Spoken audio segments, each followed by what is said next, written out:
Jin ends up trapped in a raging blizzard on the peak of a mountain, and the whole thing feels utterly impossible to him. Jin hears her question again and again and snaps at her to shut up and wait, but she grabs the seatbelt and fires back that he's lazy. A cold shiver crawls down Jin's spine and he's instantly like, nope, nothing to do with this. She ducked and weaved through his attack, tossed her bow aside, grabbed a dagger and drove it straight into his side. Jin was stunned by his insane fighting skill until she finally saw why he attacked. A black spirit was crawling out of his chest, possessing him from the inside. The stab wound yanked the black spirit straight out of the swordsman's body. It tore through the air, and the moment the archer tried to stay cool, it snapped back and repelled him. The spirit lunged for her, but she wouldn't break, so it stumbled back, trapped in its dead host. Then Jin just stood there, totally baffled. How were you even supposed to fight creatures like these? He watched the archer snap an arrow into place, right before everything exploded. Jin's eyes widened in dawning horror as he realized she wasn't trying to save anyone, she was lining up to kill the possessed comrade's body to stop the spirit, and that brutal truth slammed into him like a punch. But he thought he got it, life was cheap here, until he saw it with his own eyes and felt how close everyone lived to the grave, and back in his room, Jin splashed water on his face trying to shake himself out of it. He tried to wrap his head around what he'd just seen, stuck on one terrifying question: why the archer with a spirit weapon didn't just blast the spirit the moment it was exposed. Cattle then reels off the jaw-dropping powers Jin is about to receive. He remembered this: spirits can't be grabbed like normal things, and if you hurt the host, you crush the spirit inside too, so when he reached the scrying basin, that black spirit ditched the dead swordsman and vanished. It was hunting for a brand new host, and it charged straight at one of the swordsman's comrades. The archer leaned in and told his companion that spirits weren't all seen the same way, meaning he might not be able to spot those black spirits clearly. Jin stared in shock. This was the first time he'd ever seen possession up close. His mind flashed back to what he'd learned. Amadeo could spot spirits, but seeing one crawl into another person felt almost impossible. Even if he did have asterisk to step in, he couldn't just stand there while Ash and the others were right there, so he gritted his teeth, made his choice, and summoned the light and shadow spirits. He demanded they deepen the shadows around his face to hide who he was, then hoist him 10 centimeters into the air. Jin pinned his cloak tight so his feet stayed hidden, and now floating, wrapped in mystery, he declared it was time to move out. Amadeo was thrown off by the sudden strike, asking, "Wait, what just happened?" The archer blurted that she wasn't even sure, everything hit way too fast. Then a cloaked stranger slipped in behind her and hurriedly gave an excuse. The adventurers snapped to attention, shocked, and demanded to know his name and where he'd come from. He strings together magical power, martial arts, crafting, healing, cooking, storage, smooth transitions, exploration, appraisal, mental grit, and even language, then ends by asking if freedom, separation, and that terrifying part where the hero gets killed are really okay. Jin, hood pulled low, breathed out in relief that nobody clocked who he was. Then he spotted Ash and the others nearby and knew he couldn't afford to slip up. He begged a spirit to swap his voice, then it spoke through him to the possessed man, straight up telling him, "I'm here for what's inside you." Jin shot his hand out, and to his shock, his fingers slid clean through the guy like he was made of smoke. The man jerked back, glaring. "What are you doing?" Jin tried to laugh it off, but deep down he couldn't shake the feeling he wasn't imagining it. Jin drove his hand into the man's chest and ripped out a writhing black spirit. Then the man gasped, finally realizing one had been squirming inside him the whole time. Amadeo stared at the dead swordsman and snapped that this guy had been acting weird too, like maybe he'd been possessed as well. Then Jin looked at the fallen blade and saw he was still breathing. He sprinted to the injured guy, slammed a healing spell into him, and the man groaned as his eyes snapped open. Ash and the rest stood there, completely stunned too. He called it a miracle and demanded, "What on earth is happening here?" Relief hit Jin like a punch of air. Then a robed magician closed in, staring him down, demanding to know who he was and reacting to the fact that Jin had recovered so fast. Then she turned to the spirits swirling around him and basically asked, "You can see them too, right?" And he confirmed she really could. Jin said he always kept them at arm's length, then shot her a warning: watch the very first host like a hawk, because the first guy he ever cleansed didn't even know where that spirit had crawled out from. Jin's stunned, yet with no other move left, he just gives in and agrees. Ash locked eyes with murder in his glare, and Jean knew 1 second longer and his secret would be out. Right when Amadeo yelled at him to wait, he fired off his transfer skill and vanished with a teleport. Jean let out a shaky breath, safely out of reach, and finally felt like everything was settled. Then he spotted a brand new black spirit, bigger than any he'd ever seen, and he struck a contract with it right away before driving it deeper into the woods. He'd figured out how black spirits grow fat by devouring others and how they wither if they don't keep feeding on energy or a living host. He even remembered the possessed horse, which was huge too, but somehow managed to hang onto a bit of its own control, unlike this thing. The horse's spirit warned him that a contract, or a host, would finally take the sting out of that soul-weary weakness. Jean fought tooth and nail to keep his contracted black spirits from tearing each other apart, steering them away from their urges, then decided it was time to head home. He stumbled back to his house, baffled by what went down while he was gone, and snapped at his spirits to shut off their magic. He couldn't believe it, those adventurers he just helped were now dropping to their knees in front of his house. He figured it made perfect sense to ask how they were doing, because they wouldn't be back in Canaan for ages. Video snapped to Donoso's house, and Donoso was screaming in pure panic. Then he gets an all-kill blade handed to him, the kind you need to survive when everything's out to get you. Jean ripped at his clothes, yelling at him to shut up and strip already, and Donoso's kids looked at it like pure fun and begged to jump in. Gina nodded, and before long, every kid was gleefully pulling clothes off Donoso. Shiva, Donoso's wife, burst in at that early hour demanding, "What's going on?" Donoso snapped that he was getting ganged up on. Shiva grabbed the dirty clothes and judged their quality, then turned to Jean and promised she'd take Donoso to the well and scrub him spotless. Donoso snapped that she was mean, but Shiva only smirked, because Jean was at the Donoso house for a reason and he couldn't stand the filthy mess he'd seen all over town. He'd been learning carpentry and masonry, and then, boom, he decided to tackle the filth, starting by hitting his friend's home where horse manure made his stomach churn. He knew the Donoso family was probably the cleanest bunch of farmers around, but he wanted to keep it that way, unlike the others who let their homes sink into straight-up squalor. Since life slips away so fast, he decided to do one thing right: help his friends live clean and true. After all that brutal hard work, the Donoso house finally gleamed like a brand new jewel. Donoso stared in awe, yelling that Jean was a total cleaning prodigy. Then Shiva and the kids hit him with the same wow. Jean just shrugged, saying, "I gave it my best, I only need to fix the shutters now." And a special powder that supercharges the land, helping everything grow like crazy, so the gods practically shower him with praise, thrilled that he obeyed so perfectly. Donoso stepped up, offered to handle it, and begged Jean to stick around for tea. Shiva ordered the kids to hunt up eggs and scrub the quail clean, and the moment he said it, they practically erupted with cheers. Let's ask Jean if he actually likes cleaning. Turns out he hates it. He can't stand a single unsanitary place. Shiva slammed down her signature leek and quail pot au feu, and Jean kicked in his appraisal skill. His eyes widened when the leek's flavor hit him like a knockout.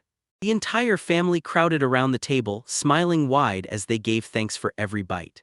As Jean watched them, he pictured the perfect family in his head and secretly ached for a warm moment like this someday. He wondered if he could somehow save his family back home, but he shut that hope down fast, calling it wishful thinking. Days later, he finally crashed into the coastal town of Thelmist, and that's when he heard the town. Everyone in town bragged about their lace and silverwork, so before they even shopped, they headed straight for the temple, where he tracked down Rudolph's sanctuary and went up to an old man asking if this was the place where he could finally hunt down some books. Then he had to be here. Jin blurts out, asking if he can bring the puppy Rich along. Then the gods nod and tell him the hard truth. Rich's power is gone, so the only gift he still has left to offer is himself. The old man snapped his attention on him at once. Rudolph's prophecy had painted his black hair and purple eyes perfectly. He swore that Rudolph had sent him, then leaned in and told Jean he'd gotten the same prophecy too. Jean eyed Mistu, not buying it at all. Was being told to come here really supposed to count as a prophecy? The man admitted, yeah, somehow it kind of did. Then he steered Jean straight into the temple, like the fate of everyone was waiting just beyond those doors. They halted at a stone statue of Rudiel, and the man snapped at Jean, "Don't say a word about what you're about to see." He swore he'd never do it again. The old man slammed his palm onto the wall, and a hidden door slid open like it had been waiting for him. Jean's eyes snapped wide, because right in front of him a secret door had appeared. Star, deep in the hidden passage, spotted a young girl clutching a flickering candle, like Rudil but not quite the same, and Jean snapped, startled, asking, "Who are you?" Jin grins as he gladly accepts, promising rich, "I'll take good care of you." And as his last gift, the gods whisk him straight into a safe, cozy house, swearing it's perfectly suited for his brand new power. Jean stared into the secret passage at the girl, blue eyes, that hair, and a faint resemblance to Rudil. Then he leaned in, eyes locked, ready to get a closer look. He stared at the candlelight and realized it wasn't real at all. It was a trick, spun by tiny spirits. Realizing she was probably a spirit herself, he stared, stunned. Her power was unreal. The spirit girl spun around and started down the passage, and Jean snapped to attention. He couldn't wait, because he knew he was supposed to follow to find a secret area. She dragged him into a gigantic library where the bookshelves shot straight up to the ceiling. The spirit asked if he wanted books on summoning, and Jean said yeah, then admitted he couldn't help wondering how this place ever came to be. She shoved a book into his hands like it was the start of something huge. She told him it held every secret to the library's layout, so he could sprint straight to any book he wanted. After handing him the book, she shot him a quick, knowing nod. Jean leaned in and asked, "Is that the whole tour?" Then cracked the book open right away. With one last dream of peace and comfort, Jin's world gets yanked out from under him. He's whisked away. He stumbled on a rumor about a book-raised emperor from the southern kingdom, someone who hoarded every book he could snatch from merchants. His library finally got smashed and burned, but Rudil pulled off one last miracle. He got it transferred here first. The spirit girl he'd learned became its guardian, and now Jean finally saw the truth. She and Rudil weren't just similar, they were family. Then she thrust another book into his hands. He froze in shock when she suddenly popped up right beside him, and there she was, handing him a history book about the lock. And as he gripped it, he couldn't stop thinking, who even are the lock? Because that comment from Ash hit him again. Heroes only have power if the lock allow it. He cracked open the book and devoured the story of the love that fueled the people who founded the nation of Bassa. They were a tiny but unstoppable nation, shielded by spirits, until internal chaos and brutal invasions tore it all down. When the spirits finally vanished, the survivors crowned the last Lock woman as their queen and swore themselves into a new name. People of Lock. Jean shut the book hard, realizing the moment the Love Kingdom crumbled, its royal bloodline vanished too. He finally got the full picture. There weren't just one but two different groups, the Lock folks from Bassa and the people of Lock itself. And yep, the people of Lock could still work with spirits, only not as powerfully as the original Lock, because their bloodline was tied to spirits from the very start. He even read that as nations rose and crumbled, both love groups somehow pulled strings behind the scenes, and Jean's curiosity exploded. Was there an immortal secret society hiding in plain sight? He decided he'd come back to that library for answers the moment he needed more research. After he tore himself away from the library, he headed home, and there was Ash, already waiting for him. He bursts into this jaw-dropping landscape, and pure awe hits him like a wave. Jean clocked how haggard Ash looked and immediately demanded to know if he was really okay. Ash said his hair was soaked from that basin bath, and Jean instantly felt awful. If only he'd known sooner, he would have boiled up more water right away. A tiny bird spirit on Ash's shoulder trembled, and Jean immediately figured Ash hated being damp. Ash even confessed he was so wrecked he couldn't bring himself to ask to use the bath, but Jean, knowing how Ash thinks, told him to drop the guilt and offered him a bath right then. He offered to boil the water and grilled him for details on Ash's butler Note. Ash told Note that after that brutal expedition he'd been filthy for so long he couldn't take it anymore, so he was finally rinsing off while Note washed up too. As the water roared and boiled, Jean hurried to make tea for Ash. Ash thanked him, then urged him to back off, because he was scared that even now he still reeked. Jean didn't even flinch until Ash shoved a pouch into his hands. He said it was magic iron, way tougher than the regular steel in Jean's sword. Jean grabbed the pricey-looking gift with a grin, and then Ash leaned in and said he'd spotted someone who looked just like Jean out in the forest. Ever since he got his driver's license, she's been barking orders at him nonstop. Before him rises a grand mansion, and the biting winter cold gets swept away by a warm, inviting air. Next, Jean nearly choked on his tea, panicking that his disguise might have blown already. Then Ash leaned in and asked, "So what kind of person are you pretending to be?" Ash painted him as the gentlest soul around, surrounded by spirits, and even strong enough to snatch a black spirit out of the air. Jean realized the spirits had nailed the perfect cover-up, and Ash chimed in that the stranger's magic didn't lean into any single dominant element. Ash then laid out everything about that possessed guy from the expedition force. He told us that neither he nor Note could spot the black spirit, and when Archer Nina fired back, it panicked and scrambled for a new host. Rosa didn't see it move either because the moment a spirit takes over someone, their magic cloaks it completely. Jean leaned in and demanded how the guy got possessed in the first place, and Ash replied that it all started with a brutal war between two nations out in the Middle Plains. Jean stared in horror as he learned one of the nations, Haldia, had unleashed massive magic, turning the wreckage, bloodshed, and chaos into the black spirits, and he snapped that the whole country was full of idiots for ignoring the collateral damage, while Ash grimly added that Haldia probably won't get a decent harvest this year either. Ash told everyone Rosa the sorceress had started hunting that stranger who looked just like Jean, convinced they could be a descendant of the people of Locke.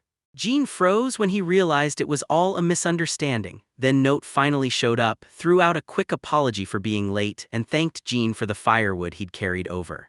Jean gripped a bar of soap, stunned it didn't stink like something gamey, then told Ashy, "Don't worry, after you I'm taking a long soak." He snaps a look at his reflection in the door and freezes, horrified, because his face has been swapped into a younger, totally different stranger. Then he grabbed the kitchen like it was an emergency mission, pitching the idea of a meat pie or maybe soft, fluffy cassella pancakes. Later on, Rosa leaned in and told Ash she'd heard rumors that a hero was being summoned in the Schlumpette's kingdom. Jean caught it and knew right away this was totally wrong. Note had said the kingdom was hunting the Luff as a weapon against the hero, and Jean was shocked that the people of Luff were still alive. Clutching the note, Jean decided he'd be dodging the guild for a while. Note made it clear if the kingdom dragged Ash into their search, they'd be stuck in a really awkward spot. He was sure they'd be fine as long as nobody got snagged, because Jean only listened to requests Ash delivered straight to her, yet he still hesitated to ask Ash for help while he threw himself into baking, adding the next ingredient like it could save the whole plan. Ingredient, he slowly folded the fluffy meringue into the batter like he was sealing in magic. A tiny spirit leaned in, mesmerized as he poured the batter into a scorching pan. He cooked the pancakes slow and careful, flipping them so they wouldn't burn as the heat rose. Ash burst into the doorway and demanded, "What are you cooking?" Jean leaned in and told him cassella pancakes, then added that he was firing up a meat pie too. He finally realizes the gods tinkered with him without a single word, and it hits him hard, like he's somehow their son. Ash practically buzzed with excitement when cassella pancakes were mentioned, and Jean promised they'd all chow down together the moment Note was done with his bath. Once everyone was finally cleaned up and settled, Jean stormed out with a fresh meat pie and a stack of pancakes, then offered everyone a bite like it was pure celebration. Ash and Note leaned in, eyes wide, hungry for what happened next. Ash took one bite of that pancake, and his mind just got blown by how insanely delicious it was. Jean practically beamed because they loved it. At lunch, everyone lifted their wooden mugs for a bright, joyful toast, "So yeah, let's eat." Doug strode into the spread and blurted, "This looks amazing." Just like they promised, the whole crew finally met up for lunch after the expedition. He grinned as he happily chomped down a huge hunk of beef, practically shouting how delicious it was. Meanwhile, Ash quietly wondered if this place served meat pies, still stuck on the one Jean had made, while Letzi and Dean agreed that fresh grilled meat felt like a whole new world compared to the dried stuff they'd been chewing on during expeditions, so they went all in and ordered way too much. That meal slammed straight into Letzi's memories, the same demonic wolf they'd faced before. Inside that mansion, the space is wildly huge, like it's got room to swallow the whole world. He said demonic monsters were easy to spot, their eyes had that dark haze, and once it crawled over their whole body, they turned into full-fledged demons that got impossibly stronger. Relief hit him hard because it looked like things could have gotten a whole lot worse, and somehow they didn't. The guild must have sensed trouble, so they rolled out 3 gold-ranked adventurers, starting with Jean, still chewing, who blurted whether Sorceress Rosa was gold-ranked too, and Chris just laughed, teasing him for devouring his food like a beast wasn't exactly his style. Let's see, he picked up from there, convinced Haldia's non-stop magic was what birthed the demonic monsters, and then he remembered Rosa and the others whispering about a hero being summoned in Schlumpta. Then he leaned in and told me Amadio was gearing up for yet another huge expedition, and recruiting other crews to join the hunt. Note asked if Amadeo had invited them, and Amadeo admitted he'd declined. There was a personality clash, and Chris shut him down too. Then Ash grinned and said this was a night he couldn't refuse a request from a beautiful person in need, even adding that it's better to be the head of a dog than the tail of a lion. Jean's jaw dropped. How did that saying even exist in this world? Then Ash leaned in and asked for a favor they'd already talked about before. Jean nodded and agreed. Now watch this. Alex said he hadn't even been invited, but when Jean thanked him, Alex fired back. He insisted he was serious. He figured Amadeo was only snatching up folks with spirits, and once his cronies showed up, everything spiraled into pure chaos. Chris demanded to know if Amadeo had figured out they turned him down, and Amadeo just shrugged, saying yeah, he might still have to show up. He begged for barely any sympathy, but his friends wouldn't budge. They just shoved him to stay safe. He storms through the furnished living room and checks out a fully stocked, ready-to-use kitchen. Rosa then popped in, asking Evening Twilight to join them. Jean snapped back hard, refusing because he didn't want to camp outside. All right, shifting gears. He told me the guild had handed Jean's bags to the gold-ranked party, and boom, they sold like crazy, with orders pouring in nonstop.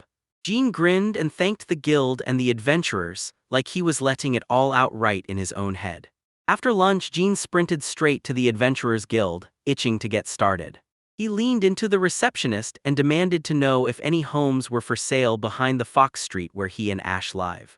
He admitted he needed to scout the neighborhood first before buying, and when the receptionist spotted him, she instantly confirmed he was still renting.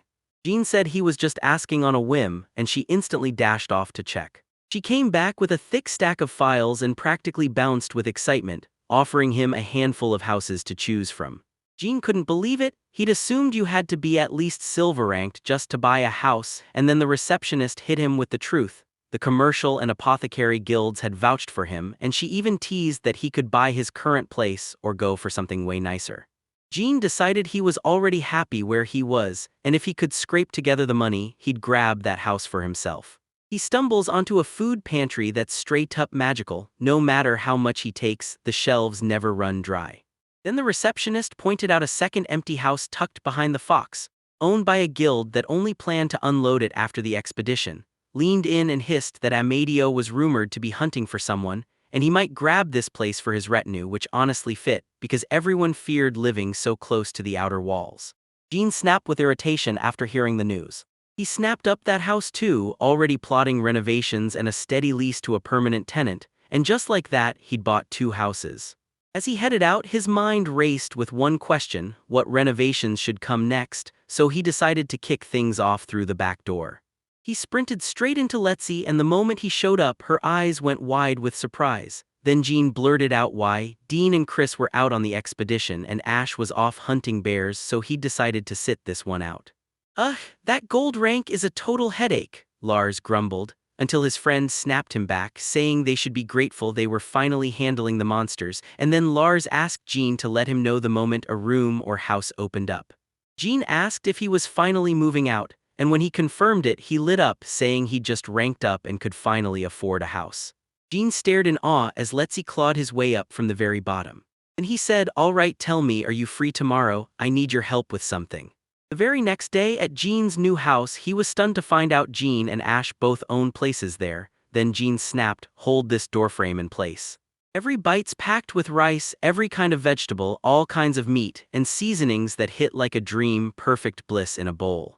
Jean told me he'd love to help people by renting out rooms, but he had to guard his secrets, his potion-making skills, and he just wasn't ready to spill all that wealth. All right, he leaned in and said, "Let's see what kind of house you're really looking for."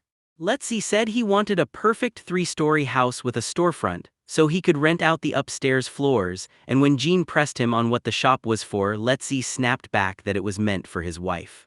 Jean was totally stunned when she found out that Letty was married, and Letty just shrugged at his own reaction like, "Of course, once you've got a house, you get a wife," leaving Jean baffled because she'd never met anyone who thought like that. Jean practically burst with excitement, firing off, "So, is it time for a love story? And tell me, does Letzi have someone she's got her eye on?" "Let's see," he cut her off fast, saying every second chasing a romance was time stolen from work, and the love story died before it even got its first chapter. Back at Jean's place, 8 devoured a plate of pasta, praised Jean's cooking to the moon, and asked why there was this faint sour note creeping in. Jean swore it was all from tomatoes and olives, then snapped at Letzi for stuffing herself without asking what was in it. Letzi only shrugged and said, if Jean cooked it, it has to be fine. Then it hit Jean like a thunderclap, because he'd never even seen a tomato here and Letzi didn't have a clue what a tomato was. Jean went totally flustered by that compliment. Letzi asked if Jean thought the gold ranks would bring trouble, and Jean shot back that he only wanted to stay clear of them and their followers, because once that kind of mess shows up, trouble is basically guaranteed. He even stumbles on a barrel packed with live fish, still thrashing and swimming inside like it's alive. Let's go, just don't let Amadeo find out that Jean can see spirits, because that's the kind of disaster we can't survive. Jean froze, staring blankly, like his mind got knocked out cold. He gaped at Letzi, totally lost for words. How did Letzi even figure out he could see spirits? Let's see, Jean told him it'd be a disaster if the adventurers ever found out he could see spirits. Jean froze in shock, staring at Letzi like, how on earth did you dig up my secret? Letzi smirked and said, I knew it, Chris never once used Jean's real name. Jean finally clocked it, Chris had always been calling him Oh Evening Twilight, and he never once used Ash's name. Alright, let's see, someone suggests Jean should just ask Chris to use his real name, calling him a nice, if kinda strange, guy. Jean remembered Chris's loud, unstoppable energy, and how the higher-ups kept coming to him with requests since Dean always shut them down. The moment he sees it, his stomach growls like crazy, dragging him back to that bland island diet, so before he even thinks about eating, he decides to take a proper bath. He was a real good guy, trusting his gut every step. But Jean hated having that secret dangling over his head because if he ever explained it to Chris, everyone would immediately learn about his power. So tell me, Jean isn't just in trouble, he's in a total real-life pickle. Jean was completely flustered, and then it hit. He'd been bluffing the whole time to test his own suspicions. He finally admitted he'd sensed Chris was different. Then Jean snapped with irritation because Let's See had been messing with him the entire time. They slapped him on the shoulder, promised to watch his back with the gold ranks, and reminded him that it's totally fine to lean on other people sometimes. At last, Jean saw the brutal maturity gap between them, same age, totally different worlds, and right after that, he dove back into his routine. While he tended his crops, he kept naming spirits for every stop the expedition would make. Then, with Ash's help, he brewed a brand new medicine for an eye disease that sent shockwaves through the commercial guild. After he wrapped up his toilet renovation, he dove straight into remodeling his new house. But first he chose to do his part, because his love demanded it. Other nations rushed into the forest, trading intel about its living, breathing condition through spirits. Jean seized the moment, slipped into a disguise, and then fanned rumors like wildfire about seeing himself in the forest. Dipping into that scorching water feels like pure bliss washing over you. As he hunted through the danger, he finally spotted a squad of adventurers from the Empire. He glanced around and realized they were trapped in a sea of demonic beasts, 2 horned foxes closing in, and a tri-horned badger looming right beside them. The swordsman snapped around and launched a brutal strike straight at the party's archer. And then bam, those bats hit the scene, and a massive bear shows up like it owns the place. Jean's jaw dropped at the sheer onslaught of monsters, because suddenly it hit him. The hunters weren't hunting anymore, they were being hunted. He remembered Kaina's warning from the guild, too few survey teams were going out. Then he saw a monster slam into an adventurer and he lunged in fast, stepping in before it got worse. His sudden pop-in made the adventurers jump out of their skins. The leader demanded answers, staring at the now docile monsters curled up and cuddling Jean. Jean warned them, don't test this forest, then rushed over and bandaged the leader's wounds until he could breathe easy again. The leader stared in shock as Jean spun to go, and the man snapped out, demanding he stop and wait. At the fireworks display, she grumbles that the walk totally wiped her out. It's been ages since he had a real bath, and the moment he thinks about that fresh rice sitting in the pantry, he starts wondering how to make it shine, so he decides to put his brand new appraisal skill to the test. All the other adventurers came sprinting to their leader's side, laughing with relief that he was still alive and okay. The leader threw out an apology, pinning the whole mess on his own weakness, and Jean, already annoyed to the bone, turned around and headed home. He planted a rumor that he was trekking northwest beyond the Black Mountains, then begged a few spirits to feed that lie to Rosa and the other adventurers, locking in his legend in the forest.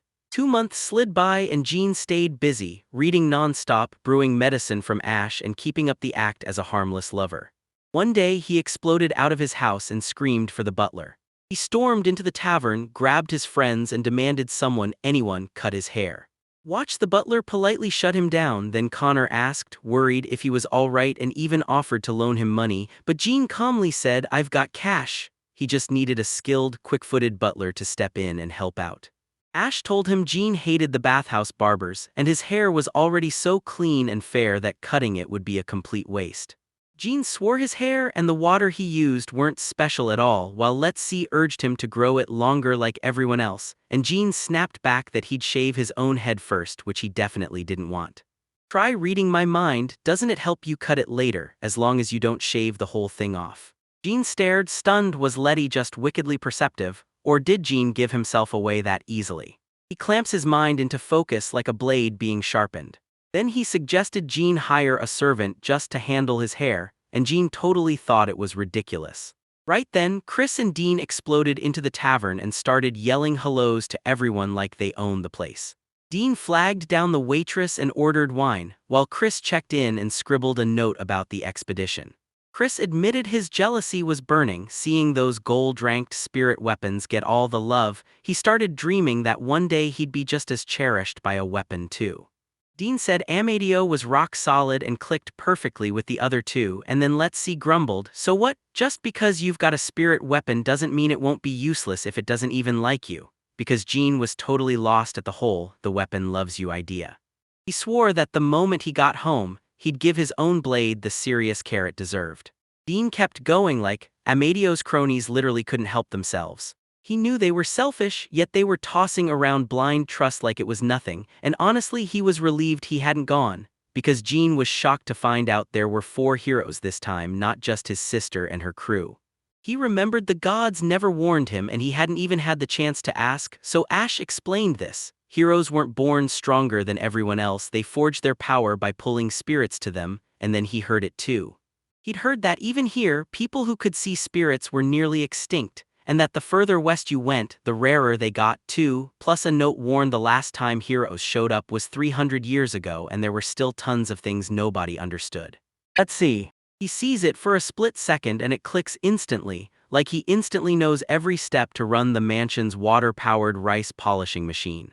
Let's See tried to dodge the heavy stuff, but Chris brought it back, claiming the massive magic unleashed in last year's war was unlike anything ever seen, and that it was raising the odds of monster floods.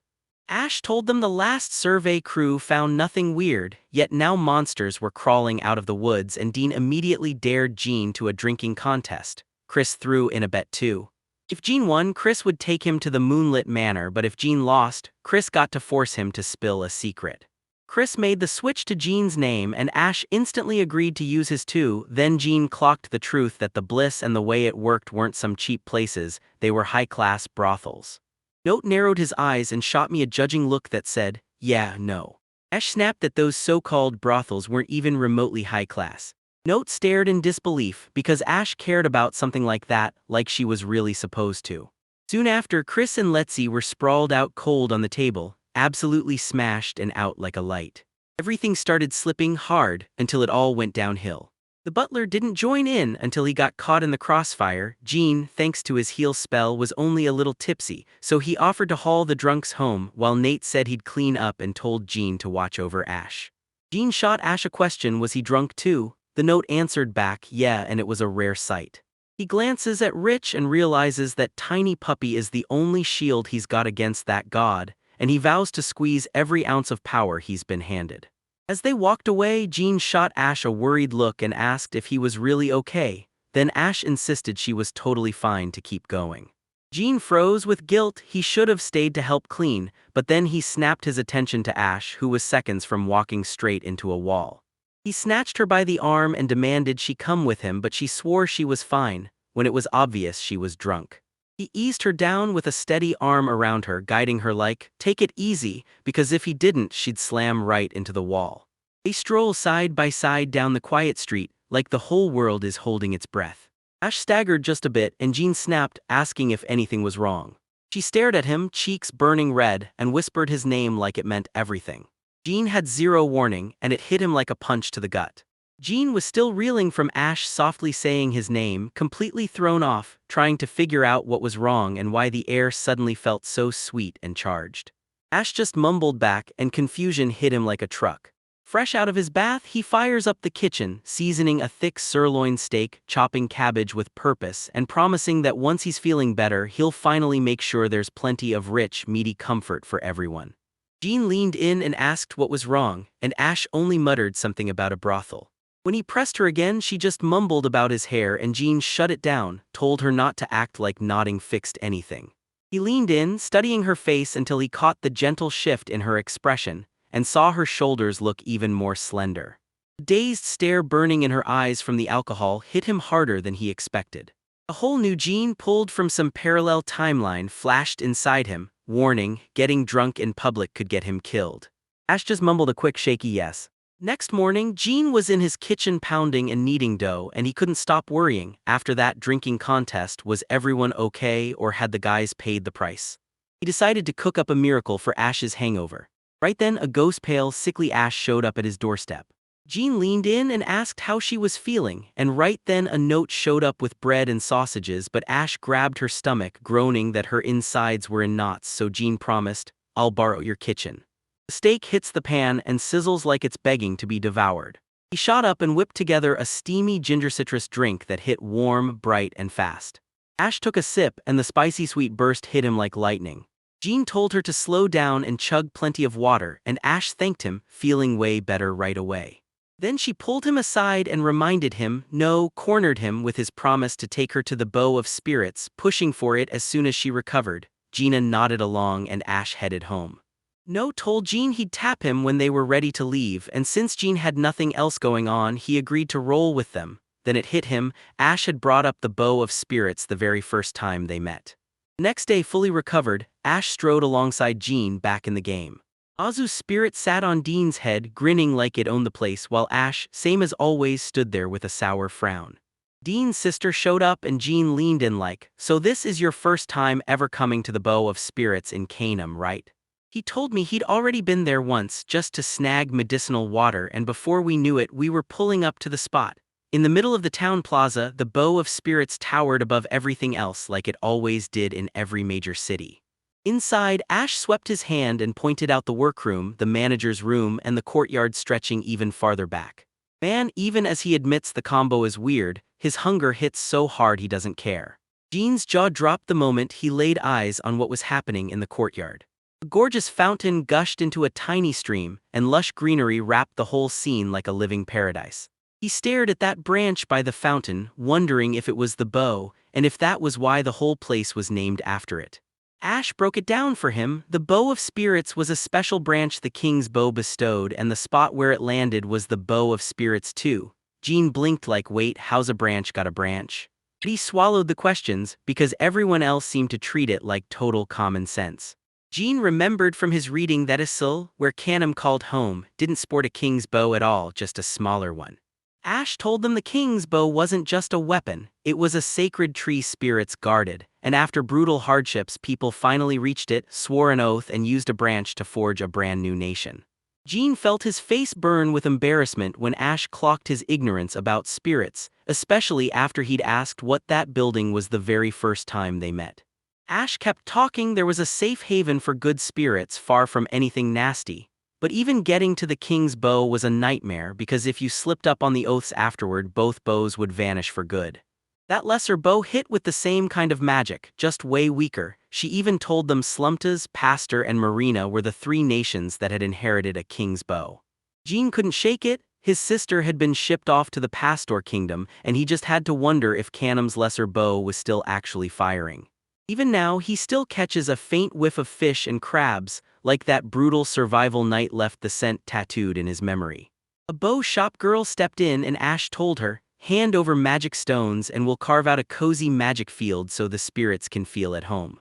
The girl dropped a handful of stones into the basin. Jean leaned in and asked the big question, how long could these rare, priceless stones hold the spirits up?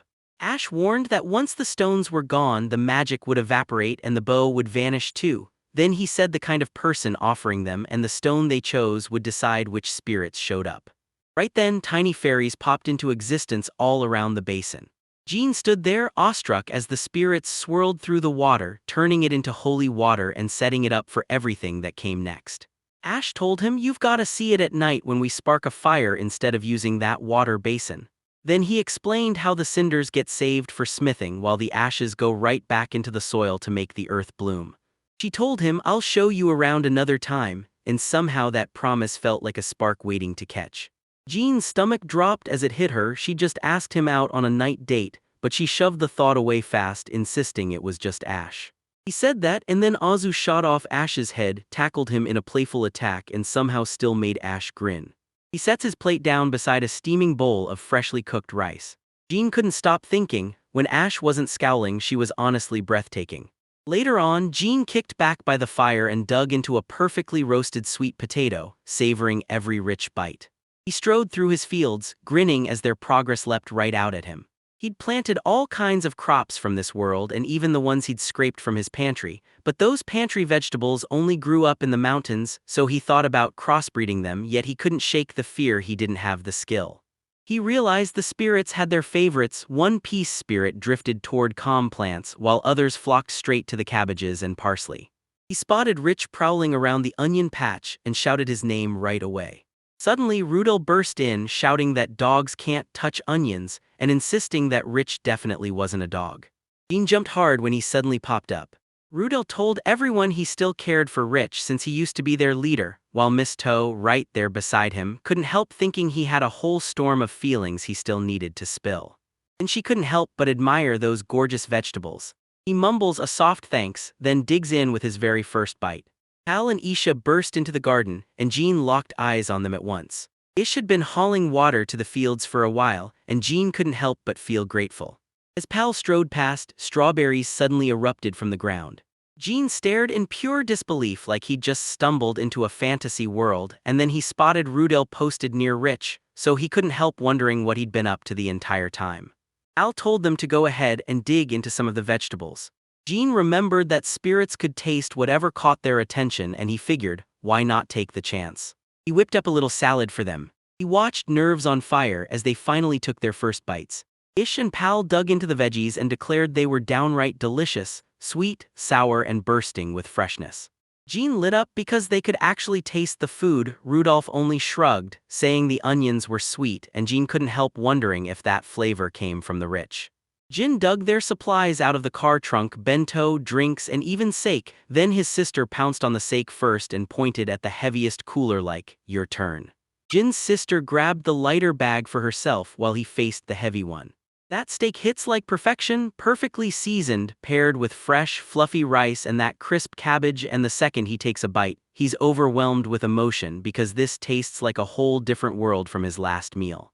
Jean cracks open the door to his freshly renovated house and pulls his friends inside with an excited welcome. "Come on, watch Ash and Note hustle into the housewarming party." Jean's renovations wrapped up so fast that Let's See was genuinely blown away. Jean boasts he pulled out every trick and got tons of help, then thanks Letzi, only for Letzi to snap back that Jean had him working like a slave, painting 2 houses back to back. Jean snaps in, "Yeah, I'm the owner," but then tells Note to take the tenancy wheel, especially to protect Asha. It's like the Note's whispering, Ash and he keep getting hunted back home, but since they fled, nothing's hit yet. Still, there's that nasty question hanging over them. Ash's brother, the Duke, could make his move at any moment. Jean grins and tells her she's got a butler all set, then Note instantly decides to rent the house for Letzi. Let's watch him score a reduced price on the ads, and then Jean pays him for the help. He's over the moon to snag a cheaper place to crash for now because those post-expedition price hikes hit hard. Ash blurts, "So buying a house means I'm hunting for a wife," and he awkwardly panics as he denies it on the spot. Ash insists that's not what she meant at all. Alone at that giant table, it finally crashes in. He made it. Jean hands over the key to the first floor, living room, a bathroom sealed behind walls with a tub inside, and a storage room tucked away for good measure. He rants about how half the toilets in this world are just open pots or filthy holes in the ground, then lays down Letzi's tenancy rules: bathe once a day and scrub the place clean twice a year. Let's see, Jean's work blows him away, especially because Jean whipped the whole thing up solo from start to finish. Jean tells them how he cracked it with a storage skill, and then spirits swooped in to back him up. They stomp up to the second floor and there, just 3 rooms are waiting. Let's see this shock turn into a real, proper bed right now. He drops onto the bed in one dramatic flop, blurting out how wildly different it is from a straw bed. Jin admits he didn't want to use straw because it draws in insects like a magnet. Ash wrestles with a stubborn sliding door and Jin steps in to walk him through exactly how it works. Ash's jaw drops at the design, and Jin leans in to point out that sliding doors are weirdly rare around here. Then he collapses face first into a soft, cozy bed. Jin leads them to the 3rd floor, same setup as the 2nd, and then shows the ground floor common area with storage lockers just like you asked. Once the tour wrapped up, Let's See couldn't wait. He was buzzing for lunch, dying to get a taste of Jin's cooking. As Jin digs in and serves that mouth-watering meal, seeing his friend's grin so wide hits him right in the heart, and he's happier than ever. He whipped up a gratin packed with morel mushrooms, deadly poisonous but totally edible if you prep them right. He can't stop thinking about how wild Japanese food lovers are chewing even puffer fish, risks and all, so then he holds his breath as Ash prays over the gratin and that homemade kansame soup. They go to wish for a drink, but Jin cuts in and reminds him he got overruled. Moving in right away was never happening. After dinner, Jin serves up a fluffy chiffon cake, then drowns it in sweet maple cream. Note and Ash can't stop staring at it because that fluffy texture is downright irresistible. Let's read the comments. People swear sweets are always hard or locked up as preserved treats. Jin's cassella pancakes came out of nowhere, and they were just as shocked as everyone else. He exhaled and pure relief crashed over him. No more fires to chase, no more beasts to dread. Sweets are a total rarity in this world, usually thick, heavy, and locked away for only the biggest holidays. Jin points out that Kanam's been flooded with maple-flavored sweets lately and insists that the capital's maple syrup is the best, though it'll cost you a fortune. He slides over even more syrup and Ash grabs it without hesitation. Jin watches, thinking Ash is way too crazy about sweets. Suddenly, Jin gets yanked into a brutal flashback. His past hits him hard. A young girl shields her little brother while his sister stands there and she snaps at the bullies, telling them to shut up and back off. Jin peeks from behind the tree, feeling like he just walked into someone else's chaos. The bullies scream that they'll hurt the kid's father unless the children do exactly what they're told. The scene snaps to the Donoso family. Jin, back in the present, spots those same bullies bullying the Donoso kids, and he doesn't waste a second, crashing in and knocking them out cold. He crouches down and asks the kids if they're okay. They sprint up to him yelling, "Big bro," and they spill that a whole bunch of people just stormed in and dragged their dad away. The girl blurts out that mom ordered them to sprint while those men were busy talking to their dad, only for them to get caught anyway. Fear is about to stake its claim in this unknown world. Jin hisses at her to shut up, promising they'll hunt down their father, then the kids nod and agree. Jin watches the scene play out, knowing families come in every shape and size, but his heart twists because his sister is fighting so desperately to shield her brother. He spots the men gripping Donoso and his wife as hostages. This is seriously messed up. Donoso's sprawled on the floor while his wife is trapped in someone's grip. Another guy snatches one twin, and the other twin gets yanked into the grip of someone else. The leader taunts Donoso, snarling "King of Wolves," and Bomber goes along for the hit.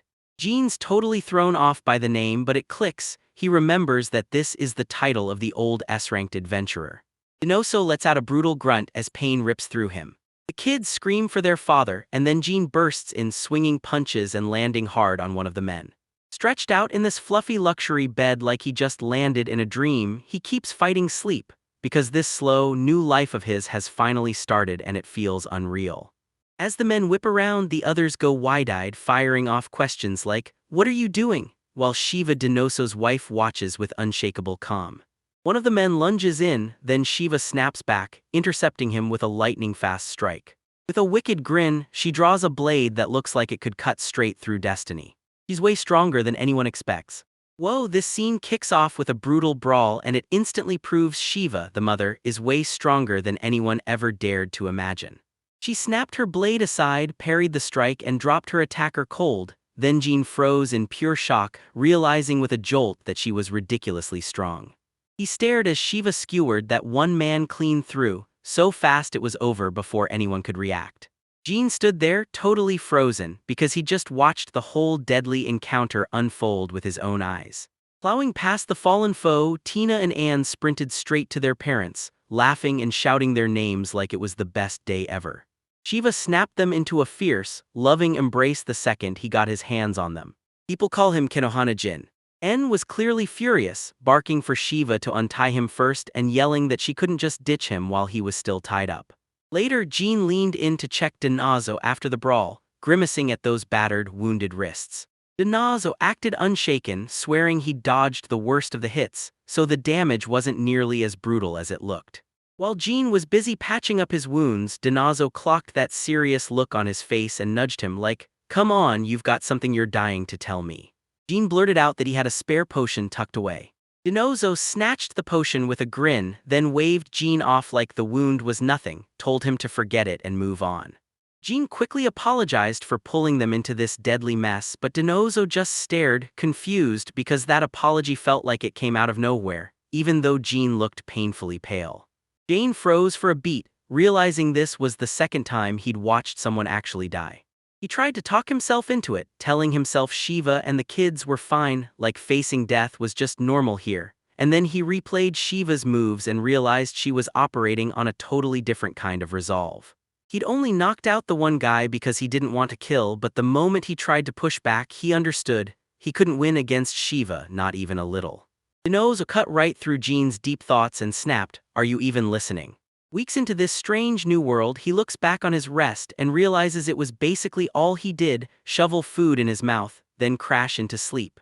Sure, the healing power he got has patched him up, but the brutal grind of surviving the island has left him drained, like the fatigue stuck to his bones. Jean apologized again, admitting he'd totally spaced on using magic, then said the smart move would have been to just cast a spell and knock them all out. Meanwhile, Dinozo stared with a serious, suspicious look, like he couldn't stop wondering what Jean was really hiding. Jean dropped a total bombshell, and somehow her storage skill clicked into place like a secret weapon. Jean stood there still trying to wrap his head around what that meant, and all he could spit out was, confused, okay.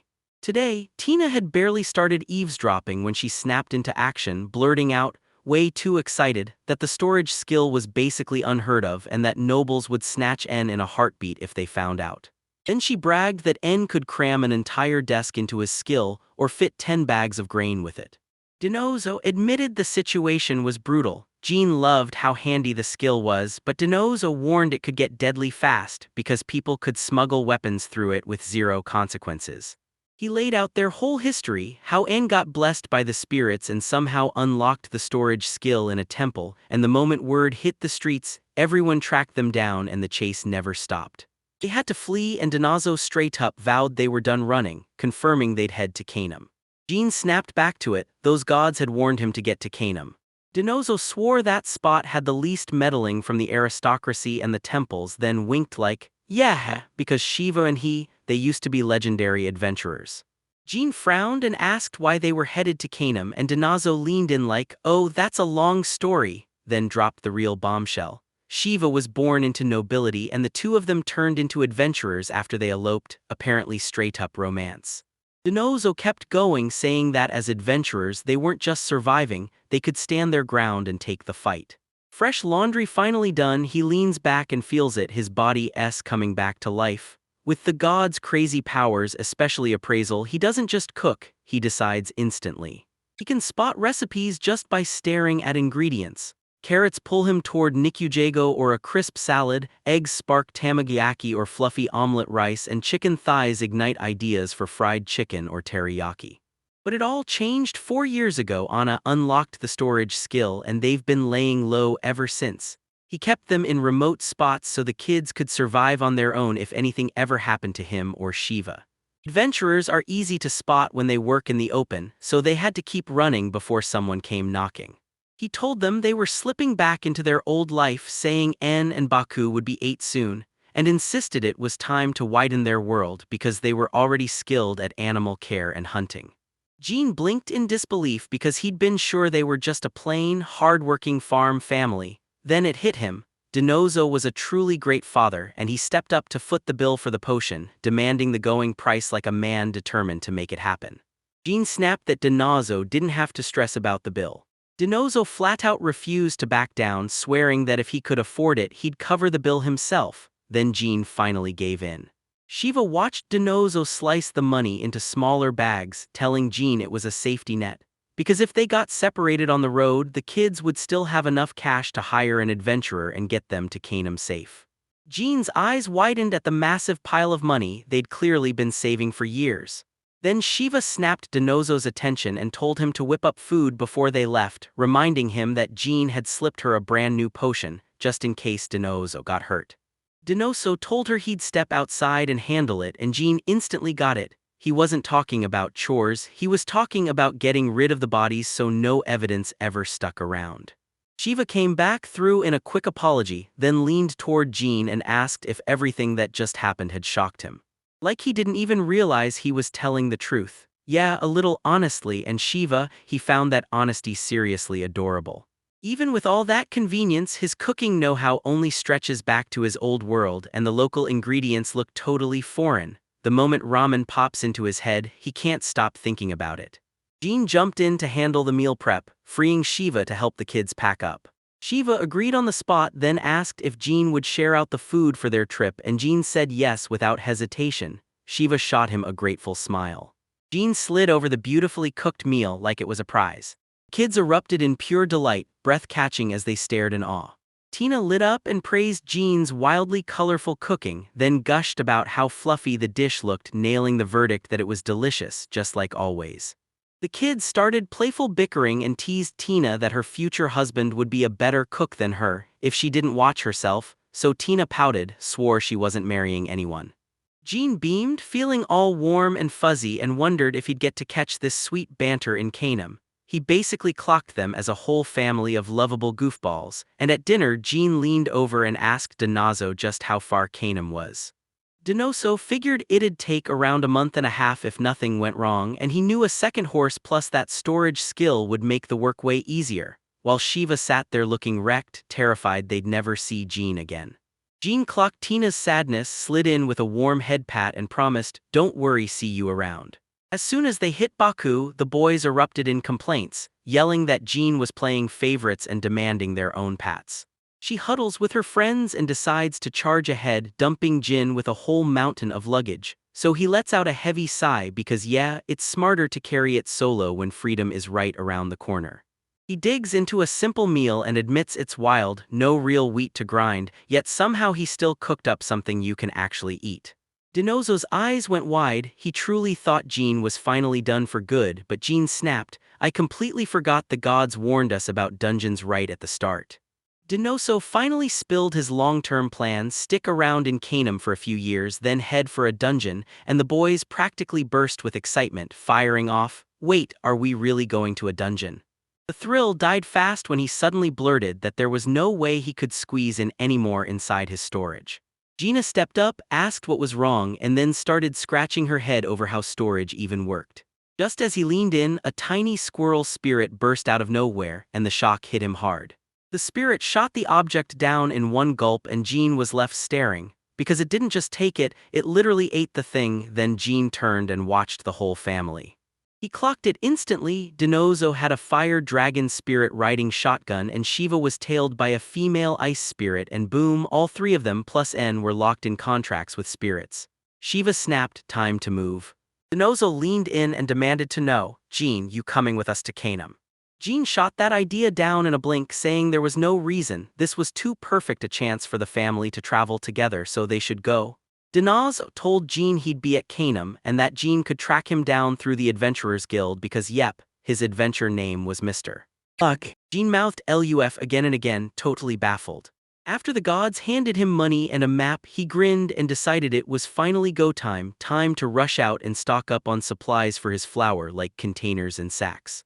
Jean's mind raced at that name. This wasn't exactly the kind of man love would choose, but if we're being real, he had to admit it. He looked suspicious too, showing up out of nowhere with no horse in sight. Dinozo flashed a confident smile and told him, "No way, nothing's wrong, not at all." He admitted the road could beat up the kids, but he still insisted they had what it takes to push through. Dinozo leaned in and told us he had a hunch about just how strong Jean really was. But he refused to lean on Jean's strength when he could handle it himself. Shiva chuckled that hey, they were friends after all. Then Jean nodded and said, "All right, let's go right now." Now Jean barked one last command to Dinozo. Once they hit Canaan, they'd cut through to the back streets near the Fox. Dinozo nodded, grabbed the info, and thanked Jean. The whole family leapt onto their horses, threw one last goodbye over their shoulders, and rode hard toward Canaan. Jean watched them disappear and swore that when they got there, a killer meal and a steaming hot bath would be waiting for them, because he couldn't wait for that reunion. And when Dinozo said it, Jean nodded hard. Using his cheat ability for instant transport here just wouldn't feel right. Butler slid in close to Jean and asked, in a hushed voice, if he could ask for a favor later. He rips the map open and stares at every detail: kingdoms like Pasteur and Schlumptas, strange peninsulas, and the continent where the flying dragon rules. Jean froze, caught off guard, and couldn't help wondering what that meant, because a nasty feeling of trouble started creeping over him. It hit him like déjà vu back when he'd hustled to Gill Rock, that abandoned city southeast, just to break the monotony and shake up his life. He'd heard about an ancient archaeological site up at its peak, and before he knew it, he was trudging through a crumbling palace that looked like it had been abandoned for centuries. Along the way, he'd already smashed into a few monsters. Suddenly, a voice ripped out of the darkness and with eerie certainty called him a human. More voices surged in. One yelled that it was human, while another couldn't help asking how long it had been since the last one showed up. Jean stood there baffled as one voice claimed it was only 100 years, until another voice snapped back, 1,000. And another voice chimed in like, yeah, it's been a long, long time. Startled, Jean suddenly felt it like invisible horrors were closing in all around him, and the darkness was so thick he couldn't even make out what was out there. Then their voices turned deadly, promising to rip out his heart, his liver, and his brain. He hunts down the exact spot the gods pointed him to, and just like that, he finds it fast. Realizing he was in a full-on disaster with no way out. Pickle, Jean snapped his fingers and hurled a spell that erupted in a blinding flash, and a startled eek ripped through the dark.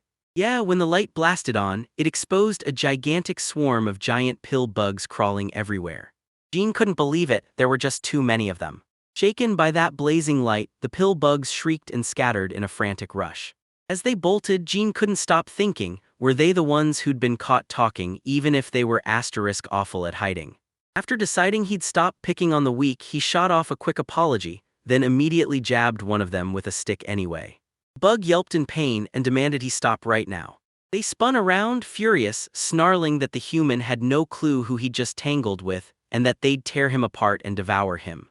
Jean kept poking and prodding, and one person yelped about their rear end getting attacked, while another demanded it finally defend itself with a desperate curl.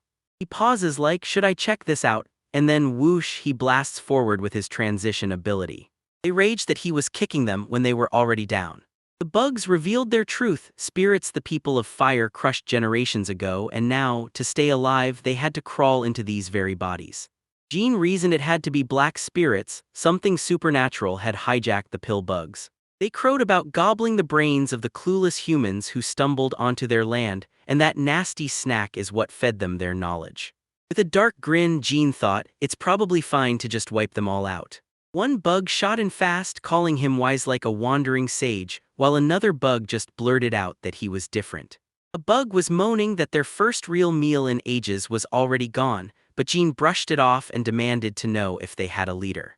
They said they don't operate like separate people at all, they think as one, like a single living whole. Then a fresh voice snapped, if there's a leader, it's me, and Jean instantly jerked his head up, stunned.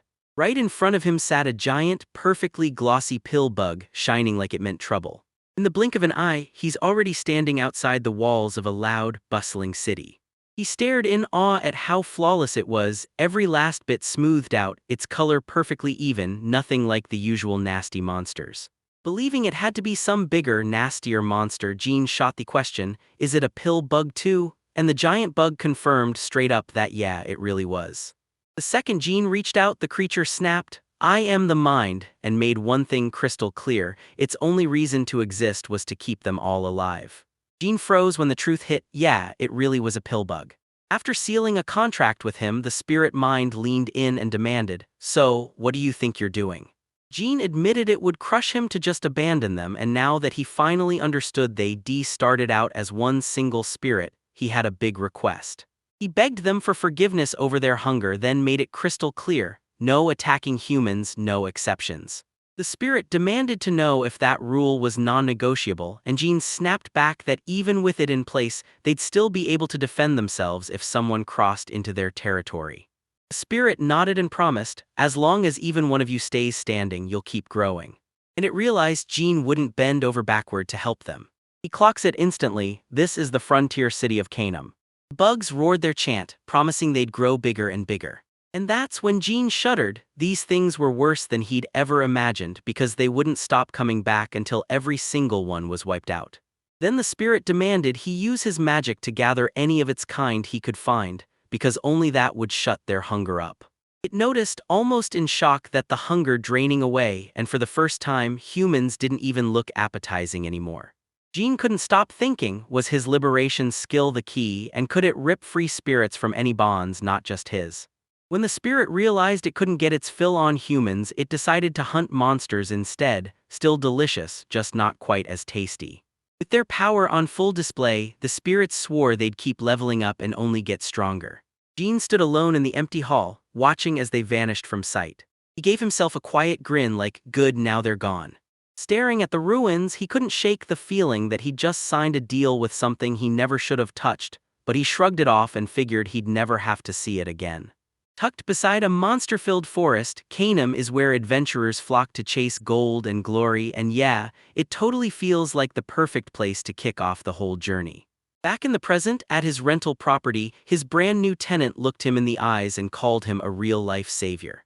Jean clutched a tea tray and shot back, so that's really true, and the tenant nodded hard, saying landing a fully furnished house was almost impossible.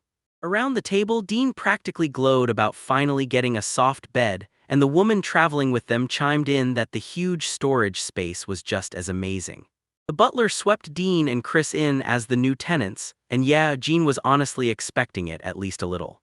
Then Dean leaned back and casually asked Jean to watch out for one of his friends. He was rolling into town soon with his whole family. Jean was absolutely blown away. Dean had a friend and it hit him like a sudden punch. He asked Dean why he looked so shocked, and Dean snapped that he'd assumed Jean just couldn't stand people. Jean said he couldn't believe Dean had friends he actually knew that well. Deep down, Jean admitted, yeah, most of the people he knew were basically his sister's friends, and he absolutely couldn't stand them, so the accusation wasn't totally off. Chris jumped in, swearing Jean was a good man, and the woman immediately agreed.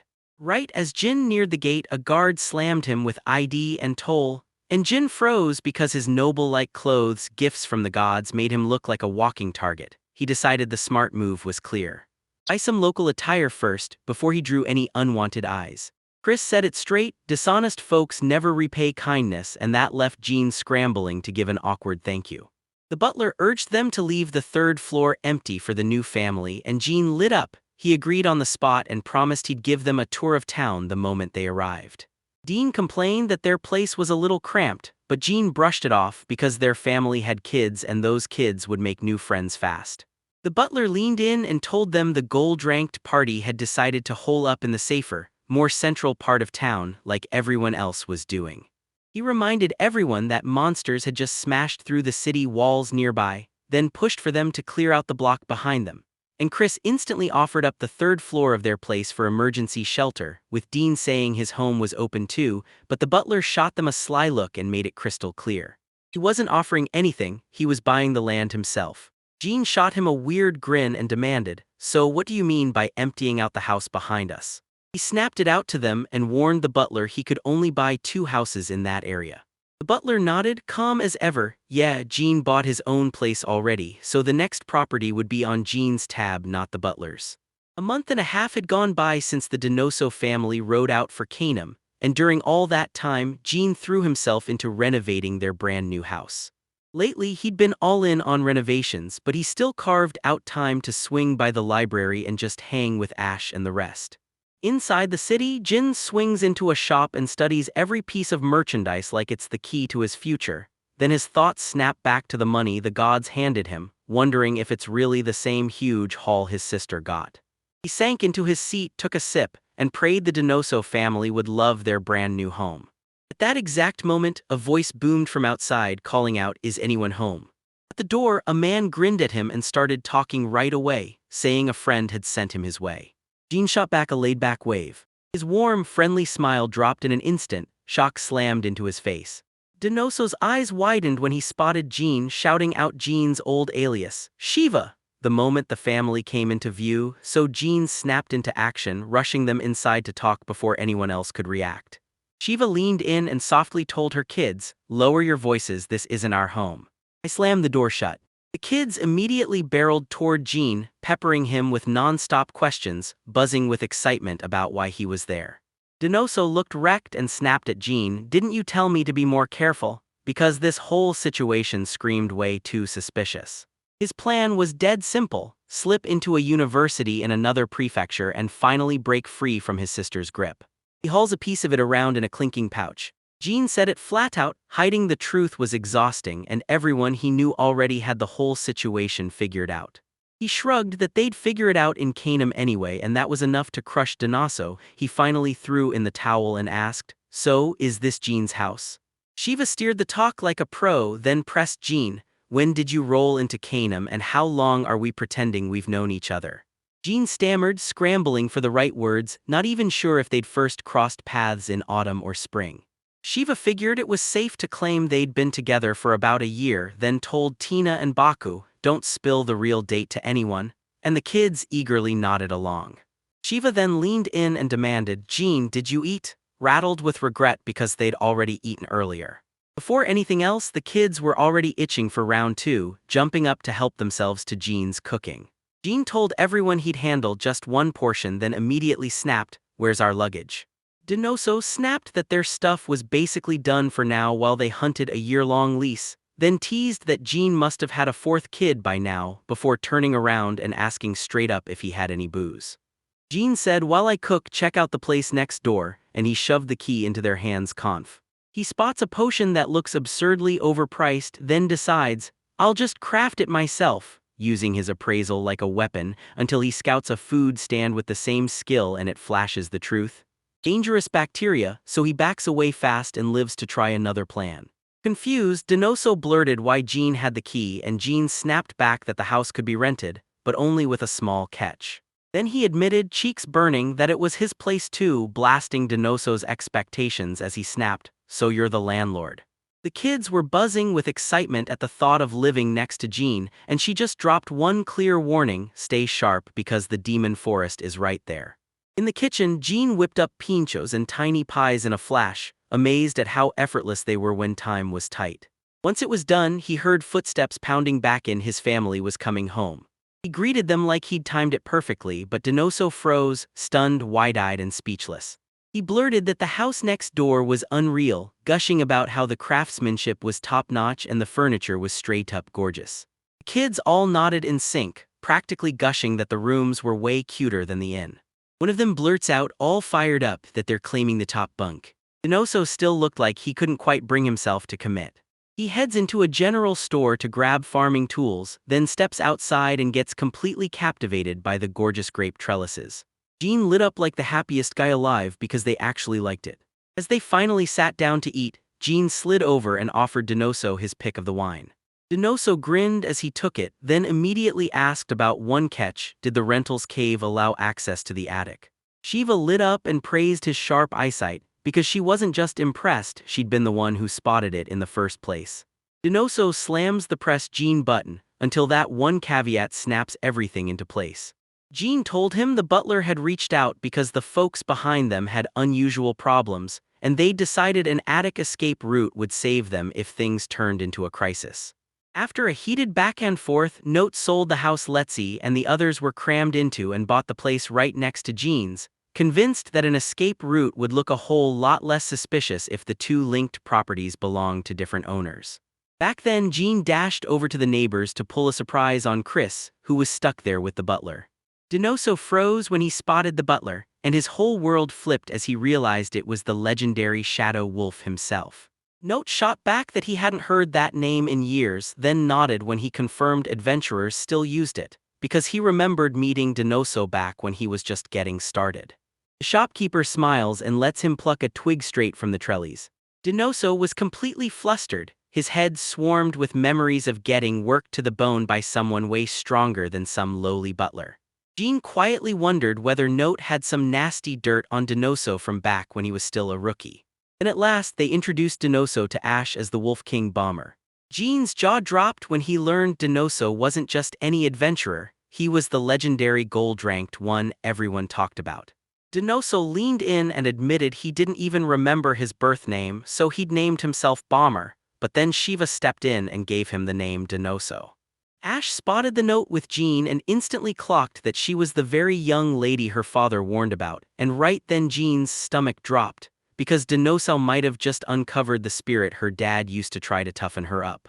Denoso's family signed off on the rental like it was official business, and Denoso admitted, yeah, having them as neighbors is a pain, but this house is too good to ignore. He and Ash clasped hands, locking in the deal on the spot. Later on, Shiva grabbed Jean and demanded, so how did you find out about the secret passage? He leaned in and told her, plain and simple, tap the back of the shelf. The friendly shopkeeper clocks that he's a fresh face and asks if he's an adventurer, and when he says yes, she points him to a great weapon shop, urging him to start with a sword and leather armor. He did, and then he heard that eerie hollow sound drift through the light draft. The butler froze because their house had not a single crack, and they hadn't even messed with their side of the attic. Jean thought it'd be awesome to make the opening vanish with magic, because if you just sealed it shut, it would be totally useless. Suddenly, the wall ripped open by magic, like it was tearing itself aside. Darkness spilled into the open as a tiny winged spirit burst out, leaving everyone stunned. Right now, everything starts sealing up like magic and Denoso freaks out, snapping at Jean that she's messing with strange things out in the open again. He yelled at the note, demanding to know what training he'd ever given him, but the butler swore up and down it wasn't him and he had nothing to do with it. Denoso muttered through his teeth that Jean's moves totally clashed with his plan to stay out of sight. As Sheva hurried to check on the kids, Chris pressed Jean and demanded to know what he was hiding. Jean finally cracked and confessed he feared his powers would drag trouble in, mainly from his sister, yet he insisted he'd be fine as long as the other gods were stronger than her. Chris warned him each new person who heard his secret made it more dangerous, because eventually the wrong person would sniff it out. In the weapon shop, Jin stares at the wall of gear like he's been dropped into a video game, and he even grimaces imagining how brutal metal armor would feel in the summer heat. The shopkeeper nods, throws him a thanks for the purchase and hands him the sword, his very first one, only for Jin to swing it and realize, shockingly, it feels easy. Jin spilled the truth about his one-of-a-kind constitution, and right after that, people's interest drained so fast that the rumors died out before they even had time to spread. Chris finally got it, Jean just drops any guy who's into 2D. The butler shot back that it felt downright weird, only he and Ash were listed for the medicine they sold, and that was the real reason there wasn't a single trace of Jean left anywhere at the guilds. Denoso grinned and admitted he'd always sensed Jean's strength wasn't human, like even spirits flat out dodged him like it was absurd. Jean then blurted, "Can everyone here see spirits?" And his eyes narrowed as he worried about what happens when this many people can do it in one spot.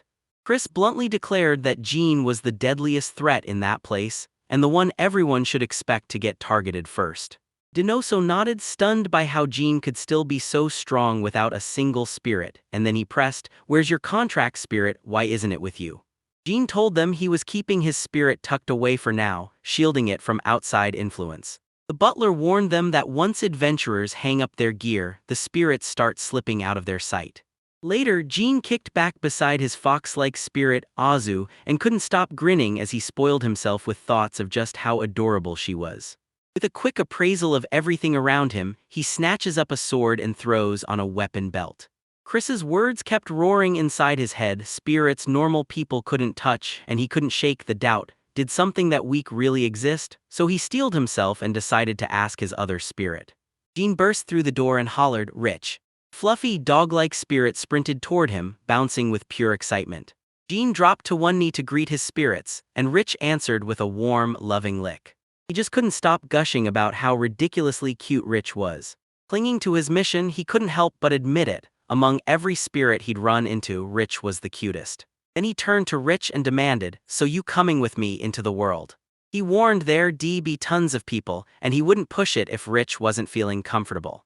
Rich fired back a determined, sparkling stare, and Jean couldn't help but wonder what that look was about. The second Rich showed up, Dean lit up and blurted out, "That's the cutest little puppy ever." Later, he grabs a set of goat monster leather armor, a waist pouch, and a bag built to haul captured monsters, and by the time he's done, he's wiped out but fully geared up. He and Chris were both totally head over heels, completely smitten from the start. Dean dropped to one knee, shouting, "Here, boy," as he stretched his hand toward Pet Rich. Dean cut him off on the spot, slamming down a strict no-touching rule. Dean, Letzi, and Chris stared on, crushed, while Chris groaned that she could never even touch a creature that magnificent. Jean told them he was meant to cook for Dean and the others as a thank you for the food they'd dropped on him, and he figured this was his shot to rub elbows with the rich and finally socialize. Meanwhile, Jean heard a sharp knock at the back door and her curiosity instantly snapped into overdrive. Who in the world could it be? A young man blurted, "Is this the Jean you talked about?" as the neighbors showed up to grab the bread. The butler slipped in with another man, announced their arrival, and immediately clocked that Jean had company. The moment Denoso and his family showed up, the newcomer went wide-eyed, utterly shaken. Jean nodded calmly and admitted he'd got company coming. Turns out he had way too many mushrooms, so he decided to invite people over. He stumbles on an inn right by the city gate, one that shuts for the night, and even if the bed feels awkward, he's still relieved to finally drop his weight and rest, because tomorrow he'll haul his purchases back to his mansion, then sprint into the city to register at the Adventurers Guild, knowing full well that using transition inside the city could spell disaster. Butler shot back fast, denying any role in that whole gathering. Denoso was fuming. He demanded to know if this was somehow his fault, blaming himself for what he'd said, waving his hands like he couldn't stand the answer. Frustration exploded. He snapped at Jean for not showing me off to anyone, but Jean just shrugged and said he'd only introduced him to Ash and the rest. Denoso threw his hands to the sky in total despair, yelling at Jean, "What did you do?" Jean snapped back, reminding Denoso, "Hey, you're the one who told me to bring a spirit along." Butler leaned in, calm as ever, and told Denoso, "Relax, it's only Ash and the other three." Stunned, Dean blurted out, "Is that puppy a spirit?" Butler snapped that a dog would never stay behind, no way it wouldn't leave a foot. Footprints, Jean snapped to it. Rich wasn't just acting strange, he was a real spirit, and even people who can't usually see them could spot him. Denosa nearly fell apart when she realized Rich was an insanely strong spirit and she'd only just figured it out. Jean quickly told her Rich had always been around, and even though he started out looking frail, he was still packed with power. The very next day, he bursts into the buzzing guild hall. He figured it was safer not to bring Rich out in public. He hated crowds, and Rich would have sparked a whole commotion the second they stepped outside. Denoso couldn't stop wanting to pet the spirit, so he started wondering, what kind of spirit was Jean even bringing around right then? Chris shot them a quick question, "Is it cool if we're here?" Gina told her, "It's your call to invite them, and trust me, he'll feel way better knowing Azu's there to keep an eye on Ash." Chris took her offer with a grateful nod, swearing he'd give it everything so she'd never doubt that his trust was earned.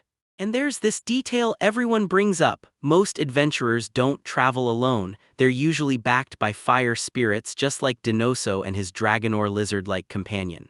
Jean caught the moment and knew it was time to introduce himself. He jabbed a finger at Denoso, who mocked him as a geezer, sparking a sharp rebuke on the spot. Then he pulled him over to meet Letzi.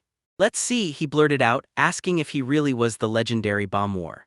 Denoso shot it down with a straight-up confirmation, and Dean and Chris instantly lost it, straight into full-on fan mode. But before he can even think straight, a thunderous crash and a blood-curdling scream tear through the air. He jolts awake, and there he is, dropped in the middle of a forest. He tells the receptionist he wants to register, and she hits him with two choices: pay the registration fee or take a commission with no reward. So he pays, and while he waits for his adventurer's tag, he asks for something to read. Dean stepped forward and introduced himself, saying it was a total honor to meet a living legend. Jean shot off a dry comment about Dean's strange behavior, but Dean was so starstruck he didn't even hear it. He just screamed, "It's Bomber." Let's face it, Bomber was so legendary that if you'd never heard his name, you were probably living under a rock, and yeah, most people who actually knew him personally were older. Then Letzi thrust a bag of bread at Denoso, and Denoso took it with a courteous apology, insisting that in his eyes, Denoso was nothing but a devoted husband and father. So he slipped into worn-out jeans and decided to stay low-key, because he didn't want a stroll around looking rich. Denoso told Letzi he was planning to train his kids, and right then Letzi knew the guild was about to go wild. He thought someone as big as Bomber didn't belong anywhere near idle life. He should have been tearing through dungeons, not settling down. Dean went wide-eyed when he found out his hero had kids. Dean painted them as the cutest pair of twin boys and a baby girl to match. Girl Chris snapped at Dean for his wild, fangirly behavior and called it disgusting, but Dean fired back, insisting that any guy would be drawn to a person who'd built a massive reputation at such a young age. She thrusts a book about the demon forest into his hands, full of maps of the land, monster weak spots, and which items actually work. Then he realizes the monsters out there aren't random beasts at all, they're animals hijacked by evil spirits. Denoso's son demanded to know if his old man was only training the boys, and Jean snapped back that he planned to train all three. Dean's practically swooned because Denoso's got the Ice Queen, Shiva, beautiful, deadly, and strong as hell. Gina's greed flared as she stared at the whole dinosaur family and thought, man, I envy that life. Ash asked if Shiva was his type, but Jean dodged the question and said he didn't even have one, he just couldn't help envying their family bond. Let's talk about how strong and loving that family was, just look at the comments. Jean told them to watch the kids, even though their parents could handle everything just fine. Ash nodded in agreement, and Jean shot her a respectful bow as a thank you. Gina told them straight-faced she wasn't worried at all, because she knew those kids would smash the job way harder than he ever could. Chris then pushed them to gear up and dig in, asking for a bit of help with the next step. Hell, Jean stared at Rich, wondering if stronger spirits really were different, but his gut still screamed that it wasn't right to treat him like some ordinary pet, so he muttered, let's see. Dean, a 2-star silver-ranked adventurer, steps up and fires off the question, are you the one who asked for an escort to learn the ropes? He explains the deal, he has to shepherd 5 juniors and Jin is the last one. Laugh cuts in and tells him to just calm down a notch. Later Jean strolled through town, then suddenly he called out, let's see. He couldn't stop thinking about Rosa, the compassionate healer everyone gushed about, yet somehow dealing with her turned into pure pain, and now he was ready to see what came next. Let's go. So he thanked him for the company and leaned in, asking whether he'd finally tracked down the right artist. Artisan, Jean told me he wanted to mess with the magic or the ash someone had handed him, but he couldn't bring himself to ask Letzi to show him around. He took matters into his own hands, saying he already had the whole setup ready for it. Jean snatched a sandwich from Letzi, took one bite, then instantly recoiled and started arguing. He blurted out that the meat reeked, then he realized just how awful it was. Denoso admitted it once he brought it up. Yeah, it totally started to stink a little. Jean couldn't believe this world was missing shichimi, and it drove him crazy. Jin's a little flustered, blurts out, I'm Jai, and right after, Dean quips that their names sound almost identical. He told himself, let's see, and admitted he could copy his recipes because he'd gotten so stuck on his own cooking that he barely ate out anymore. Letzi shrugged it off, said it wasn't some big deal, then admitted he'd been firing up the grill at home more and more, barely stepping outside at all. Jean leaned in and told him, don't just skip them, eat your vegetables too. Back in his workshop, Jean finally lined everything up and got ready to start forging the ore. He set his tools in place and called on the fire spirits to come to his aid.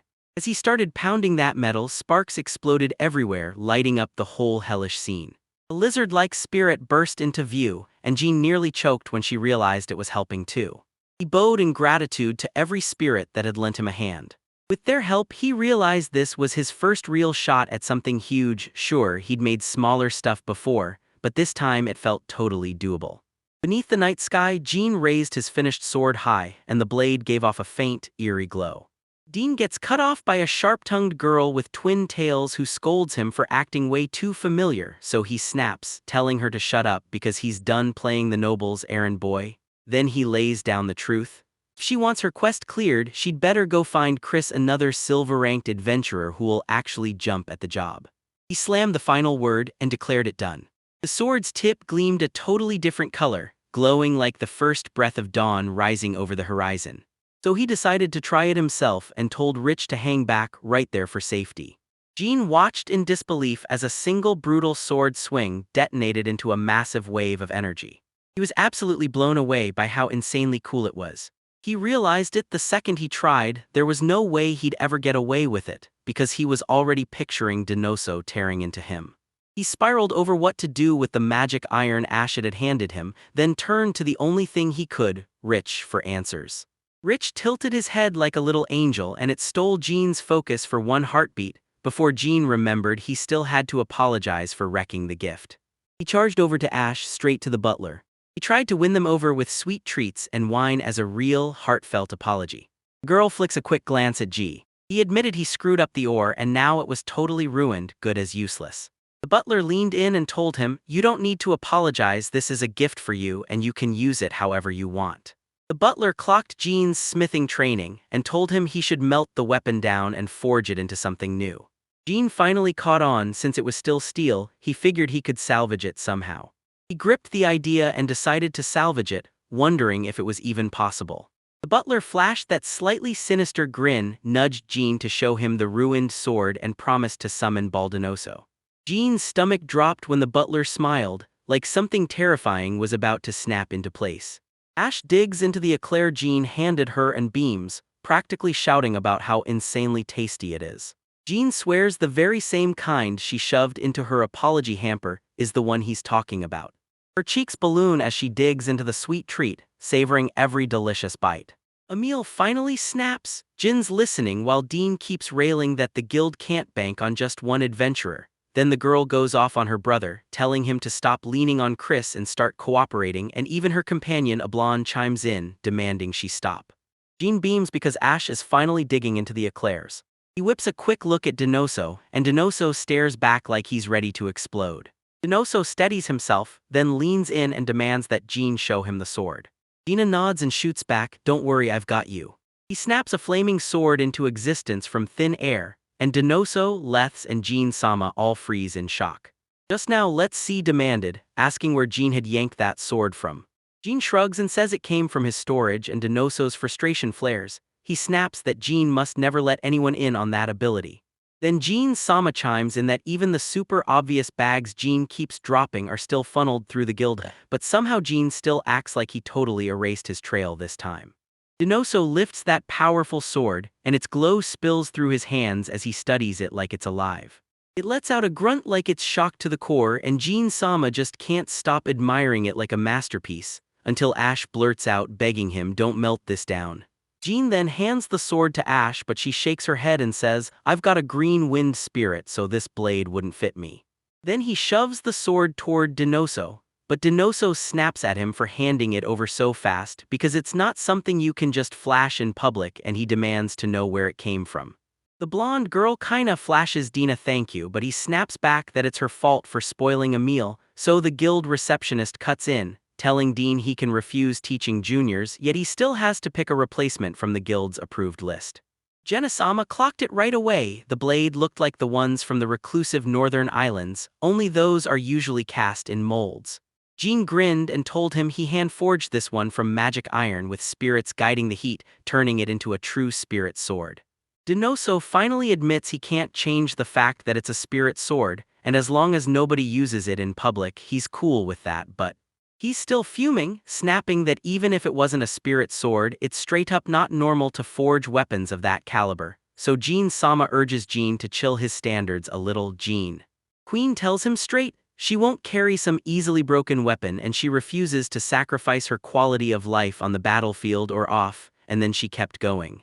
He just wants to be more comfortable, and Ash immediately snaps that what Jean calls normal is downright outlandish to everyone else. Then a man yells for Jean from the doorway.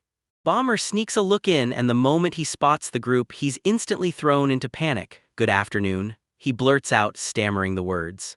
Jean instantly teleports to the door, ready to greet him face to face. Bomber shoots a question, "What's going on?" And when he learns they're trying to hammer out an agreement, he tells Jean, "Don't force it, don't push too hard." Bomber clocks the eclairs, shoots a question, "Can I grab a bite?" Because the smell is driving him wild, and Jean laughs, saying he's got leftovers since he already slipped some to Ash. Bomber takes one massive bite, freezes in shock, and blurts out that those sweets are probably worth an entire house. Jin spots the sibling fight, gets hit with that same ugly rejection, and tells the receptionist he's pulling his request right now. He stares in awe at the mountains of vanilla beans and cacao, then swears even the strawberry hidden inside is unheard of. Jean blinks, totally confused, and says, "No, it's just a real strawberry."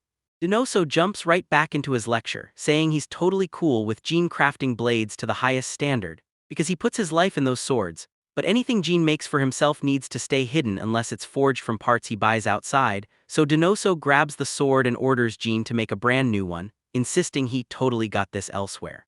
Gina jumps at the chance, she agrees to make even more. Bomber panics and blurts that he has no money, but Jean snaps, "Don't worry." Then Ash steps in, explaining it all because Denoso keeps showing up at brothels. Jean turns to Bomber and reminds him he's the one who handed over the magic iron in the first place. In that moment, he decides to begin by forging swords for Ash and Shiva, so in his workshop, Jean starts fretting over what power his own blade should carry and what spirit should ride with him, and the more he thinks, the more he's determined to go hunt dragons. He storms into work and hammers out a brand new project from the start.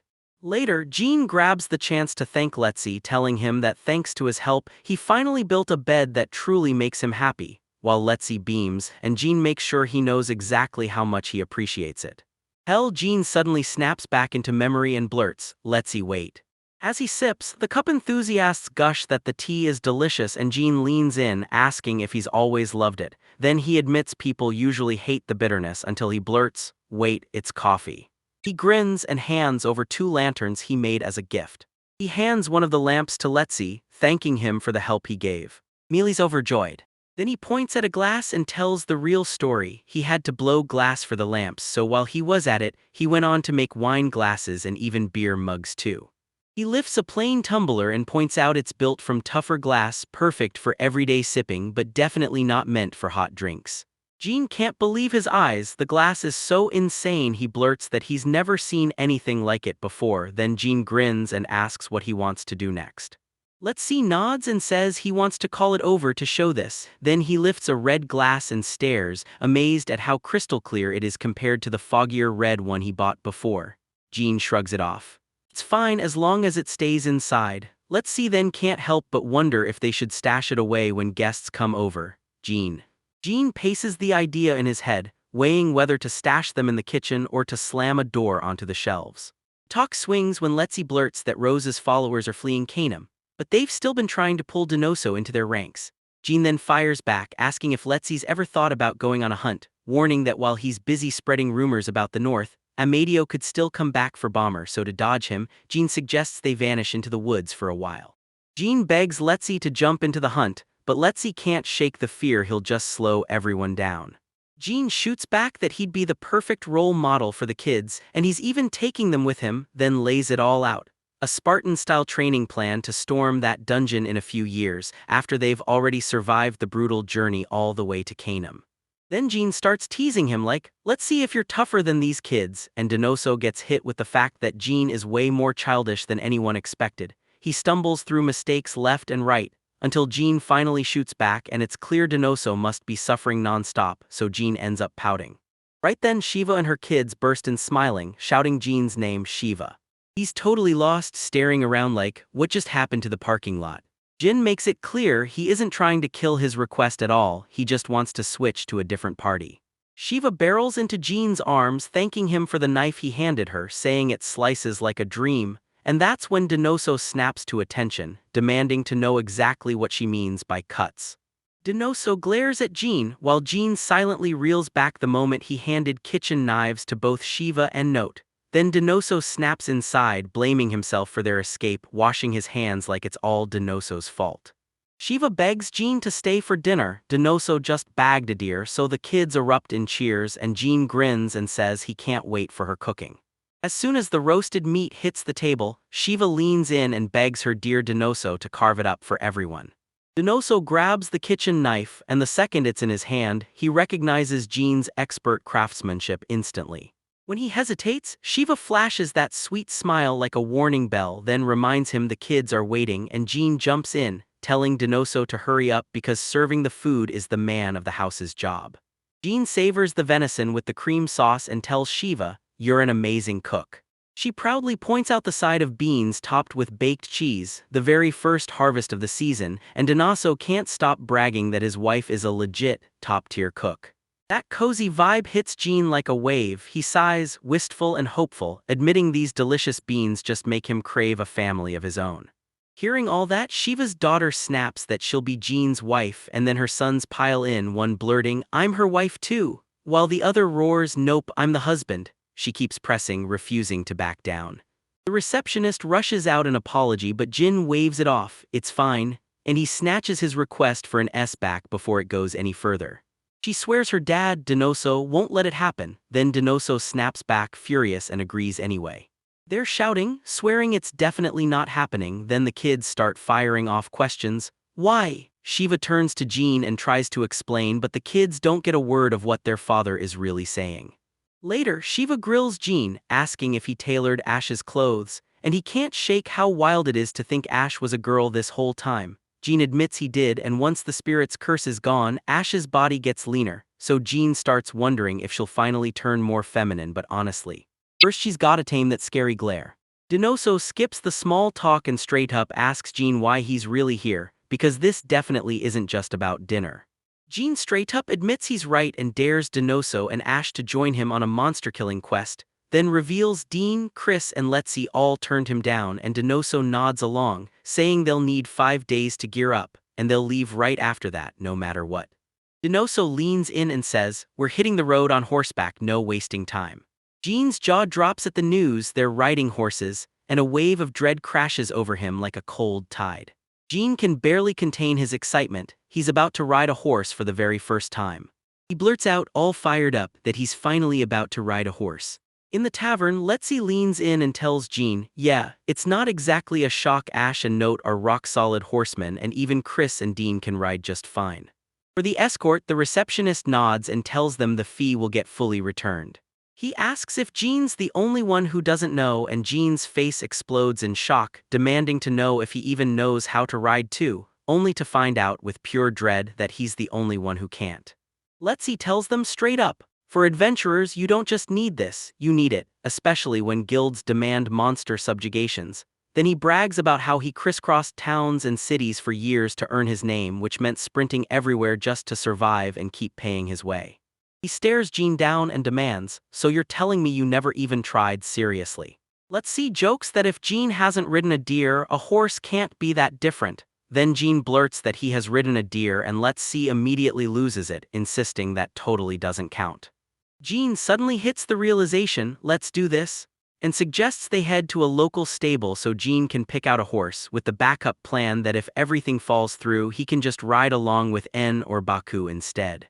The twins agree it keeps the horse from getting overworked, even if they can't deny it sounds a little lame. Jean blurts out of nowhere that he's got a hunch, he knows just the horse he can climb onto. Letzi squints at Jean, demanding to know if he truly has a horse that would let him climb on without a fight, and Jean swears he does, adding that if the horse balks, he'll just try asking the snow leopard instead. Letzi tells him to slow down, but Jean won't back off. He's not even sure the horse will truly accept him, yet he insists he made a contract with it. He won't force anything, so he starts weighing other options, maybe the deer or maybe the snow leopard. Alright, Jean finally spells it out. No, he's not headed for some abandoned mine, he's just going into the forest and he needs a way to keep up. When Letzi looks lost, Jean lifts a bottle of wine like a challenge and asks if that doesn't pique his interest, offering the whole thing if Letzi tags along, smirking that it's the exact wine Letzi brought and Jean's already down half. With a grin, he cheerfully drags in the plan for tomorrow too, saying Denoso's inviting Dean and Chris as well. Letzi lets out a tired sigh and reluctantly agrees, only because he's sure Jean is going to mess everything up. Note jolts Jean with the truth, he won't learn to ride any other horse if he keeps doing this, ever. If he lets Luther take over everything, Jean has to choke out an apology. Then later he grumbles that his thighs are screaming way more than his butt, so he'll have to try again tomorrow. Ash tells him he's a super fast learner, but Letzi throws in that maybe it's only because Luther stayed patient. Ash then adds that Luther totally went berserk the moment Jean tried to hop onto another horse, and Letzi can't help wondering if horses really are just like Jean's scent. The very next day, Ash suggests they take a ride and Jean agrees. He already got up early to whip up bento boxes. They roll out into the morning. Jin, still hunting for a little comfort, asks if he can take the adventurer's manual with him, and she agrees on the spot. Morning sunlight blazed as Jean, Ash, and the Note rode through the breathtaking countryside. Jean couldn't stop watching. Watch Ash charge forward, stuck in awe of her insane speed and slick skill, while he just stands back and lets Luther do all the heavy lifting. Then when Ash calls for a break, Jean turns and thanks Luther. Luther steps in to help him keep pace, then tells the horse to chill, drop its head, and graze. Then he shouts over to Ash, telling him lunch is ready, only for Note to joke about tying Luther to a tree and Jean to grin and say the horse will come running the moment he's called. Jean swings the lid off his spread. 3 kinds of sandwiches all lined up like a feast. Note and Ash can't help but stare straight up, impressed by how amazing it looks, and Jean offers them white wine, insisting it'll pair perfectly with the egg sandwiches. Then, with a flourish, he's about to say more. Note beams as the meal comes with fried chicken and shrimp spring rolls too. Ash stares at the garnish in awe, while Note wrestles with the idea of trying to fry food at home. Jean shrugs at it and realizes every single ingredient came straight from town, then makes a risky call. He leaves the anchovies out of the egg sandwiches, afraid they'll taste too strange. He's itching to cook wilder recipes, but first he decides Rice has to taste them before anything crazy hits. First, he casually drops that Nalade even has a dish like paella, yet he swears he's never spotted anything even close.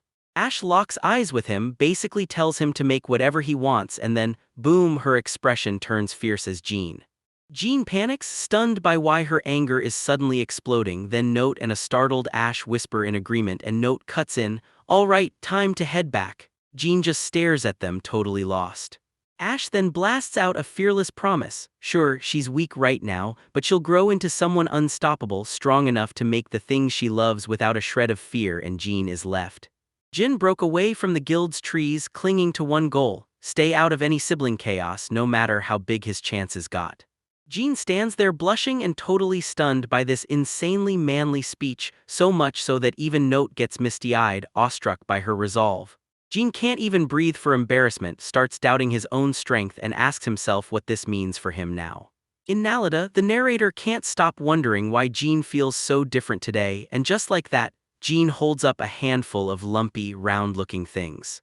A sharp-dressed young man from the Alloway family hesitates and blurts out, "Are you Potato?" "Potatoes?" Jean grins wide like he's already won and lays out the whole plan. Since he can't use anything from his old world, he'll introduce this world to fresh new stuff, starting with potatoes, and he's brought it all too. He hurried to sell them in Aladade, the young man from the Alloway family standing ready. Family swore they looked like sweet potatoes in color but came out shaped like normal ones. Jean just couldn't stop thinking about how those spirits helped him grow them, especially since wheat was such a fragile crop during wartime deep underground. Farmers are planting these tougher, easier-to-store brown-grown potatoes, and it hits him with shock. Who would have guessed that potatoes once raised just for their flowers are now treated like real food? One Alloway family member is even glad fewer people will go hungry, though he trails off. He hates that the war is the reason. Then he blurts out that the potatoes he's seen before were way smaller, and he can't believe how huge the genes are, yet he snaps back with a real concern. Some people say the potatoes are poisonous. Jean goes quiet, remembering the time his sister chewed him out for not knowing that only the sprout. He realizes the sprouts are toxic, then snaps that they must be messing up the preparation and the sprout. The Aloe man says those sprouts and any green parts are a no-go. Then he asks if Sir Salil finally knows what's behind it. Jean nods and confirms it. This is all about the preparation. Right in front of him, the goddess Mistu bursts into the world in a flash of light, only he can see her. When they ask his name, he smirks and says he goes by Solar Linalidate and Jean in Canem, and you can tell he's been through it and came out stronger. He's latched onto the name Jean, but if it paints a target on his back, he'll ditch it. He swears he'd love to teach what he knows about the crop, but only if the deal is right. Then the Alloway man leans in and demands, "So what's the catch?" Jean answers by asking for a house on the island because he thinks it should be. It's easy for the wealthy Alloway family, and then he clarifies right there. The man says it's a nightmare. Nalade's property and power are so hotly fought over that there's not a single open spot. Yet the Alloway's money from shipping means they can probably pull strings, but once Jean clocks how cramped his cooking options are, he decides to leave. The Alloway man lunges in front of him, halts him cold, and demands a little more time, promising he'll take it straight to the family head.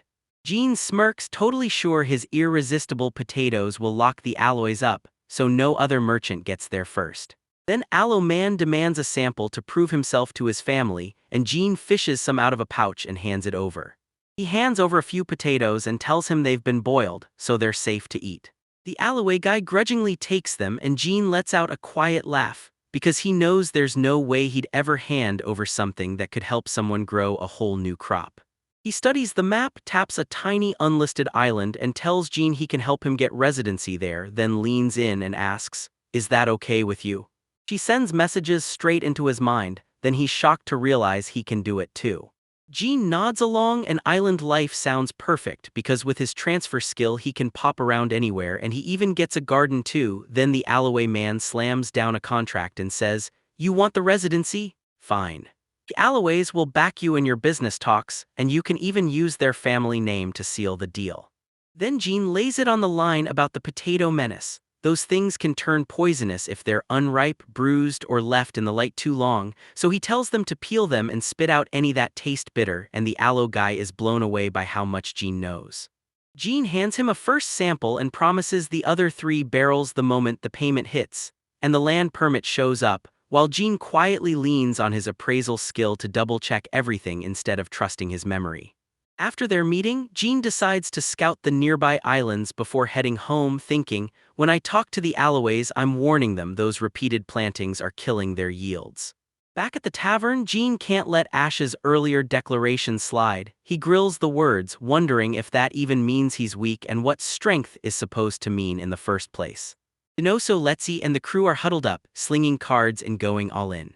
Annoyed shuts Jean down and tells him to take that bragging somewhere else, and note cuts in like, "Ash has been a knight for ages, so get your facts straight." Jean snapped back, insisting he hadn't meant to pick it up, then thought, "If I really go all out, I could level the whole town." Chris clocks it. Jean doesn't look weak at all, he just doesn't feel like the type to take a life. Dean shrugs and says Jean seems more suited to the kitchens or the kind of guy who keeps his house spotless. Jean can't really argue with their verdict. He admits he's only out there hunting birds for their down, so he throws a bet down and lets it ride. "Let's see." She tells him she's sure he can hear her thoughts, then laughs off the idea of him thinking naughty things, only for him to shut it down fast and flat. "Let's talk about the fluffy excuse Dinoso pulls out to justify taking a life." Then Chris jumps in, raising the stakes. Note tells Jean to talk to them before he decides to level the town, then boom, we watch a flawless four-of-a-kind land and win the pot. Everyone else is totally fooled and seriously impressed by Letzi's bluff. Chris then hammers out a new plan, moving their departure up by 1 day because Nina the archer has finally ridden into town. Jean gets it. This means they can dodge the heroes entirely, and Chris nods, saying the quickest hero team member showed up first, with the rest due in just 2 or 3 days. Dean grills Jean about the summoned heroes and Jean feigns cluelessness until he admits he's heard all about it. Dean tells him the truth, 4 heroes got summoned, but one of them is a changeling in disguise. Jean blurts out what even is a changeling, and Chris fires back that it's a spirit that snatches a child's spot, something he learned from books. They're said to be unfinished holy spirits, sneaky little things that trade spots with real kids, vanish as soon as the children grow up, and leave everyone staring in shock. But this changeling, it's not like the others. Something feels wildly off. Ms. Toa tells them, use your separation power and you'll get stronger, but don't stretch it to too big a target or it'll lose its bite. Jean drops the bombshell that this replica is probably a stand-in for someone the hero once loved back in his old world. Incomplete changelings have to gulp down spirits just to stay whole, but human memories shatter too fast to hold onto. People swear it's snatching spirits, but Nina insists the victims get handled so fast that nobody ever figures out which changeling did it. Jean remembers the news about 4 heroes being summoned, and then the scary truth hits him. Somebody else must have been yanked into this too. Now he's dying to find out who was brought back because he's sure it's his sister and her 2 friends. Dinoso's like, yeah, nobody's gonna step in because these guys are throwing magic around like it's careless candy. Let's see what happens. People will see it as a gift because it'll chase off those rogue spirits and they're hunted on the frontier anyway. Yet the second he imagines what Dinoso's power could unleash, he shudders, terrified of even stronger monsters crawling in. Note says people claim the heroes nurture gods, and with the god of wind's power hitting hard right now, no one's about to quit on them anytime soon. Dinoso says Nina looks like she wants to deal with the changeling herself, but the others, Rosa included, are itching to charge the capital and make the royal family wipe it out, yet they don't have a real reason unless the heroes keep stirring up more chaos. Jean just wants to keep N out of the chaos, blaming the country for letting all of this happen, Denoso. Denoso clocked it instantly. Jean sees things completely differently than he does, and for Jean, his family comes first above everything. If you used it on just one person, everyone around them would suddenly stop talking about Jin. Let's see if they can spot the changeling, because whoever's acting all soft and lovey-dovey is the fake, copying someone they loved, and Chris warns that their relationships might have shifted the second they stepped into this world. He points out the group is made of two sibling pairs, one led by an older brother and the other by an older sister. Then Chris drops the bombshell: they already know the hero's name. Chris blurts out the heroes' names: Haruka, Hisatsugu, Yuka, and Jin, and the moment he hears his old name, Jin freezes, stunned like the world just outed him. Jin clocked it instantly: two pairs of siblings, and one of them was a changeling, and inside his panic went nuclear because his old name was sitting right on that list. He snaps to the truth in seconds: this changeling is the little brother, and he's about to figure out the rest. Let's see. He's stunned, but the note backs it up. Even though he's never laid eyes on them, the names still line up perfectly. Jean thinks, that's not me at all. It's a whole body built to look like him, stitched together from his sister's memories and her friends' faces. He scoffs at the idea that anyone could truly love him, convinced his sister doesn't love him for real. He can't help thinking it's nothing but an obsession, and it disgusts him that their vision of him got twisted into some helpless, subservient thing. When someone asked Jean about the couples and whether there were 4 heroes from the beginning, Jean snapped back that only 3 were summoned, and that he'd been yanked into the whole mess against his own will. He barely knows his sister's friends, just that the brother carries himself like he owns the place while his little sister hangs back, scared to move first, so now he can't help wondering. Did they change the moment they got dragged into this world? Silence hits like a wall, then it's gone. The car vanishes without a trace. She thanks him for actually listening to her advice, then vanishes into thin air. Jean thinks his narcissistic sister likely begged for beauty or youth without lifting a finger or changing a thing about herself. Then Note asks if that means she'll end up matching him in skill. Jean answers, I'm only good at making things, and says their blessings come from different gods, so let's. He recalls a god named Rich from the demon forest, and Jean shuts it down. Rich isn't the only one who blessed him, meaning their original conditions were totally different. Chris shoots back that if the heroes get combat skills, they'll blow past Jean, and if nobody stops that, it's going to get ugly fast. Jean counters that he's heard the heroes will keep guarding the changeling as long as nothing truly awful comes down. Jean gets the question, are you really okay with leaving the heroes alone? And the second he hears it, determination snaps into his face. I'm not going anywhere near them. Then he tells them why he's so sure. He read it in a library in Thelma's, that this world is built so nothing truly depends on how heroes grow. He just prays the world won't flip upside down from the moves of only 3 or 4 people.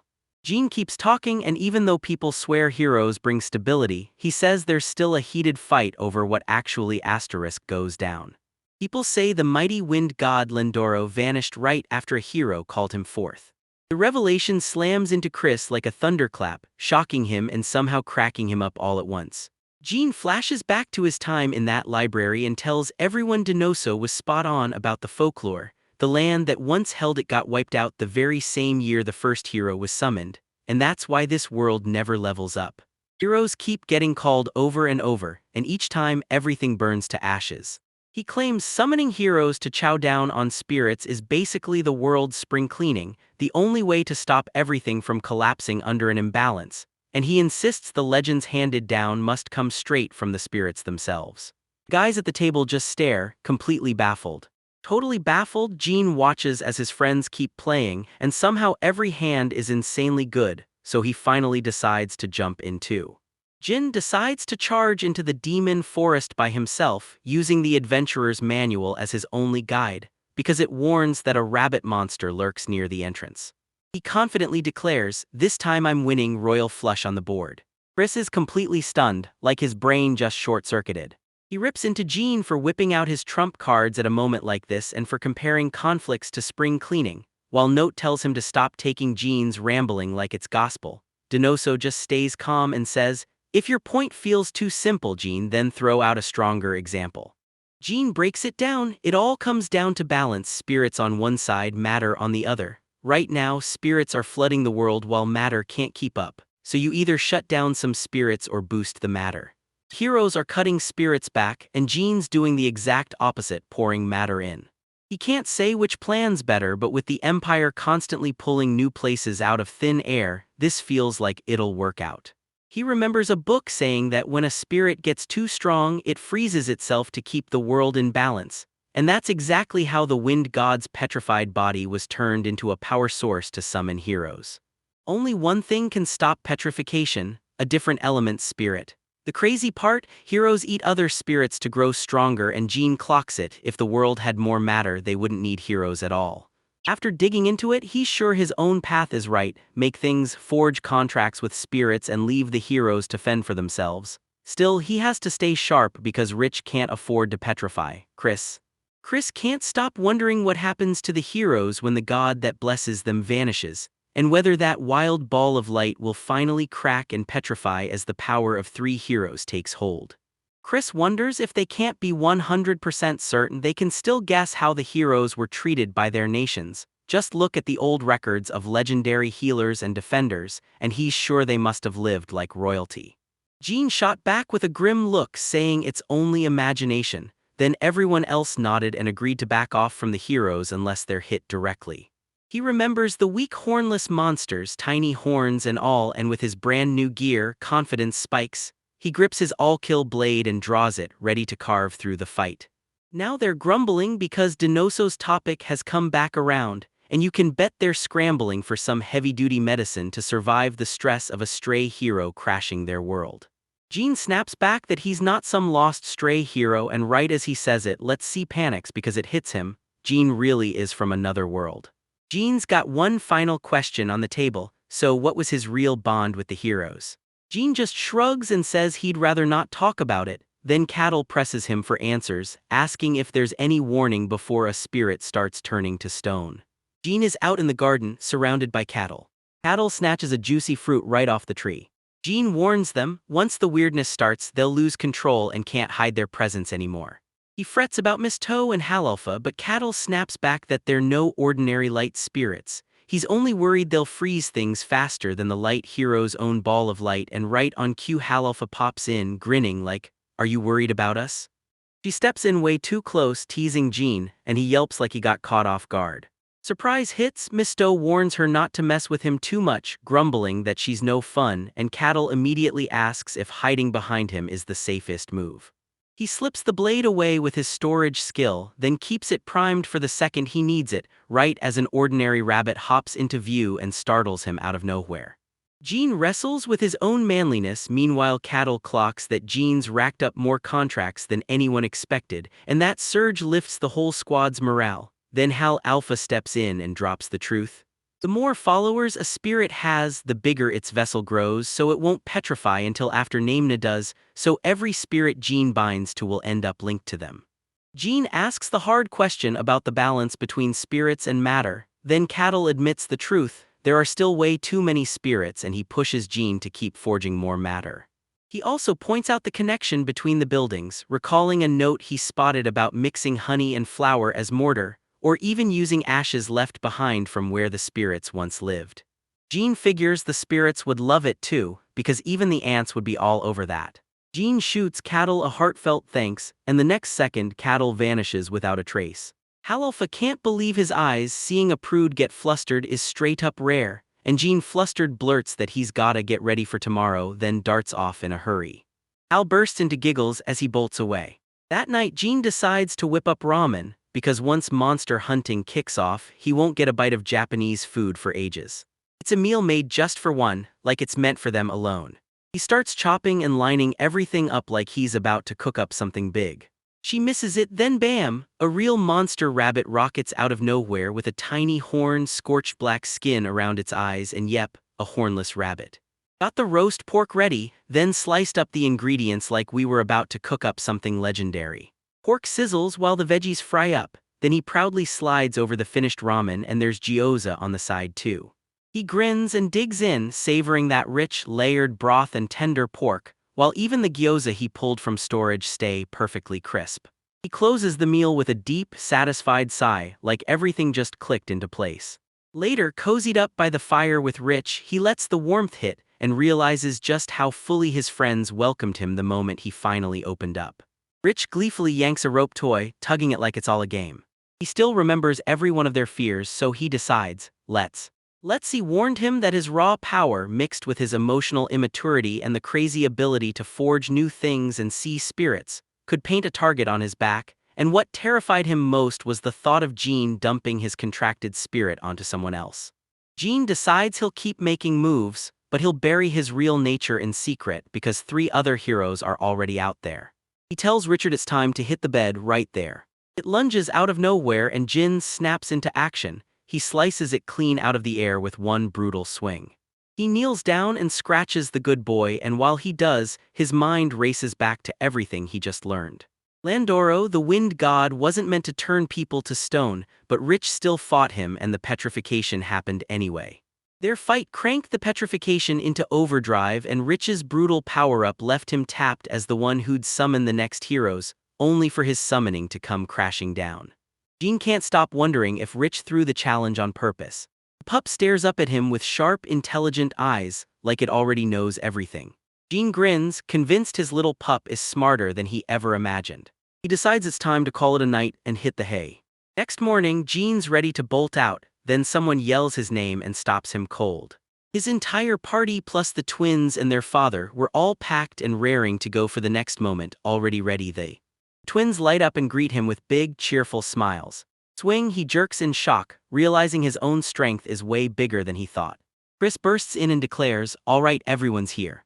Denoso grins and teases, asking if they're all planning to dress up as Santa with those giant sacks. "All right, let's see what happens." They snap, "Look, it's out of our control. You have to get the laundry done while we're away or it'll start going moldy." Gina nods and admits, "Yeah, that actually makes perfect sense." Denoso slams his decision down and declares, "All right, let's head out." With a final okay, the huge group surges down the street together. At the stable, Jean leans into his horse, Luther, and orders him to look after them. Luther finally reacts and Jean pats his head, cooing that he's a good boy. Jean suddenly snaps back to something, then whips his gaze to Luther again. He feeds the horse a sugar cube and laughs, saying how horses can't get enough of sweet treats. He tests his strength, imagining how things would have gone if he'd swung a plain old sword, and then boom, a horned rabbit charges in, but he still erases it with a single strike from his trusty shop-bought blade.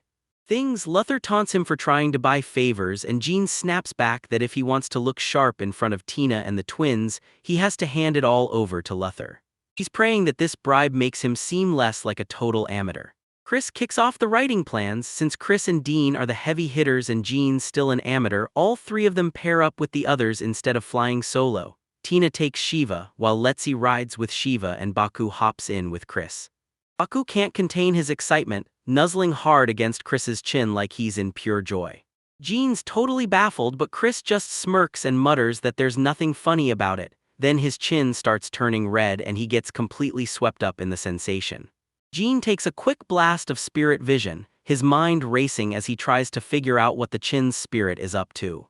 He spots that spirit rubbing against Chris's chin and immediately wonders if they're fighting for dominance, then, watching Chris's face, asks why they'd compete and how his other spirits handle something like this.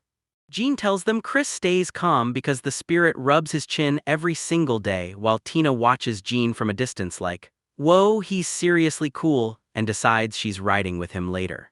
Denoso cuts her off on the spot, snaps that it's not happening and swears she'll ride with no man, only him. Himself, the twins roast their dad as a total meanie, and Ash mutters that the whole Denoso family basically loses it the moment Jean shows up. He even agrees that being around Jean makes it way easier to just breathe and relax.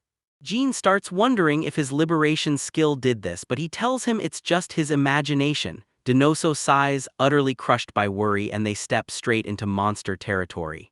Denoso snaps that they need to stay on guard because the skies are packed with ape monsters.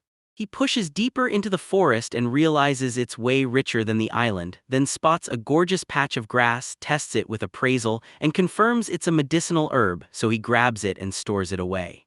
In the chaos of a herd that moves like one, another pack crashes into view. Right then, Denoso snaps his weapon into place and shouts that it's fight time, and the whole crew lunges forward as Chris and Denoso square up against the ape. Jean leans in and watches the clips like his life depends on it. Gently, Shiva rockets into the sky, his sword blazing overhead. He's flying up, then boom, he drops one of the monsters like it's nothing. Monsters came crashing down as the ape fell. Then boom, the rest of the pack panics and bolts. Jean spots that they've bolted right on the run. Away, listen to this. He says it didn't hit this time, but if you take down even one of the Blackford apes, the whole pack will snap into a relentless, no-mercy attack. They swear right then and there that they'll remember it forever. The twins press Chris about the pink monkeys further south, then he shakes his head and tells them, nope, I don't know. Mixing appraisal with storage turns out to be wildly useful in a way you'll feel instantly.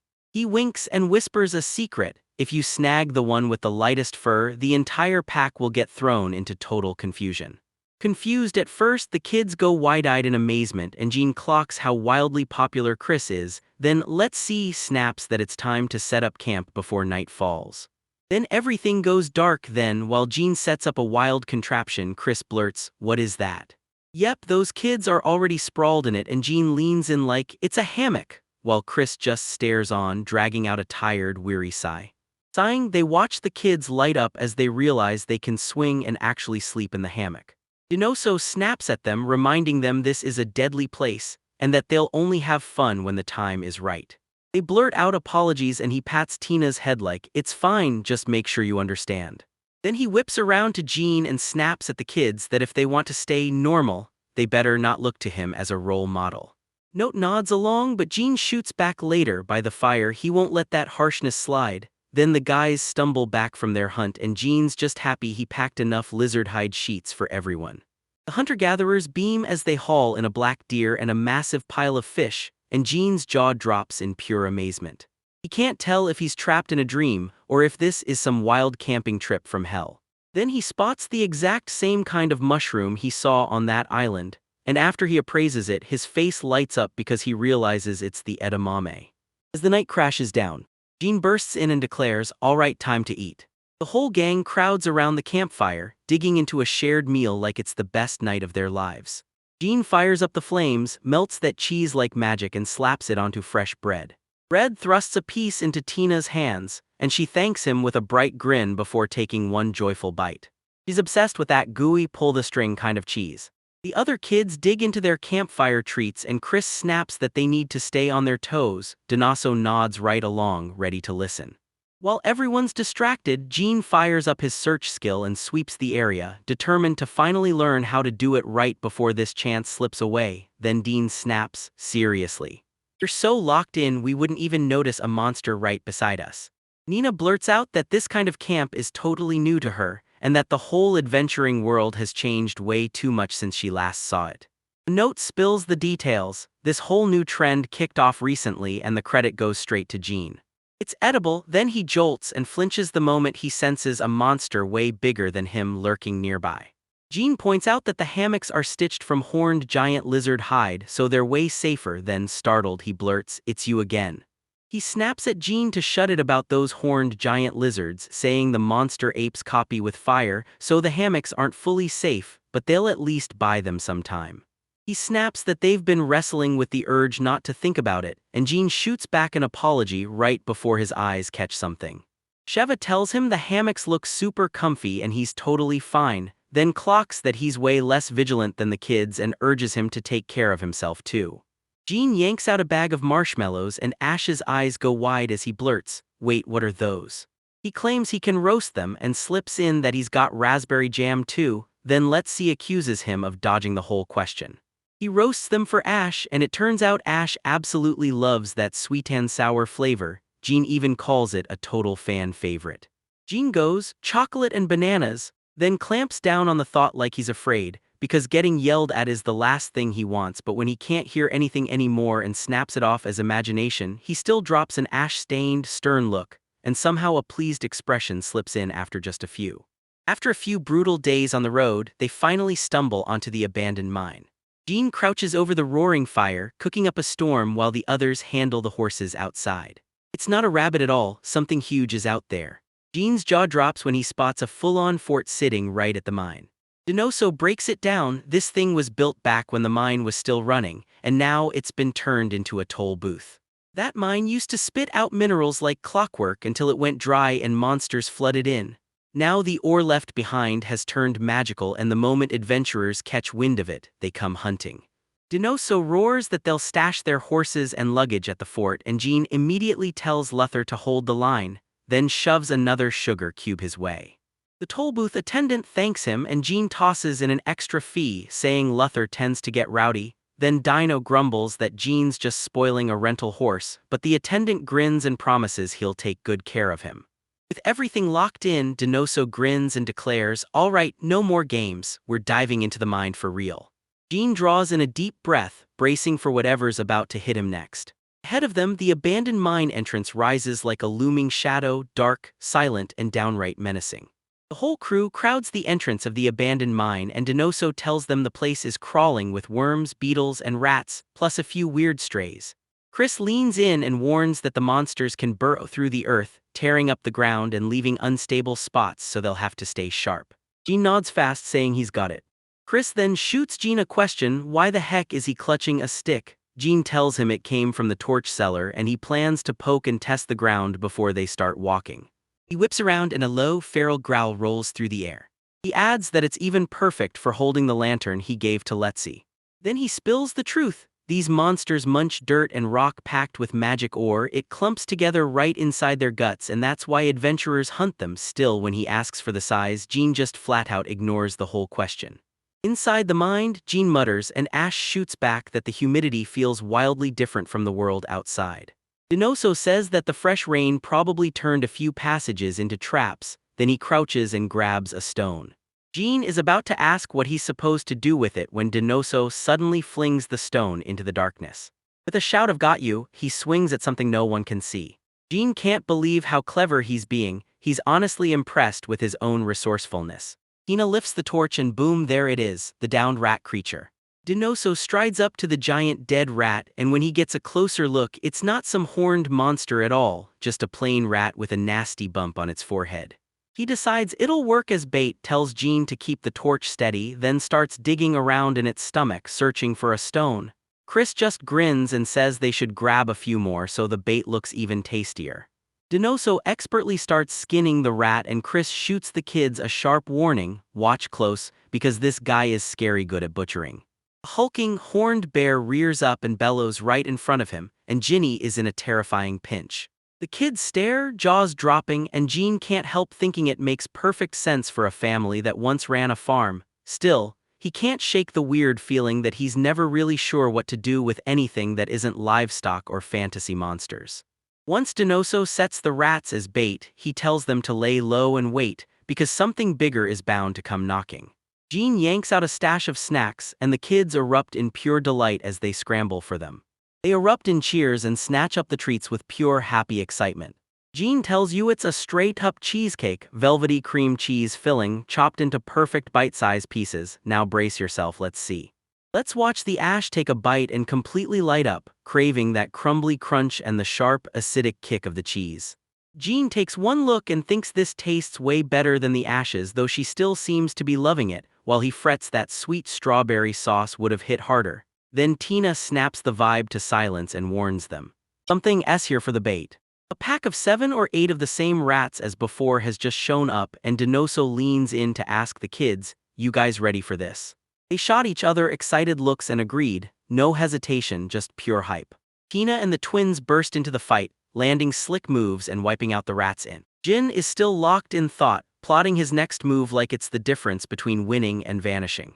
He throws his arms up, congratulates Baku for the kill, and then suddenly a rat bursts in and lunges at him from behind, like it came out of nowhere.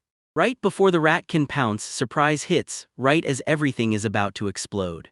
But before it even reaches him, Sheva rockets in and slices it down with a razor-fast knife strike. Then En shouts to his mom and she beams right back. Dinoso shoots her a startled look, demanding answers from Shiva as she grips a knife in her hand.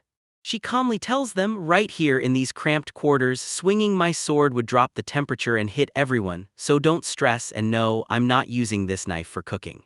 Dinoso snaps at her to stop staring at him like that. Yeah, he's the one who forged the knife, but come on.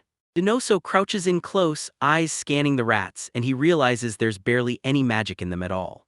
He figures the hunt has to go deeper to track down bigger monsters because the ore doesn't build itself overnight, and Jean nods, ready to charge into the depths. As they walk, Chris suddenly shows up behind Dean and yanks the surprise right out of him. Jean catches it too because Dean's still Dean, but Chris looks like he's dialed in way more serious, like they really must respect Denoso, the legend. See what happens. Out of absolutely nowhere, Misto bursts onto the scene, and it throws him into a full-on shock. Letzi tells Jean that he feels Jean is way more grounded about this than Chris and Dean. Because the second Naso shows up, their excitement just drains away and Jean nods, admitting he gets exactly what Letzi means. Letzi then hands them a lantern and urges them to try it out.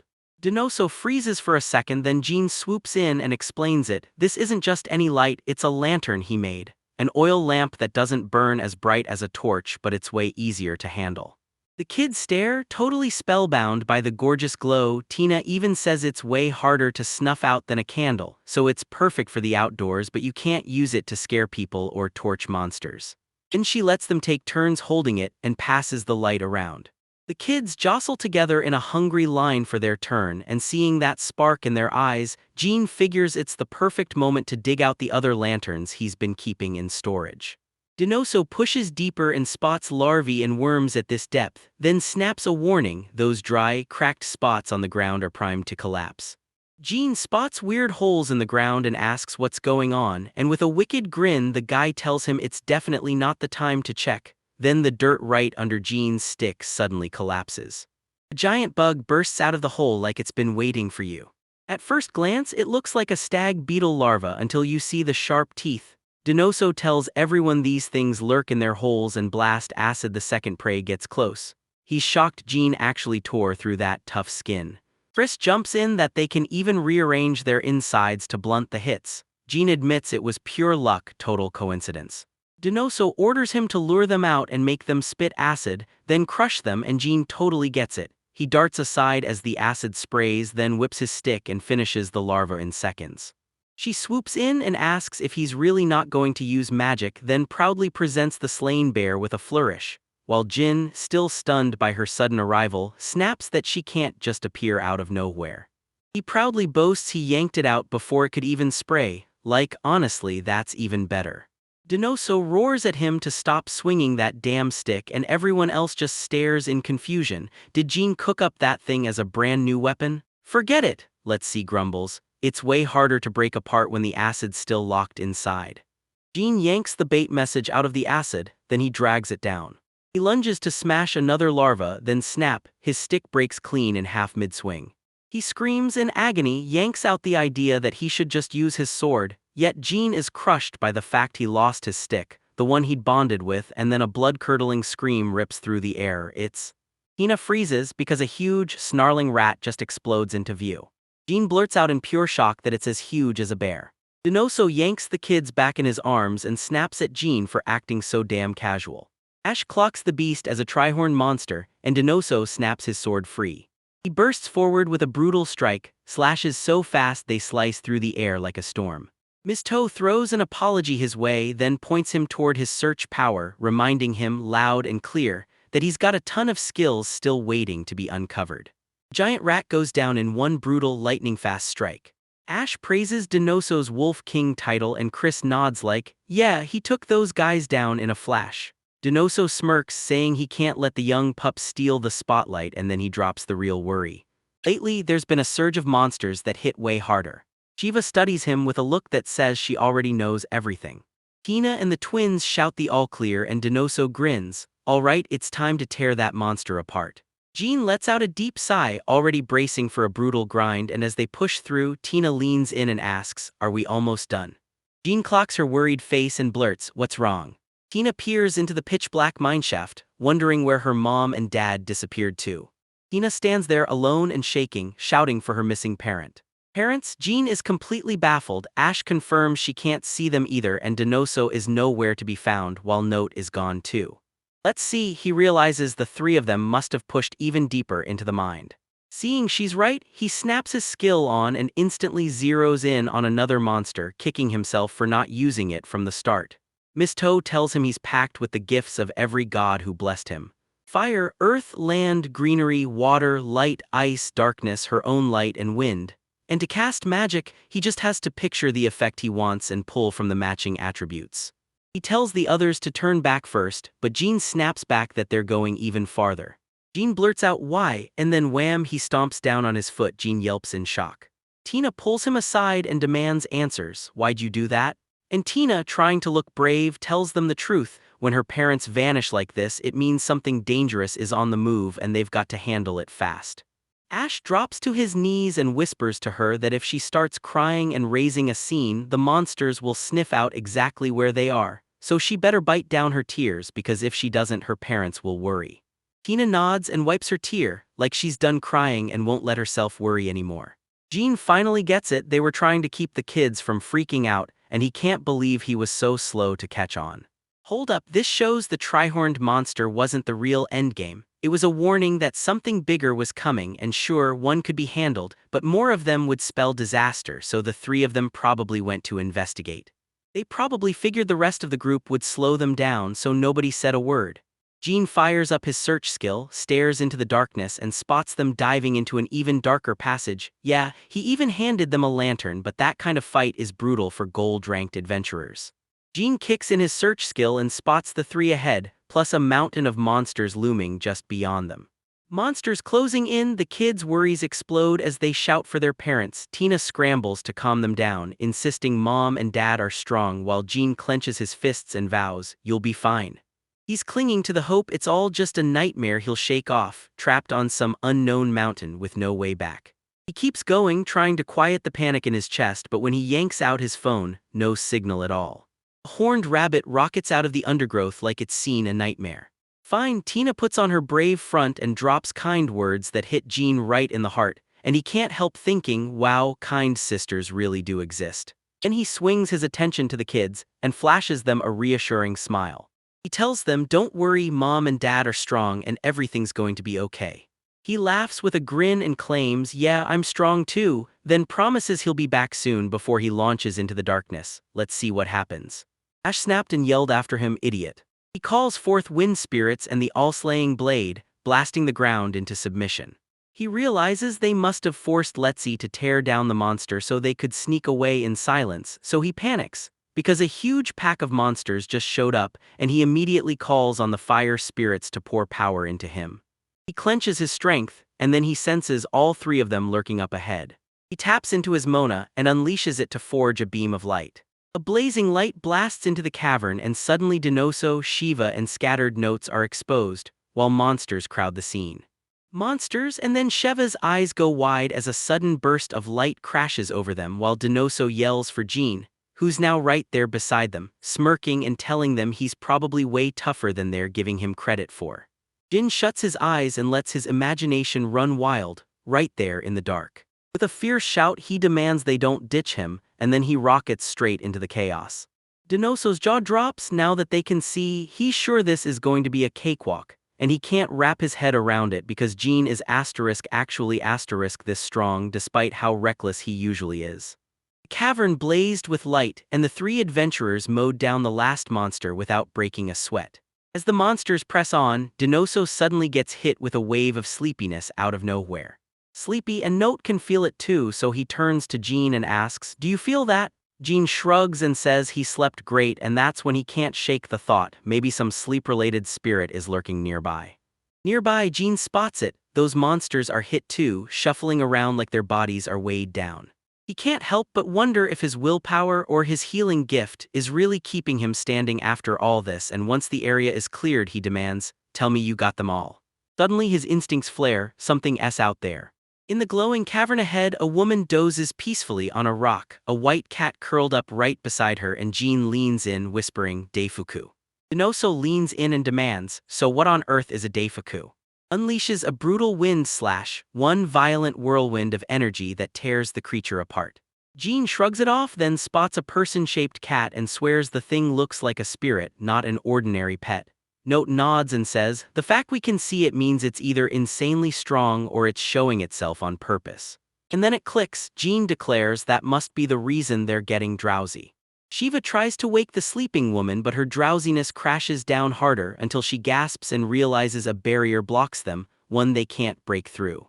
Jean leans in and asks, "Can I try something?" then yanks out a wooden box like it's about to change everything. White cat Hyle snaps its eyes open. Eyes jumps up, sniffs the box with curiosity, and then, before anyone can stop him, climbs inside. Jean slams the lid shut, trapping the cat inside. Denoso blurts, "So what now?" and Jean totally panics, then admits he has no clue because he just acted on pure impulse like a cat turning into liquid. Shiva tells him to stop and really think what happens after he captures it. Inside the cavern, the woman starts to stir, like something inside her is waking up. She stretches, yawns, tells them good morning, and then, straight-faced, demands what they did with Hyle. As the spell's remnants vanish, a fresh, dead rabbit drops into view. The woman is falling apart, screaming that Hyle has never once left her side, and Denoso points straight at the box. She pops in and says, "I'm Sarah," then admits she crashed there because the noise outside was unbearable. Denoso shoots back with a question, but she calmly explains that Hyle's barrier smothers nearly every sound, and she's so drowsy she only managed to ask Hyle to bring her here. Then Jean puts it together. The loudest person she mentioned had to be Rosa, the one who wanted to borrow Hyle. He remembers how Rosa wouldn't quit, how he shut her down cold once he realized her whole deal was 3 meals a day, naps in between, and a deep sleep every night, and that wasn't a lifestyle he was ready to touch. He grumbles that Sarah's basically snoozing most of the time anyway. Sarah cuts in and says she can only power through for about 2 hours a day before sleepiness crashes back in. She's only up because Hyle finally stepped away, and her dream is simple: become a mistress who can stay sprawled in bed all day, smiling through it with that gorgeous face doing most of the work. She messages, "So, if I can't get a job with my barrier skill, what then?" And then she hits back with the truth. When Hyle finally falls asleep, she's the only one who's allowed inside that barrier. She says, "Sure, I look like this, but don't forget I'm still a spirit's bud." She introduces herself as an aspiring mistress, like that's her next big move. Jean pushes the whole crew forward, racing to meet that mysterious woman, Sarah. Miss Toe thanks him, then warns him to handle his rare magic with kid gloves, because once he bonds with the other spirits, they'll gladly start lending him their power. He blurts out, "Am I being too harsh?" then calls her a seedy lady with a weird Deifuku spirit, only for Jean to slam back that he's not judging her by gender, he just doesn't trust anyone, and Dean's like, "Yeah, that's gotta be old trauma from his past fake confessions." Jean snaps that it's none of their business, says he cut back to guide them, and while he's doing that, Denoso and the others are busy taking care of everything. Right then, the kids spot Jean and yell for their parents like it's the moment they've been waiting for. Jean jabs a finger at Sarah's spot and blurts to Denoso that she wants to be his wife, then quickly adds, "Sure, she won't do housework or raise kids, but if that's okay, I can have her," only for him to mutter, "Wait, she actually wants to be a mistress, not a wife." Denoso goes completely speechless, staring in shock like, "What just happened, Denoso?" Denoso instantly gets flustered, blurting out, "Wait, are you really that good looking?" Chris jumps in right away, gushing that if it's for the person he loves, he'd gladly take on every chore. "Let's see," he adds like it's the most realistic thing in the world. Ash presses Jean for his take, and Jean just shrugs, "Nah, I'll pass."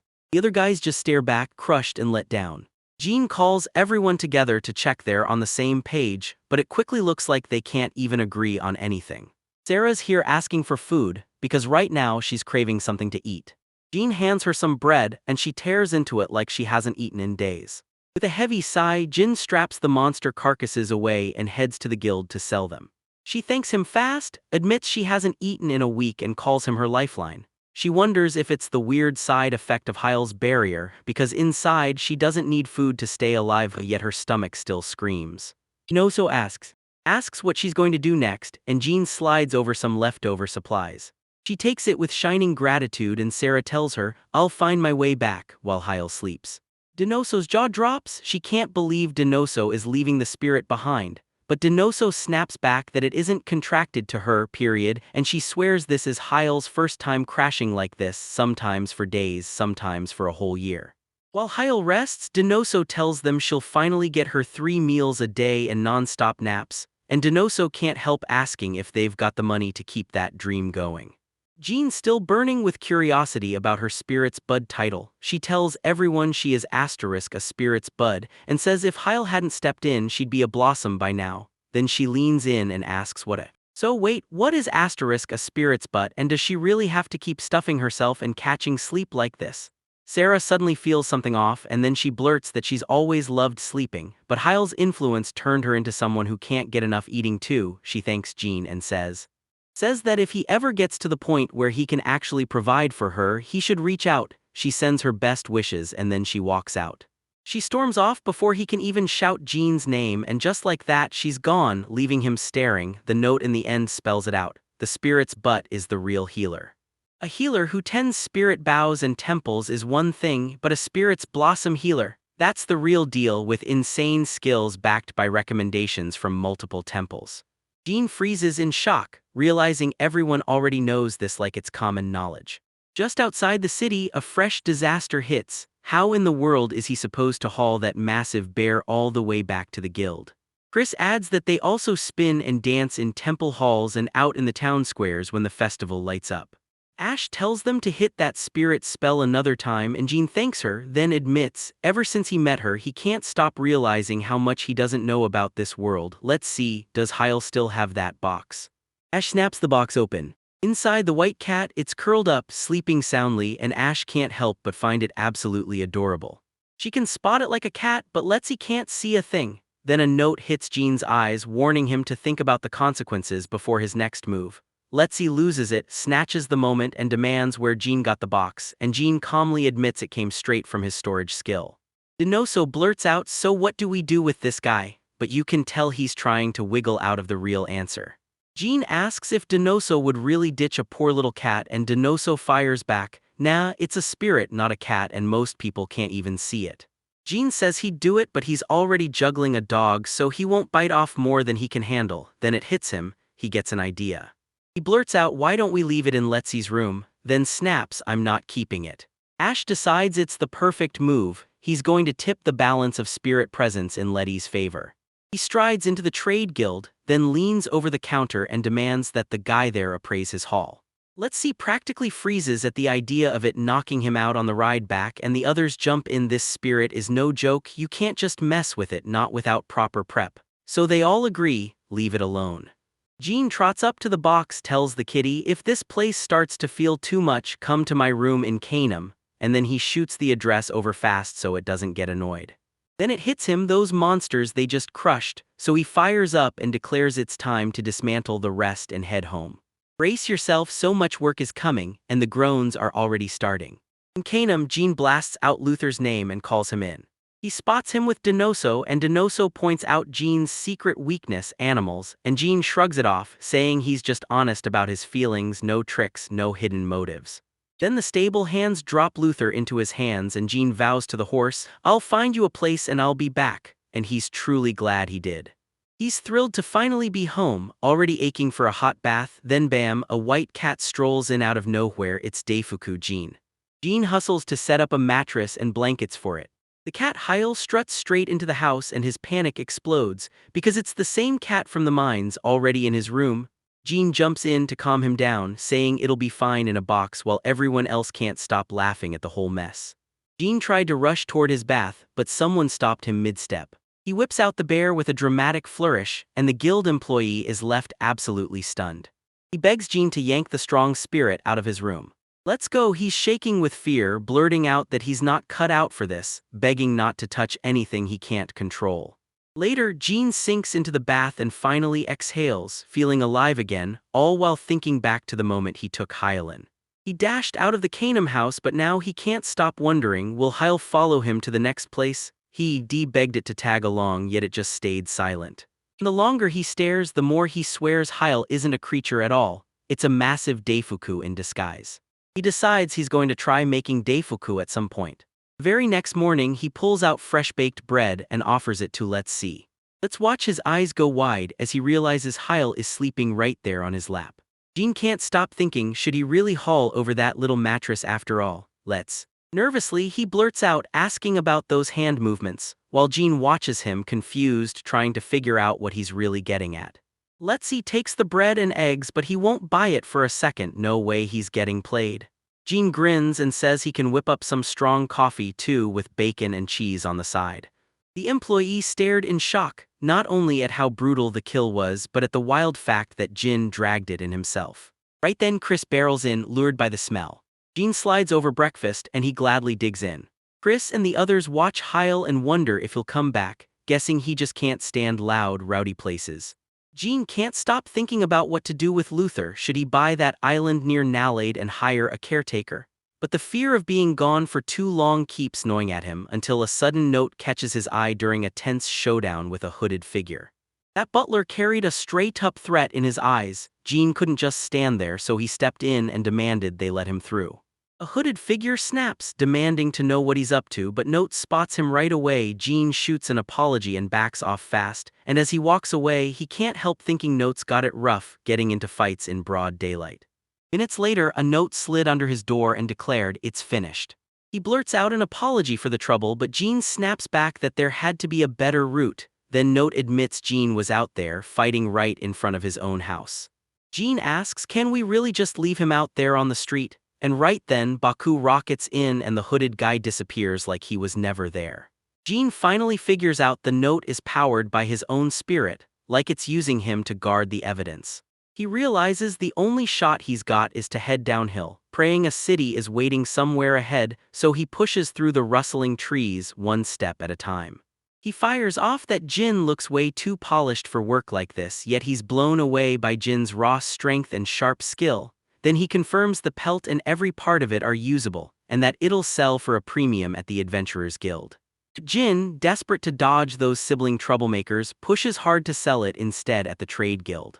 Notes claims he had it all under control and that any sane person would have steered clear, yet Jean admits he was too busy spiraling over Luther to notice. Not then leans in and asks Jean if he knows someone who can haggle with merchants and craftsmen, someone sharp at keeping quiet and disappearing fast when trouble hits. He adds that if they keep their mouths shut, even better. Then it hits him, something clicks in his head.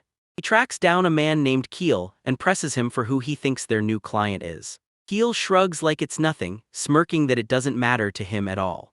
Jean bursts into Ash's place grinning from ear to ear, holding up snacks he just whipped together. Then he starts calling out, "Ash." He blurts out Deifu before he even gets a chance to.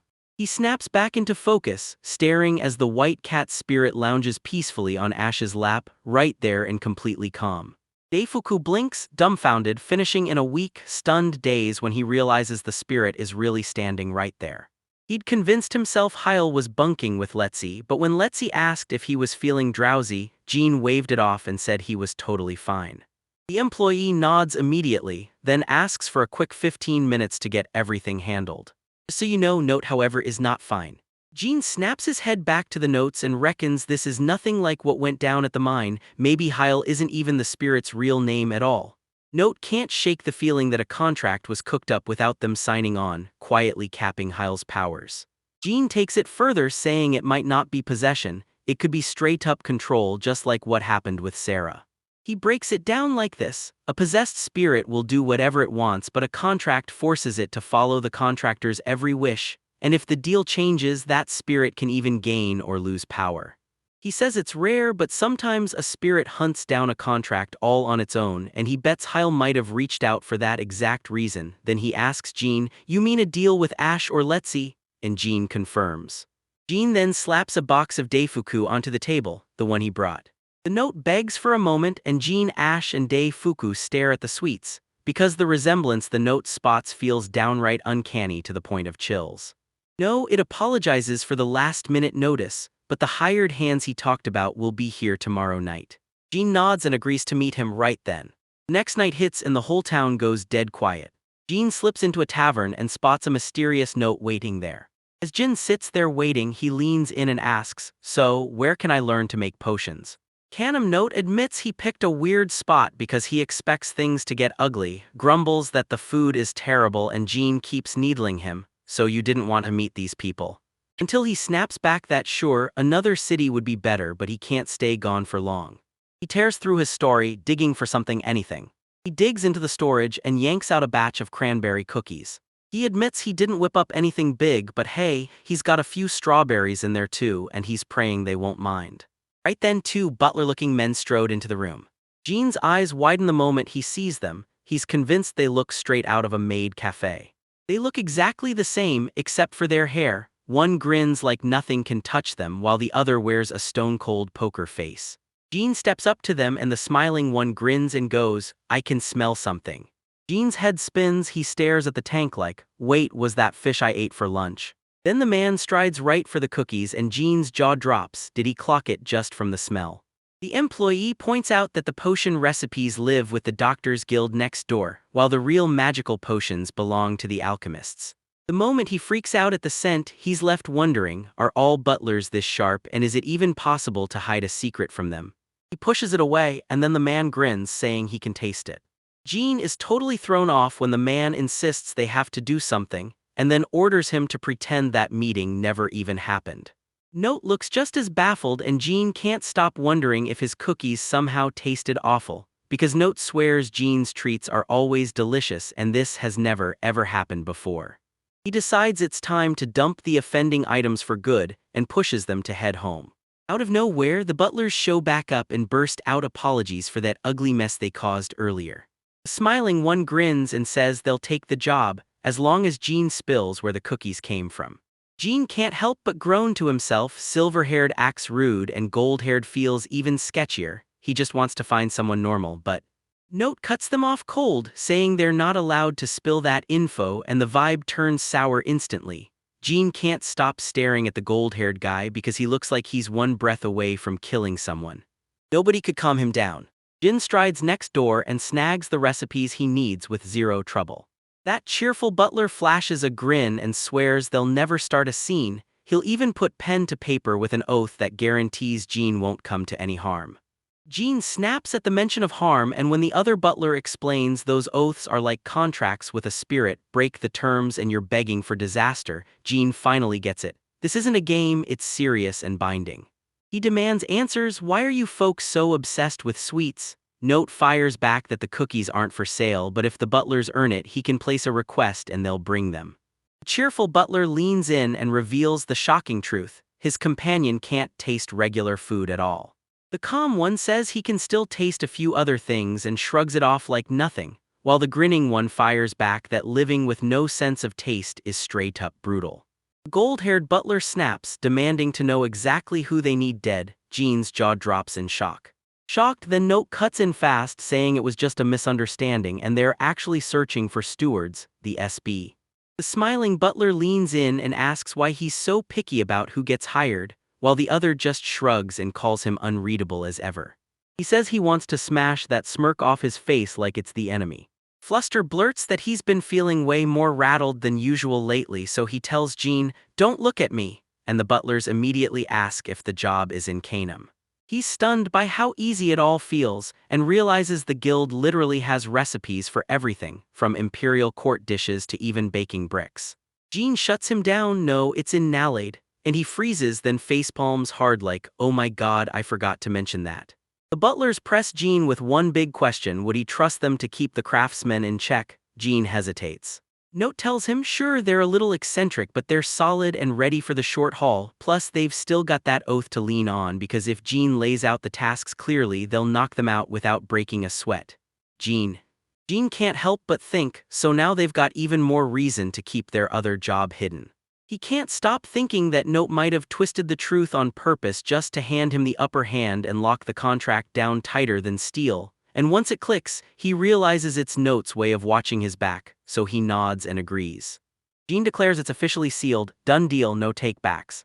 They set a date to meet in Nalade 3 months from now. Jean will bring the blueprints and the materials. He slides the contract over, promising he won't poke around anymore, and even though Jean thinks Nalade is a mile away, he still nods, sure, it'll be fine. The butlers tell him, sign that contract and you'll summon a spirit, and which spirit shows up depends on your skills and how badly you truly want it. They shoved the paper at him and demanded a signature. Gina stepped in and said, "Yeah," signing without hesitation. His divine powers boost him past normal strength, and yeah, he can even heal himself with magic, but he's determined to fake potion use so nobody clocks his real abilities. Then a trade guild employee calls him over, offering a tiny, sparkling magic stone, one they pulled from inside the bear. As his quill skims the paper, a blinding burst of light erupts like the page is alive. Butlers are absolutely stunned, like someone just pulled the rug out from under them. A hulking, bearded spirit materializes right behind them, looming in the shadows. It's cattle, and the butlers lock eyes, frozen in pure disbelief. The instant that God shows up, they're left utterly stunned, no words, just pure shock. Knight hangs in stunned silence, like the whole world just stopped to stare. It's a rare, pricey red spindle forged from the leftover core of a monster spirit. The employee leans in and asks if he'll swap for it, bragging that its size and color are perfect for a fire mage. Then Jin, who can cast without needing gear, agrees on the spot. With the deal sealed, he steps back from the business, then hits the streets to scout the market and snatch a quick bite. He trudged through the trees until, at last, he spotted a stunning river glinting ahead. He's blown away by the food spread, especially those killer sandwiches packed with sauerkraut, sausage, ham, and melted cheese. He grabs a perfectly well-grilled sausage on a stick and eats it like it's pure victory. It's a little greasy, sure, but he figures the heavy, high-calorie stuff is exactly what the local adventurers crave, so he dives in, then grabs a handful of dried fruit too. Fruits that taste so painfully sour you almost regret taking the first bite. He spots brown sugar stacked in giant clumps, all of it being weighed on old-school scales like it's something too good to pass up. The sharp smell of sake, warm Japanese rice wine yanks him toward the next stall, and as a crowd starts to swell nearby, he can't help but wonder what the legal drinking age is here. Then he's met with the jaw-dropping sight of a whole roasted pig laid out before him. The vendor whips out a blade, carves off thick slices, and stuffs them straight into the bread. Jin snatches one up and takes a huge bite, hot, fragrant pork cracking on the outside and pouring out juicy goodness inside. And yeah, the bread's a little underwhelming, but it's still pure comfort food. He immediately vows to grab a whole roast pig for his pantry later. That night he was back in his mansion, wrapped in the weight of what came next. And just like that, he drops everything and follows the trail downstream, until his journey spits him out at the sea where he's bent over, panting and utterly lost. That night he spots Rich sprawled out and peacefully asleep, and his stomach growls like crazy because the island kept him from eating enough. He leans in and tells Rich about his monster hunting win. He raked in the money, and admits he burned through a bear's worth of potion ingredients to do it. He lowers a glowing hand onto Rich and unleashes his healing power, knowing it won't truly fix what's fading from the pup's life, but he still clings to the hope that it'll help. He swings a final grin, tells his companion goodnight, and lets the night swallow them whole. Next morning, Jin digs into a simple meal, eyes drifting as he thinks, now that I can understand this world, I need books. The lousy cloth from Canaan still stung his pride, so he decides, no more waiting, he's heading straight for the royal capital. The capital sprawls across a mountainside like a colossal living beast, packed with endless streets and towering buildings. Right as he hits the capital's gate, he corners a guard and begs for a guide map. He hands one over, then smirks and says the kids loitering in the square can guide them too, for a fee, but their skills are a total mixed bag. The guard also points you toward a boy with ash blue hair named Leon, and says he's usually posted near the well in the town square. Jin shoots him a grateful nod, then strides straight into the city. He scans the city and realizes every building is stitched together, and it hits him, staying in the capital of a neighboring country is a smart play, just in case disaster strikes. He's been out here forever, seeing zero people and not a single trace of civilization. Then his stomach growls like a warning siren. He scans the square and spots a boy with ash blue hair posted by the well, then he creeps closer and asks, "Are you Leon?" The moment is gone, then the boy snaps his head up and that glare hits like a punch. He shoots a hostile glare and demands to know what he wants. Jin recoils hard, thrown off by the terrifying look Leon is wearing. He tells Jin the guard said Leon's the one who gives guided tour, and right when he hears it, Leon's hostility collapses into a tired sigh, like the fight drains out of him, and then he calls it destiny, agreeing to play host and show Jin around since he's got time right now. When Jin asks for a must-see spot, Leon points to the stronghold's rooftop view, then instantly remembers civilians aren't allowed inside. Jin freezes for a beat, totally thrown off because that useless suggestion gives him nothing to work with. Leon shoots the topic into the air, "Let's eat, I know a killer clothing shop," then marches off with a permanently furious glare, and Jin is left standing there like, why is he so scary? As Jin and Leon stroll along, Jin blurts out, "Why are the houses jammed so tight?" Leon tells him the truth. Inside the city walls, there's barely any land, and even the width of a house gets taxed, so people cram builds together and share a wall to dodge paying twice. And he leans in and adds, "And that's not all city taxes, transit taxes, and yeah, even a glass tax." Jin freezes at the glass tax, then Leon steps in and tells him glass windows are pure luxury, rare in any commoner's home, before pointing to the giant building in the square. A bow of spirits, all beauty inside, with an inner courtyard and a fountain of crystal clean running water, where spirits are said to make their home. He's lucky he still has the cooler packed with food and drinks for 4, and it could save them all. Leon shoots him an apology for nearly leading him somewhere he can't enter, then admits he's totally not cut out for giving tour. Jin assures him it's all fine and that he's got to be a good person. Then boom, an elderly man in a butler's uniform materializes out of nowhere, calling Leon young miss as he speaks. Note, the butler swears he belongs to the Alderhade family. Then Leon demands why he's here, and Note's voice turns cold as he warns that someone is hunting Leon. Just then, another arrival, Lilith, a woman, steps in and orders them straight into the nearby wagon because everything's already set and they're leaving the city now. Leon tries to fight it, but the Note screams, "This is a strategic retreat," and Lilith, impatient as ever, snatches him, making Leon cry out in sharp pain. Note shoots an apology back, saying they don't have a second to waste. An onlooker blurts out, demanding, "Why didn't you just use a potion?" Noel shoots back that since the young miss has already left the Alderhade family, she can't touch a single coin of their fortune, leaving Jin totally stunned by the chaos. Lilith snaps at them to move, right now, before the chaos erupts. Seeing Leon get wounded, Jin yanked out the potion he brewed himself, a brand new trial batch he'd tested with appraisal. Lilith snaps in surprise and blurts, "Who are you?" Then he smiles and says, "I'm Jean. Leon brought me along and he's been showing me around the city." As dusk rolls in, he knows he's got to get ready for the night, and he can't believe it when he sees the beach is spotless with not a trace of the usual trash. Lilith sizes up his offer for a second, then grins and orders him to jump into the wagon, because they're heading to the very same shop Leon was taking him to. In the wagon, Note fusses over Leon's injury while Jin's uneasiness gnaws at him. What if they're about to gamble with his untested potion?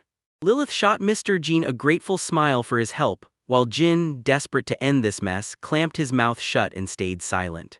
Leon, still reeling from what happened, turns to Lilith and demands, "Why am I a fugitive?" swearing he was banished not because he ran but because he never did anything to deserve it. Lilith snaps that his younger brother cooked up yet another accusation, and Jin freezes, because one more sibling feud means the fight is about to explode again. Note tells the young miss to step back for now, and Jin's frustration boils inside him. They burst into a shop and the owner, an old man called Thame, grins and welcomes Leon like Master Alderhade. Leon practically blurts, "Thame, help me, Mr. Jean needs assistance with his clothes." Then he rushes back to Jin and throws out a sincere apology for the tour he left hanging. Lilith barges in, flips the script by introducing herself as the Lilith from House Devil End, then hands Jin a ring as a thank you, daring him to come find her anytime trouble shows up. He decides to use the dead branches for the fire, then remembers he packed a cutter so the fireworks show can go off. Jin nods in agreement, then Lilith drops the bombshell. Leon's real name is Lyra Alderhade. He's absolutely stunned, because the kid he's been traveling with this whole time is actually a girl. Lilith bluntly tells you that Lyra's flat chest, tough vibe, and sheer strength make most people assume she's a man. Thame rushes in, apologizes for dragging Jin into this, and even promises to pay for his clothes just to keep him quiet, only for Jin to shrug it off and say he has no one to tell on him in the first place. Inside, he's stunned to discover a custom tailor shop, no racks of ready-made clothes anywhere, and the staff wastes zero time, snapping into action as they rush to take his measurements. Broiled with exhaustion, Jin storms out of the tailor and grabs sheets and bed covers from the fabric shop next door, then heads straight for the bookstore. He taps into his exploration skill to hunt for a quieter spot, then uses storage to cram his purchases away where nobody's looking. Back at his mansion, he devours a hearty meal, then finally sinks in to read and unwind. He leans in to check on Rich, and there he is, still knocked out cold, sleeping like a rock. When night sweeps in, he realizes candlelight won't cut it, so he starts thinking about a lamp made with rapeseed oil, and then Masato's advice about using magic snaps back into his mind. As he frantically rubs sticks to spark a fire, regret punches him in the chest, because he never paid attention to those survival shows his friend begged him to watch. He zeroes in on the power of light and blasts a glowing orb into existence. He takes a breath and replays the whole whirlwind of the day, convinced that even with her messed up priorities, Lyra still comes off as a decent, respectable person. He has no idea what happened to her after they split, but he keeps praying like his life depends on her safety. Dozing on until the tiny pup finally twitches and stirs. Autumn is here at last, and Rich has finally jolted awake. A few months have passed and that little pup is finally bouncing back. His fur looks way healthier and he can walk without tripping over himself. During that stretch, Jin stayed locked in. He picked up how to raise livestock and churn cheese from a local farmer, then rolled up his sleeves and helped with carpentry out in the countryside. As winter creeps in, he's already plotting a whole new batch of dispensary sheds for his medicinal herbs, then he pushes to cozy up his mansion for the freeze. Plus, he can't stop thinking about that cork oak seedling he bought, so he decides to plant it. He dumps the god's growth powder onto the seedling, and in the blink of an eye it shoots up into a full-grown young tree. And on top of that, he even sprinkled the powder on his grape trellis, then bam, the results blew him away. His hands ache, but he forces himself to move faster, because once the sun fully drops, there's no time left. He slams the decision in place, heading for Canaan to sell the game he's been storing away and hit the shops, because he's been thinking hard about renting a place in the city so he won't have to juggle getting an in-room every time he comes back. As he strides through the streets of Canaan, he spots a dropped handkerchief, and before his hand can grab it, he clocks the name on it, Emil's. Then he looks up and realizes she's back on his trail again. Ever since he sold that bear and unloaded a huge pile of potions, trouble has been sniffing around him non-stop, so he knows he has to rent a real house fast, because buying all those household supplies while staying at an inn is screaming suspicious. A real estate agent sweeps him inside and shows him the property. Jin's staring at this brand new cheap building in a safe spot, but the excitement dies fast. His eyes catch the ugly gaps in the walls and he's unimpressed, because in this world those older, well-kept houses are the real prize. So he decides to rent an older house, roll up his sleeves and fix it all himself, using the place to dive deeper into carpentry, plasterwork, and even learn the craft of cheese making from the local experts. He spots Ms. staring at him from behind a corner. Later on, the chill crashes in and the world turns colder fast. He spots Emil in the market, biting her nails and panicking because she doesn't have enough money. He strides up to her and she snaps back, telling him the demon forest gets way more brutal once the cold hits. His mind snaps back to his past in a flash. At last, a thin ribbon of smoke curled into view. She stretches out a hand, begging him not to overdo it, but he dodges her touch. Then she trips and crashes to the ground, and somehow she doesn't even flinch. Dean spots Jin and freezes, like he instantly recognizes him. He turns to her and blurts out an apology for what his sister did.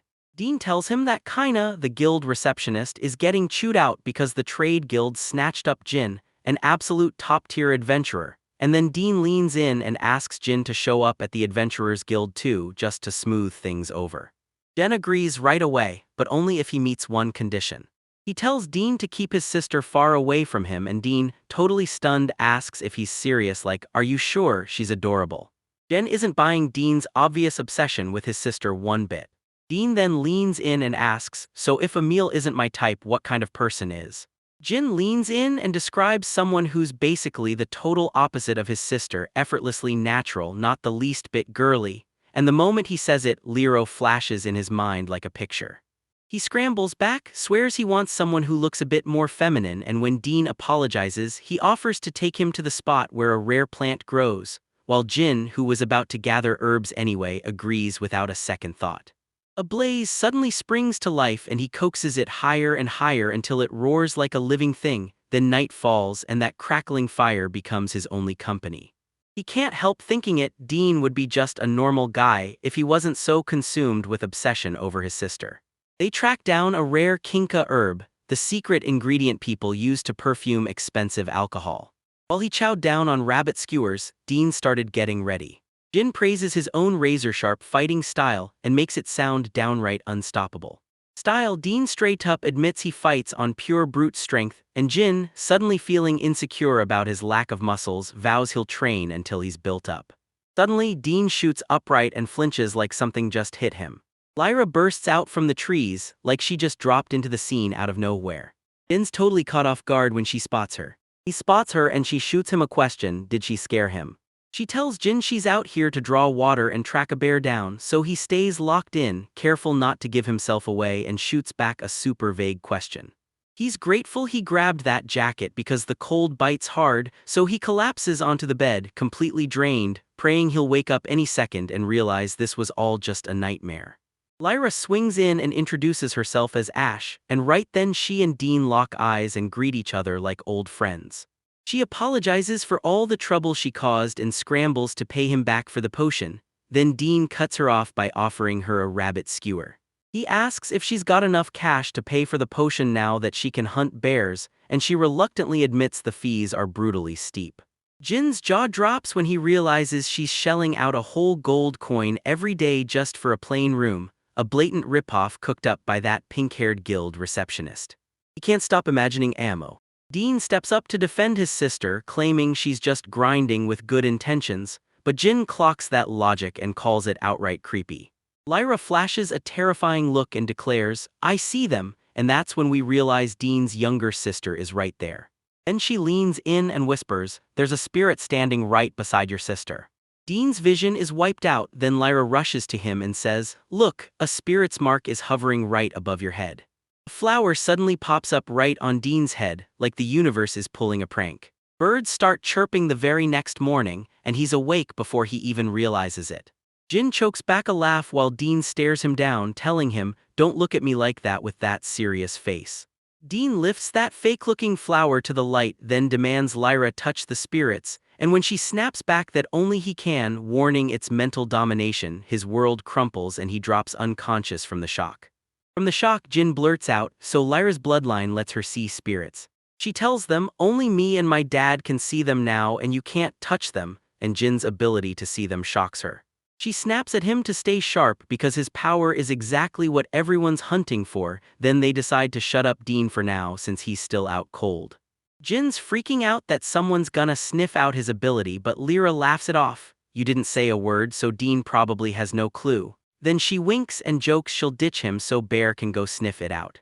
Then she straight up asks Dean, "So I'm guessing he's your friend since he saved you?" Lyra swallows her pride, admits she misjudged everything, then turns to Jin and asks, "Can you see the spirit stalking me?" Out of nowhere, a tiny bird spirit swoops in and starts pecking at Lyra's head, leaving Jin totally baffled. Lyra leans in and asks Jin, "Does that pecking from the bird's spirit hurt?" He jerks upright, dazed out of his mind, and then, he realizes it wasn't a dream at all. The flames are dying, so he scrambles to tend them before they go out. He says it's not some quick, sharp sting, it's a crushing, unbearable dull ache, and then he spots a strip of light circling the bird's neck like a collar. He leans in with appraisal and freezes when the result hits. The spirit is called Rue and it's here to toughen Lyra up and make her more manly. Lyra snaps back. Her father strapped Rue to her when she was 7, so she'd grow into an outstanding successor. She tells how her dad got drunk, woke up beside another woman, and then the whole spirit got sent over as punishment.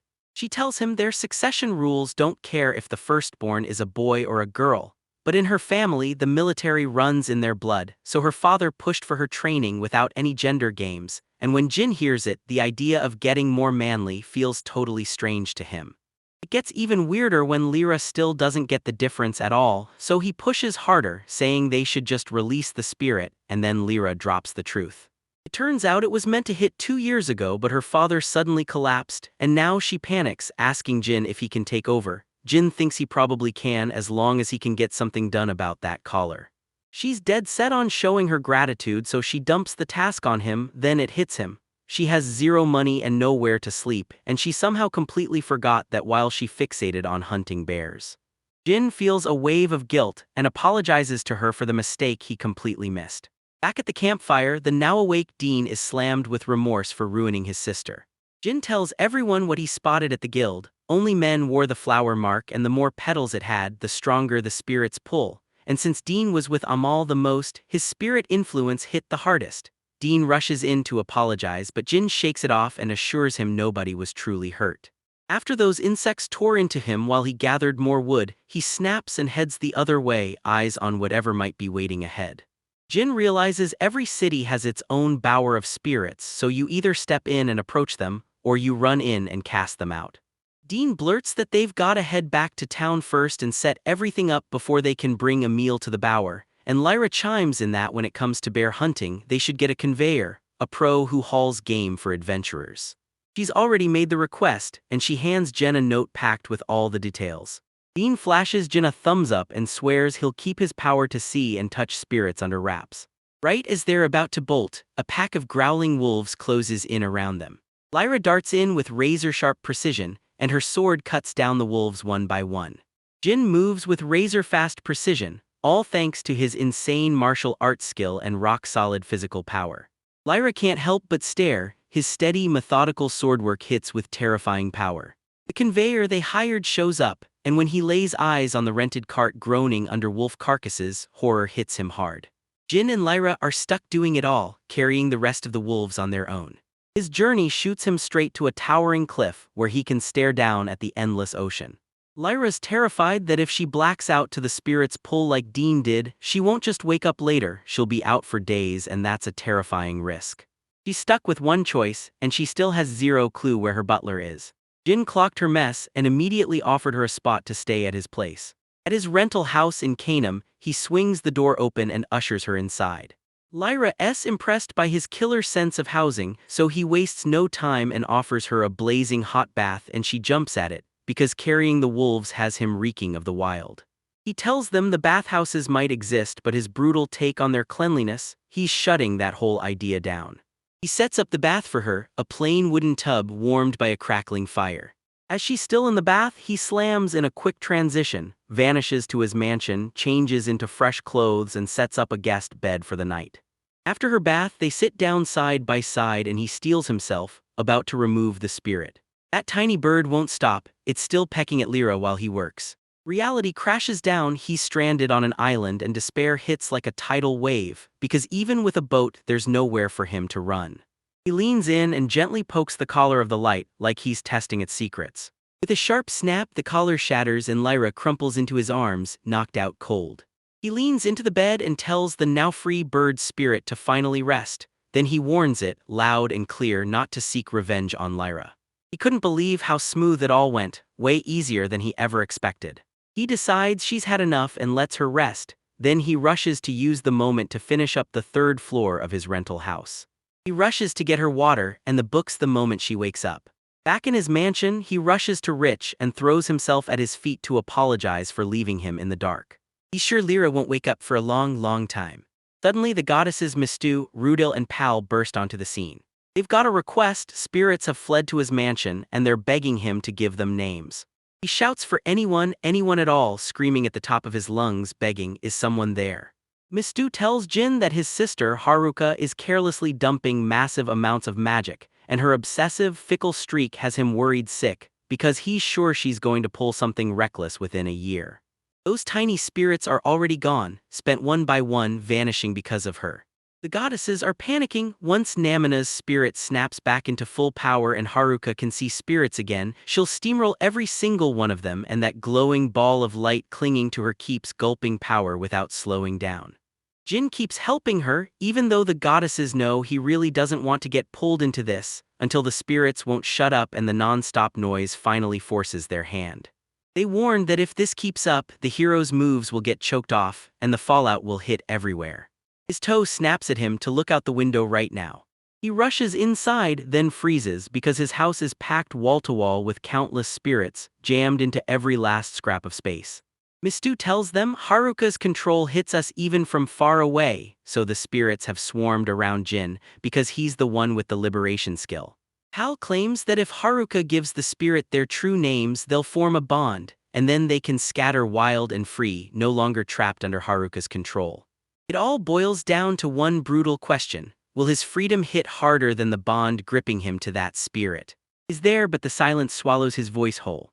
Jin's slammed by the sheer avalanche of spirits, but the goddesses grin and tell him it doesn't matter, any name works, even numbers included, because if he hates it, they can rename them later.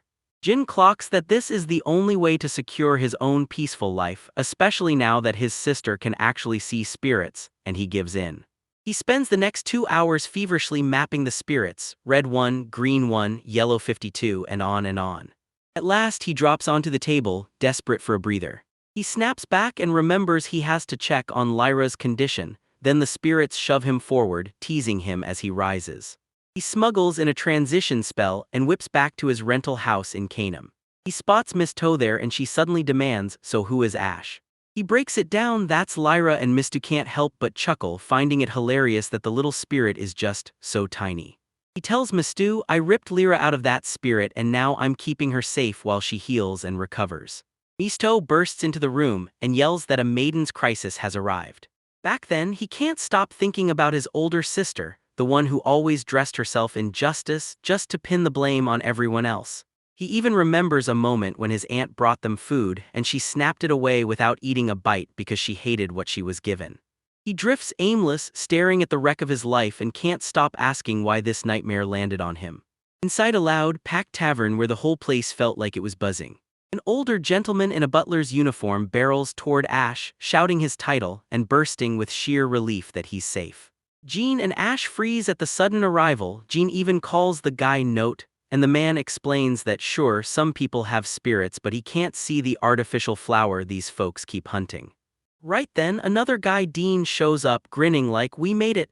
As a sorry for the messy meeting, he swings an offer he'll buy them a pint. When Jean asks who he is, Dean just shrugs and says, "I'm Dean." He steps up to Dean and blurts that they're meeting for the first time, then drops the bomb that he's an adventurer now, even though he used to be a butler. After that, he makes it crystal clear he's a self-appointed attendant to Lord Ash. Dean doesn't even flinch, brushing it off like adding 2 or 3 more people won't change a thing. Jean spots a tiny spirit perched on Dean's shoulder and immediately thinks, of course they'd be drawn to Dean. Then Dean starts talking straight into his younger sister, Emile. He tells them Emile slipped into the bower of spirits to yank her own spirit out, and the shock knocked half the guild to the floor, though things have finally calmed down. Now he demands total silence because this is a raw, dangerous topic for the guild. Dean warns her that Emile will have to crawl back from the very bottom, and she won't get to return to her reception job until she fixes that spoiled attitude of hers. Ash steps in with a grim look and tells everyone that spirit's prank could hit anybody, and if it wasn't meant to hurt you, you might get a second chance. Then he slams the warning home. Even a simple prank can spiral into a nasty tragedy fast. And he makes one thing crystal clear: this one was only handled leniently because Dean, a close relative, stepped in.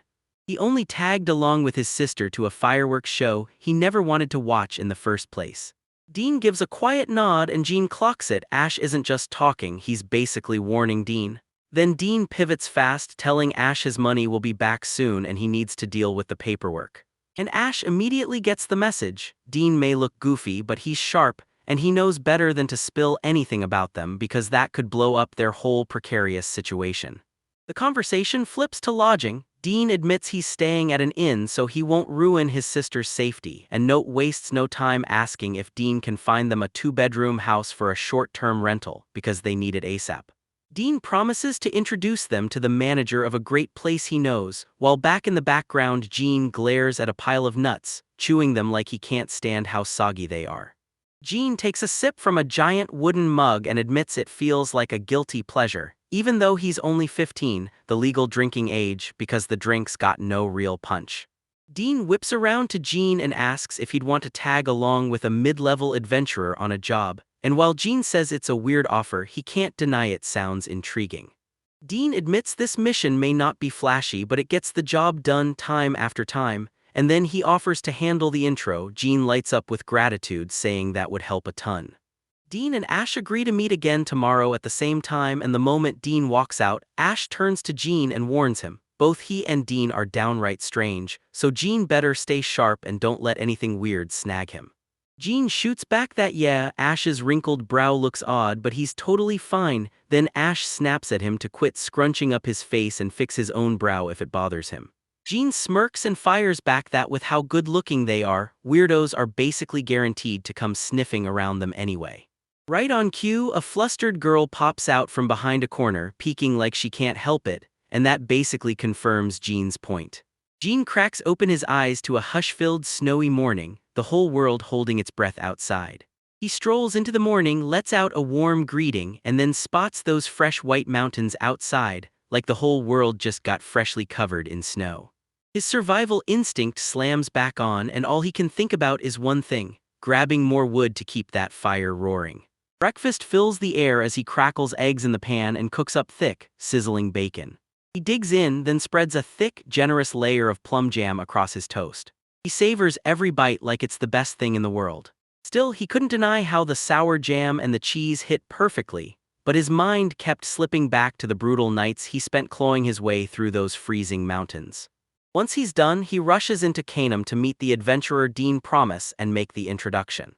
As he storms out, he nearly collides with Ash and Note. Ash immediately tries to drag the potion fees back into the conversation.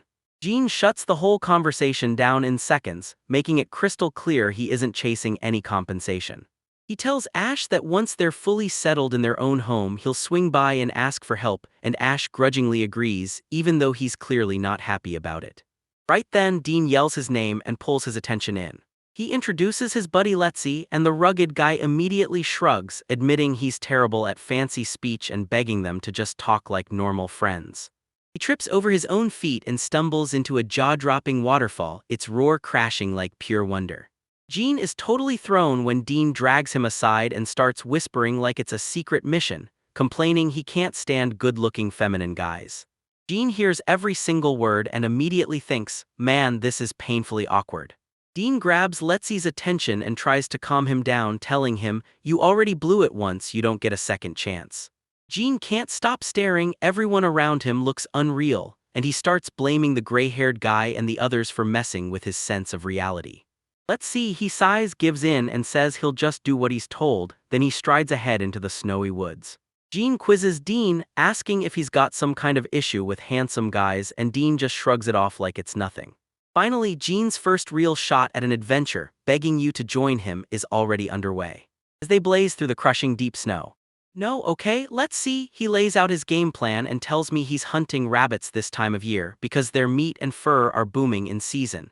Then he admits bears are a headache for him since little ones don't bring good money and big ones are just too dangerous to risk.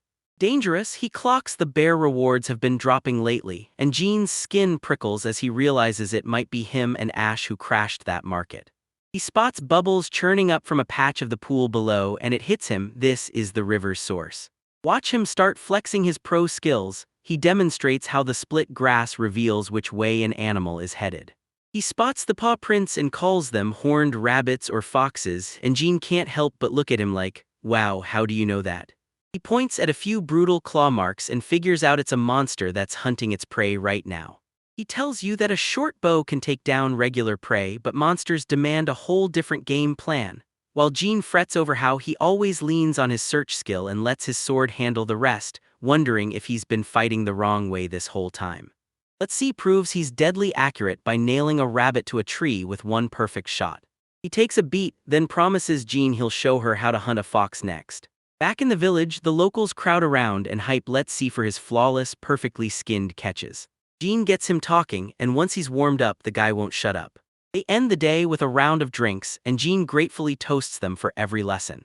All right, let's take it easy. Jean says he's a weird dude, but then he steps in and promises to keep teaching him his hunting tricks, especially since Jean's arms are so skinny. A tiny spark of hope flares, maybe if someone spots the smoke from his fire he'll get found, so he decides right there, this is where he'll plant his camp. That night, Jean stares at his own arm and a spark of inspiration hits him like lightning.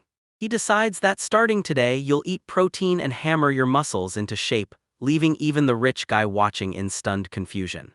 Later, Jean heads to the pottery workshop to check his custom order, and the potter reveals a massive, giant, gleaming white bathtub shines like a trophy, and Jean is absolutely thrilled with how it all turned out. Potter fires a question, how are you gonna carry it? And even tosses out a carriage offer, but Jean stumbles through an awkward no because he totally forgot, using his storage skill in public is a huge no-go. He orders them to haul it off to a lonely spot under the tree. He stuffs the giant tub into his magical storage the instant they're gone fast, like he's erasing the evidence before anyone can notice. Back at his place, he spends the whole day digging and hauling in topsoil. Tiles are busting their butts in a dedicated room. At last, he steps back with pure pride, admiring the bathtub now perfectly in place. Realizing he's stuck here for ages, he starts hammering together shelter logs with his own hands. Suddenly, a loud knock slams into the door, like someone's about to change everything. Ash toted a tiny gift and burst out, "Hey, I'm moving in right nearby." Jean's jaw drops when she realizes Ash's brand new place is literally right next door. Ash breaks it down. The note was discovered in that house, and sure, he never said where Jean lived, but somehow the thing still landed right next to him, and now Jean can't shake the feeling that this luck is really his fault for being so damn helpful. Ash finally admits that when he was talking to Jean back then, something in him snapped into place, and for the first time he felt genuinely happy. He locks eyes with Jean and asks straight up if Jean was happy too, then the protagonist just freezes, unable to find a word for a second. Jean practically ushers him in to dodge the cold, and the two slide onto the sofa for tea, plus a gift Ash showed up with. That beautiful fig tart practically dares you to take a bite. It looks absolutely mouthwatering. Jean takes one bite and instantly swears it's the best thing he's tasted in the entire city so far. Ash spots that note saying the shot was all approved, and it proves once again that the butler's crazy good at what he does. He kicks off building a basic house because he knows he can't survive without real shelter. Jean blurts out that he's just gotten out of the bath, and Ash instantly goes blank because he thinks Jean is talking about a public bathhouse. Jean pulls him into the brand new room and proudly shows off a Western-style clawfoot tub. Ash's jaw drops. He can't believe he's ever seen something this beautiful. Then Jean grins and tells him he'll get to try it as soon as the walls are fully dry. Ash asks if he can call Note over to take a look too, and right on cue the butler strides in and bows politely.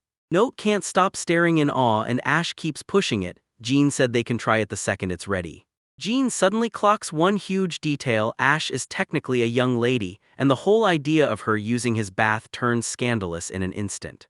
He doesn't agree yet, because if she's headed there as a servant, he should probably stop her, but his curiosity about that invention burns too hot to ignore.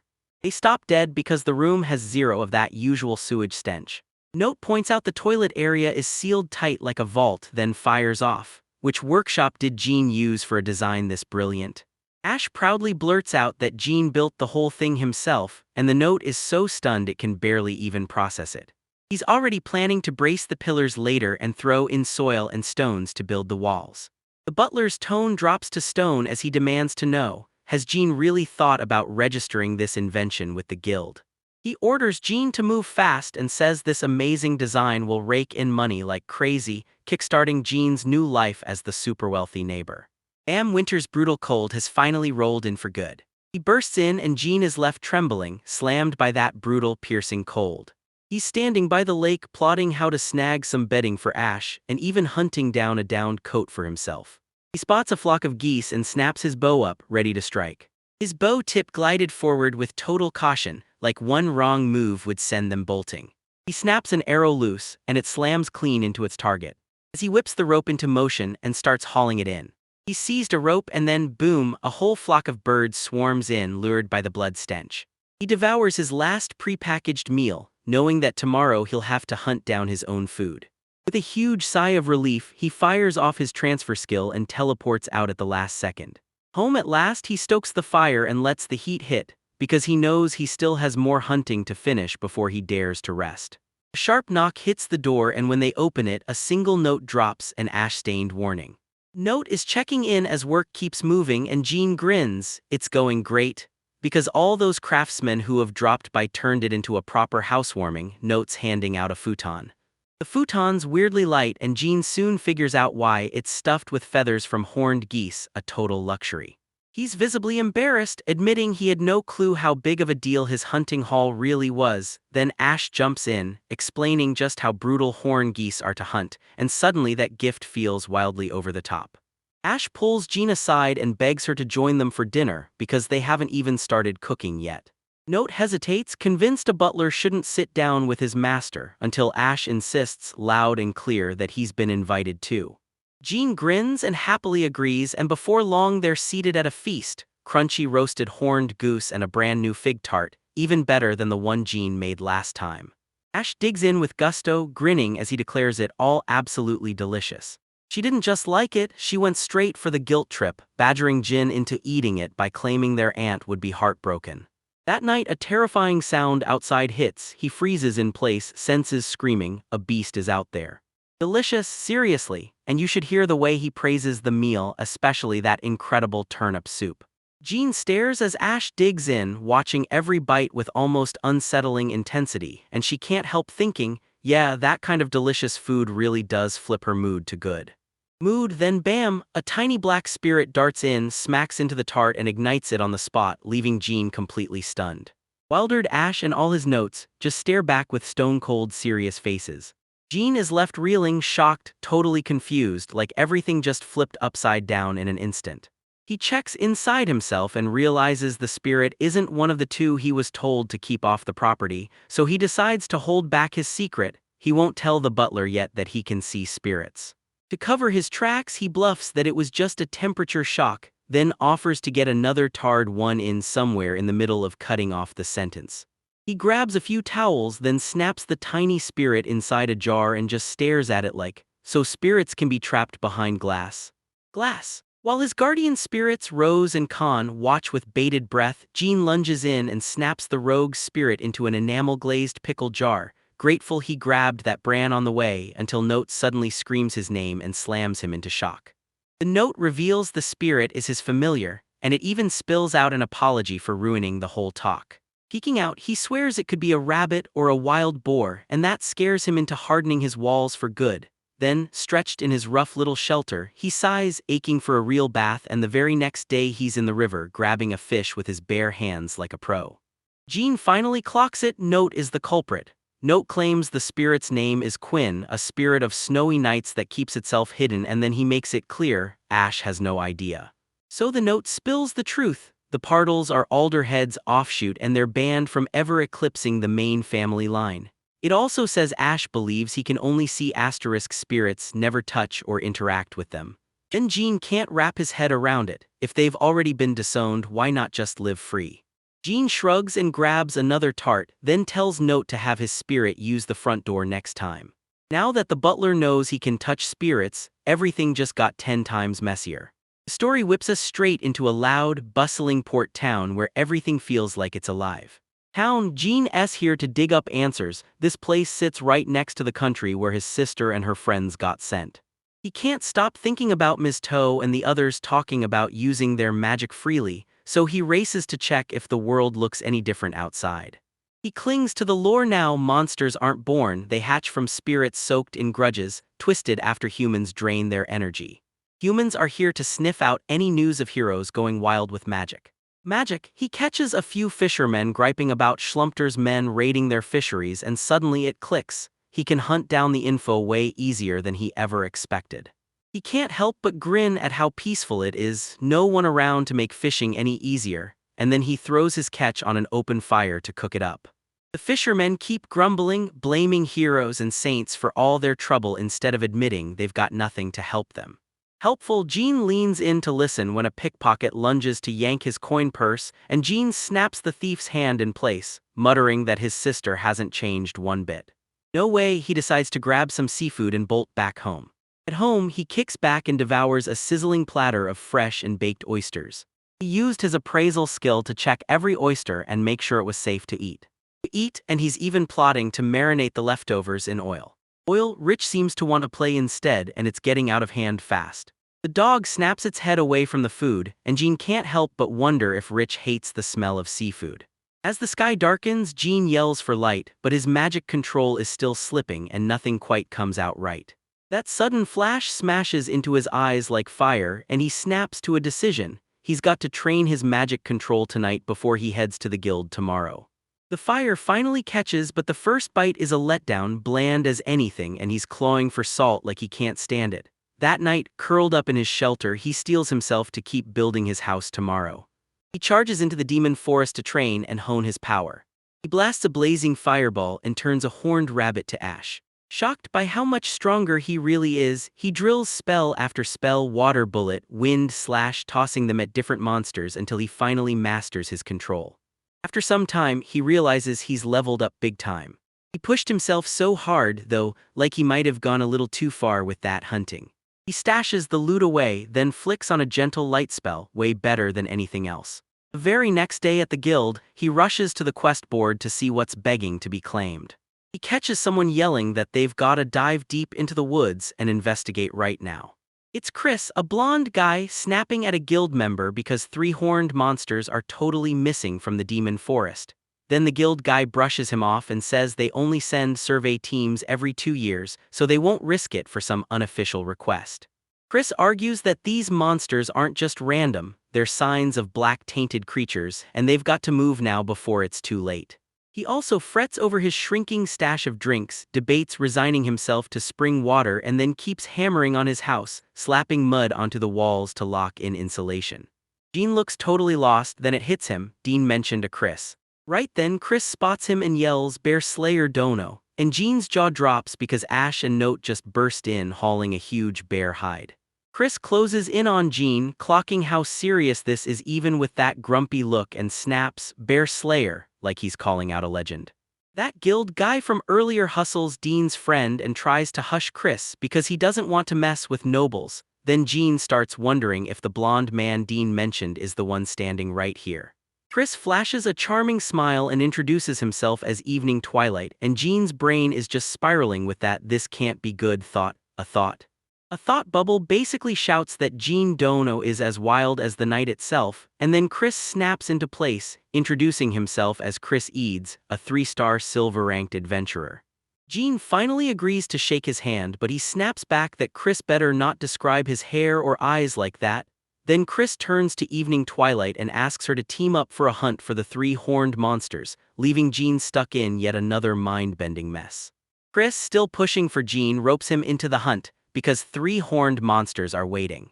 Jean stares at the sudden invitation, totally baffled, like he's been yanked into something way too weird, while Dean fights to keep his laughter in, and that only makes Jean snap even harder. Chris tells Jean point-blank that he couldn't track down a single monster by himself. He straight up admits it's nothing but a gut feeling, a bad disturbance that keeps clawing at him and he can't shake it. Proud of his twig and leaf ceiling, he stares up and grimaces at how dark it's made the place, then he plots a plan, plastic bags cut into a window. He announces he's betting it all on this gut feeling of his. Dean's skeptical as hell, but the others buy the hunch, hook, line, and sinker. Jean can't wrap his head around why they can't just wait for spring, but Chris slams the brakes on patience and insists they go now. Then Jean spots Dean suddenly backing him up and his gut goes, "Wait, is Chris sensing something special?" "Nope." Note leans in and whispers to Jean, "Chris isn't just acting, he's got a spirit riding him, maybe even an oracle," then shrugs because everyone else can't see it, so they label the whole thing as intuition. Jean realizes this is no casual deal. If a spirit favors you here, everyone treats it like a life-or-death secret because almost nobody can actually see them.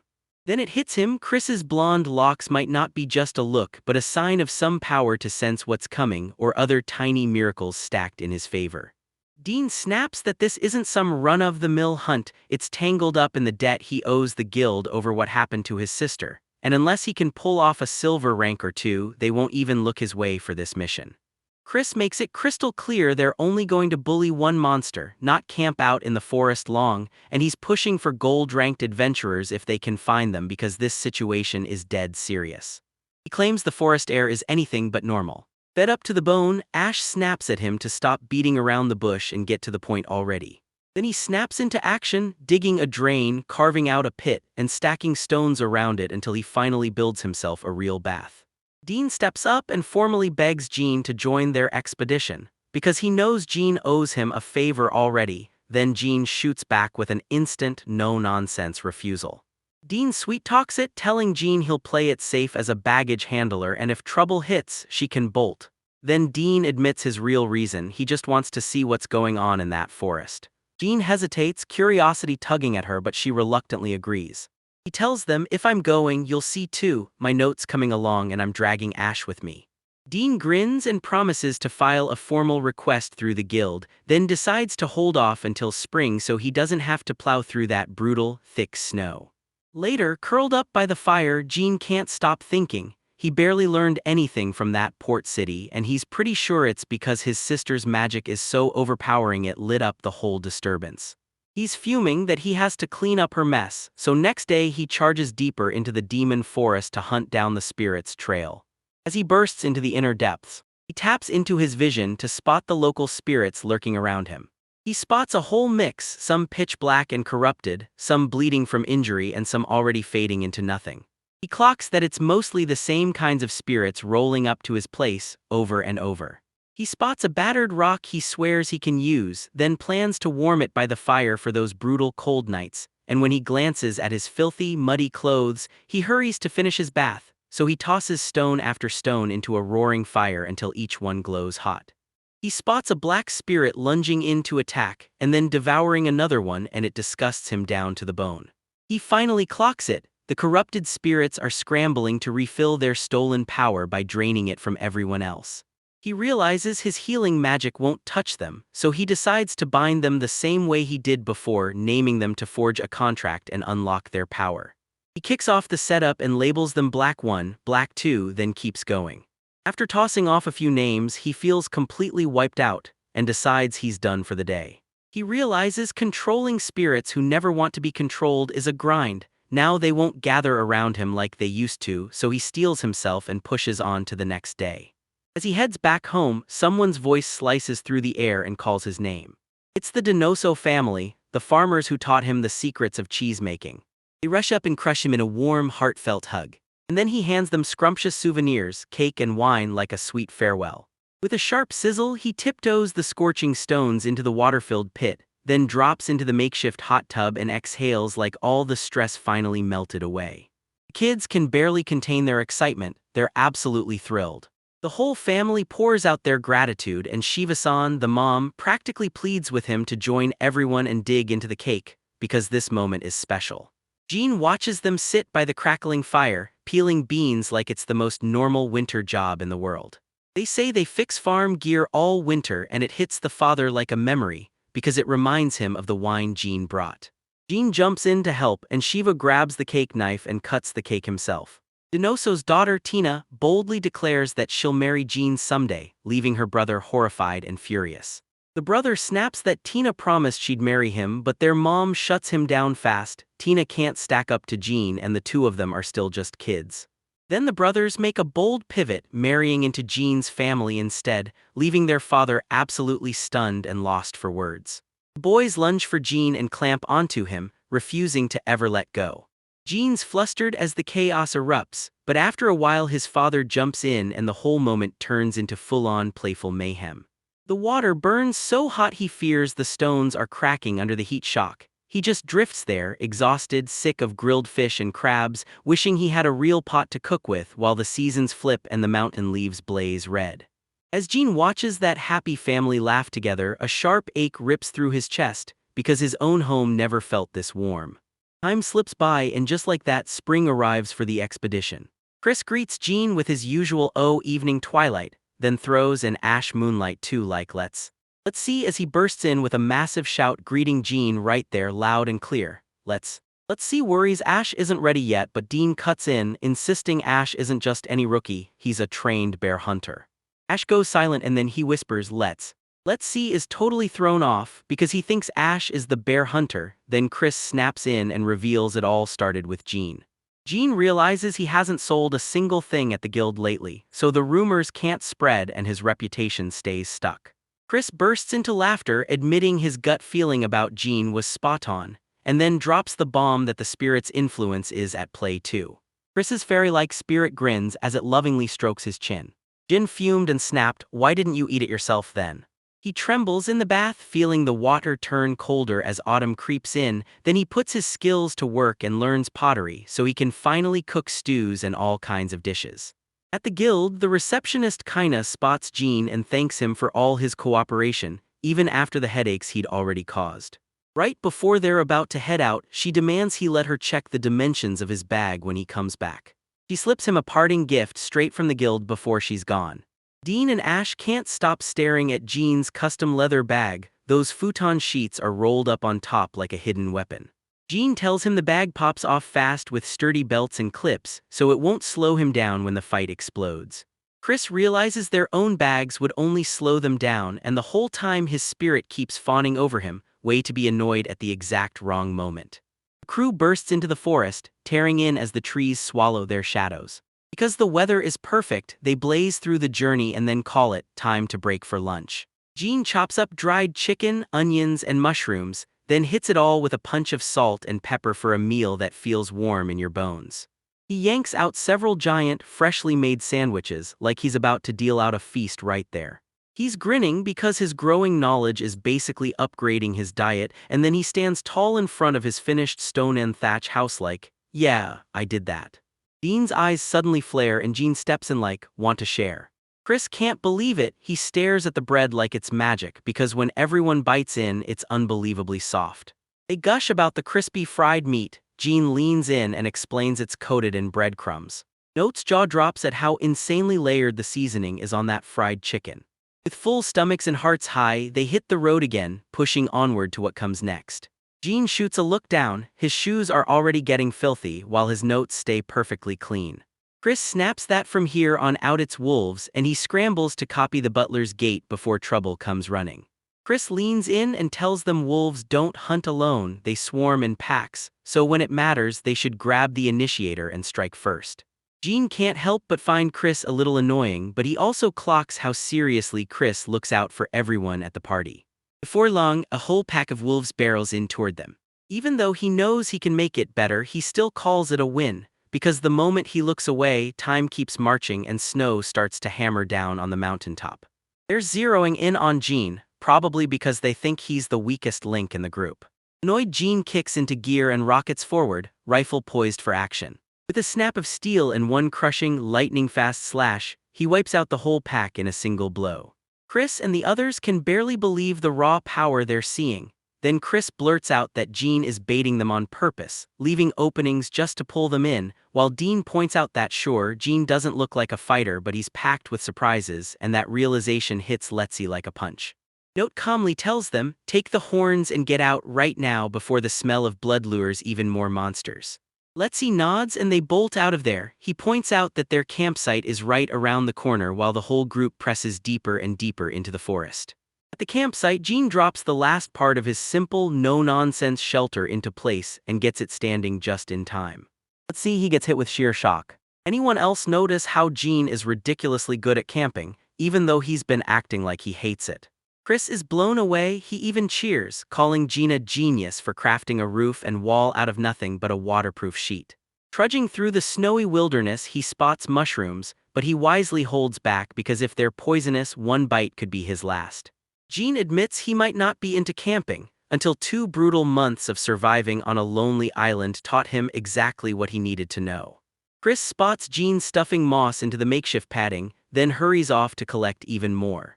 Ash volunteers to tag along and Jean cracks a joke, like stripping the mountain of its moss is some harmless routine, until it lands that it's seriously frowned on back in his old world. Dean and Letzi decide to hit the water and haul in fresh fish for dinner. For dinner, Jean steps up with a plan. He offers to whip up soup for everyone to chase off the nightly cold. As Jean whips the dough into shape for their meal, Dean watches him go through every exact step, and it feels less like cooking and more like some strange, sacred ceremony. Jean watches the dough puff up, grin spreading as it turns out perfect, then says he's got the leftovers lined up for breakfast. For breakfast, he ends his day with a total home run feast: tomato soup that hits like a hug, grilled fish sizzling with flavor, and a freshly baked pizza fresh out of the oven. Chris can't stop staring at the pizza. He's never heard of something like it before. Crouched by the fire in his little hut, he shivers as the cold bites like it's alive. Dean takes one bite and that cheesy, savory goodness hits so hard he's instantly completely won over. Jean gets hit with a question about tomato sauce, and he suddenly realizes he hasn't spotted a single tomato in this whole world yet. Ash digs into the tasty soup and Jean grins. He tells everyone he tossed in dried tomatoes and that's why nobody spotted it. Still choked up, Chris tells Jean she would have made a beautiful wife, offers his condolences, and that's when Jean snaps back that he shouldn't apologize for someone's gender. Dean leans in and asks Jean what kind of guy she likes, then shoots a cruel little jab at his sister's figure, and Ash snaps back with a vicious rebuke. Jean panicked and admitted he's still getting used to people, doesn't know his type yet, and somehow left a note sitting in the most awkward spot possible. He leans in and tells you he's only ever been surrounded by folks he never trusted, but somehow a few people still chose him and spilled their secrets. Dean's jaw drops, so it's happened 3 times. He blurts out, joking, "Am I cursed?" Jean snaps back that the confessions hit when he was 6, 10, and 14, and each one came from a completely different person. He finally admits the truth. His sister is the reason everything's falling apart because she's dragged him into some seriously wild situations. He tells me the first time it happened was with one of his sister's friends, like a full-on prank she'd set up, and every time after that it was always people tied to his sister until he finally just went along to dodge the whole mess. He can feel it snow's coming fast, and soon it'll blanket this whole place too. Ash goes totally still for a beat, like even his voice got trapped. Later that night, Jean sinks down by the fire and just stares into the flames.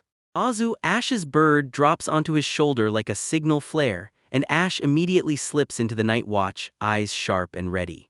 She hands him a snack and pours out her gratitude, and he instantly clocks the soft coat she's wearing, the one he made.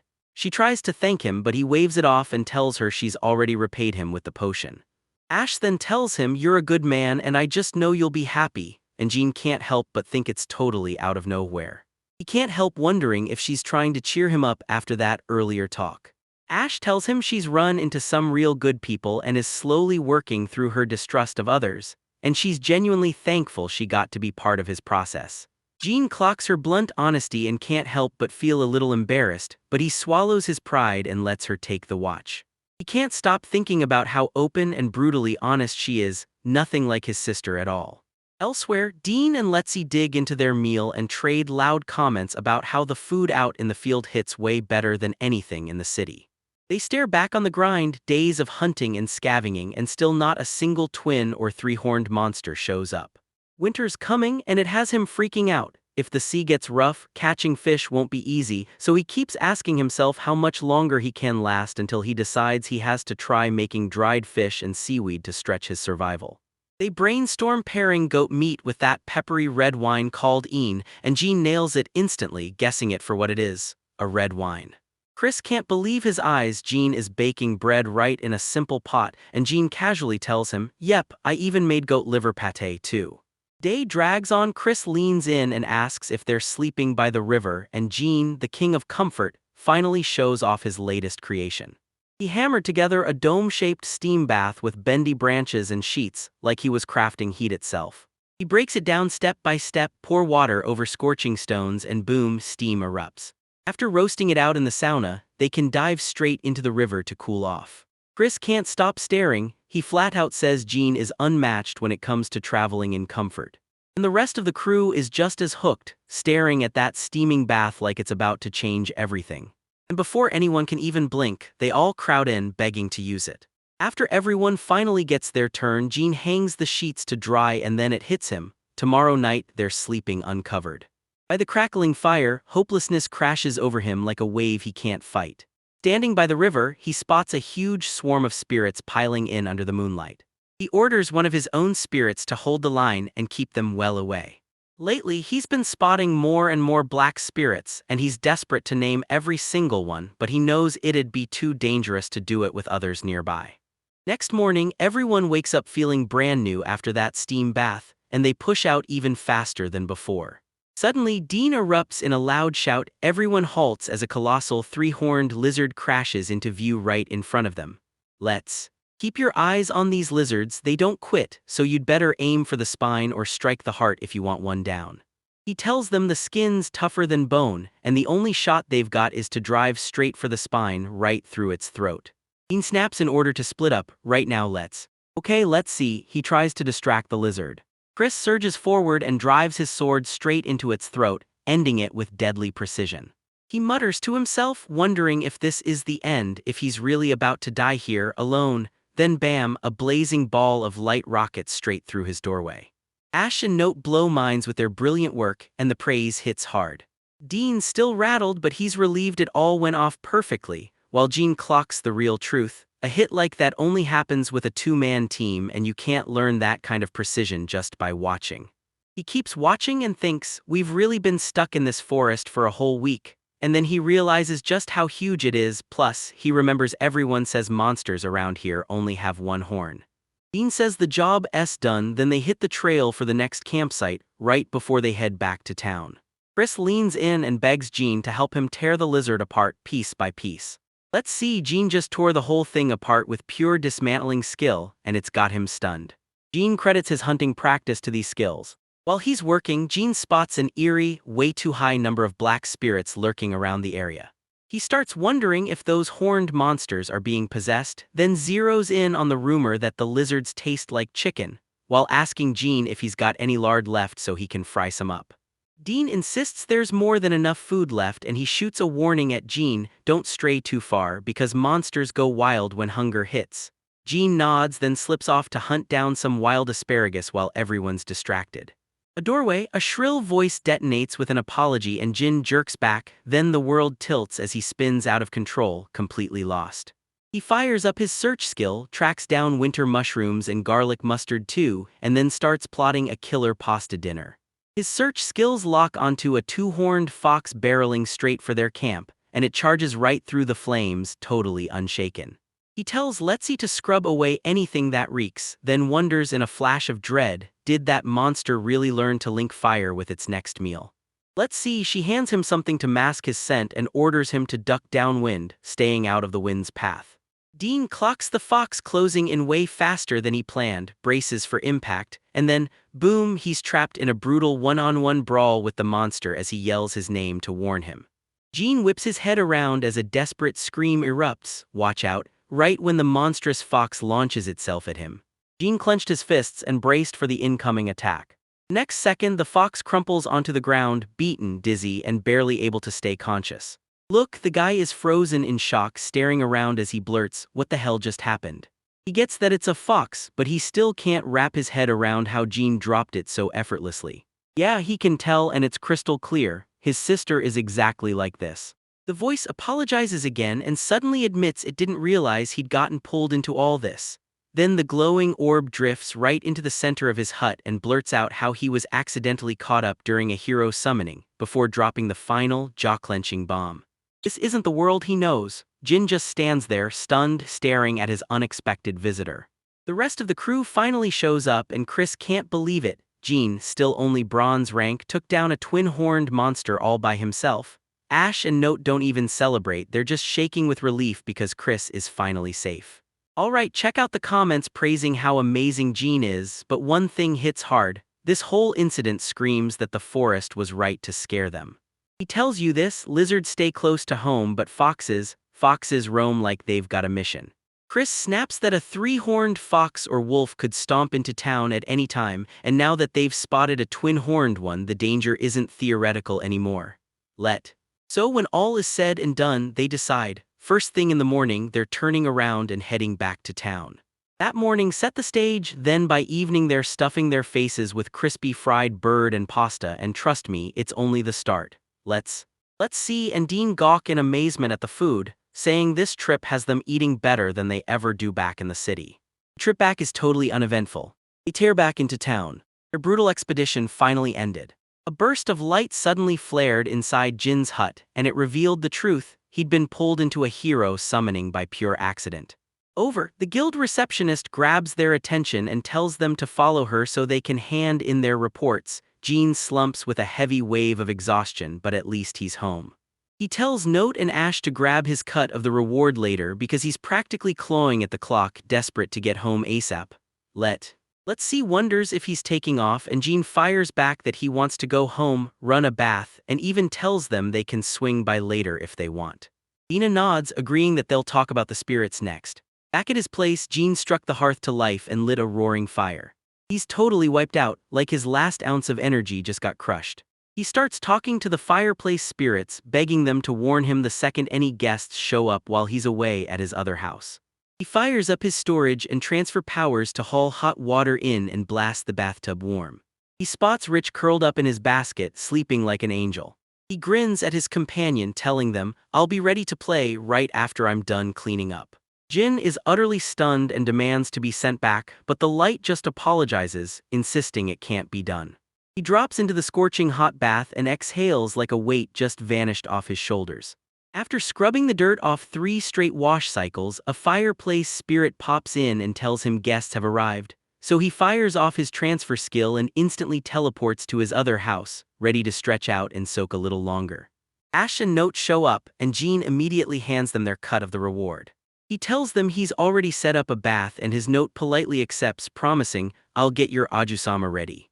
Note presses Jean about where he snagged that bathtub and Jean laughs, "It's from Eddie in the Kingdom of Pasteur." Then Note tries to buy the robes they borrowed. When Jean's fancy cutlery and china make everyone assume he comes from money, Jean just shrugs, "I was going to give you the robes anyway." No. The Note says they're assembling a strike team to wipe out the forest threat and Jean and Ash are heading in with them, but Jean, she's not exactly thrilled about taking another wild trek.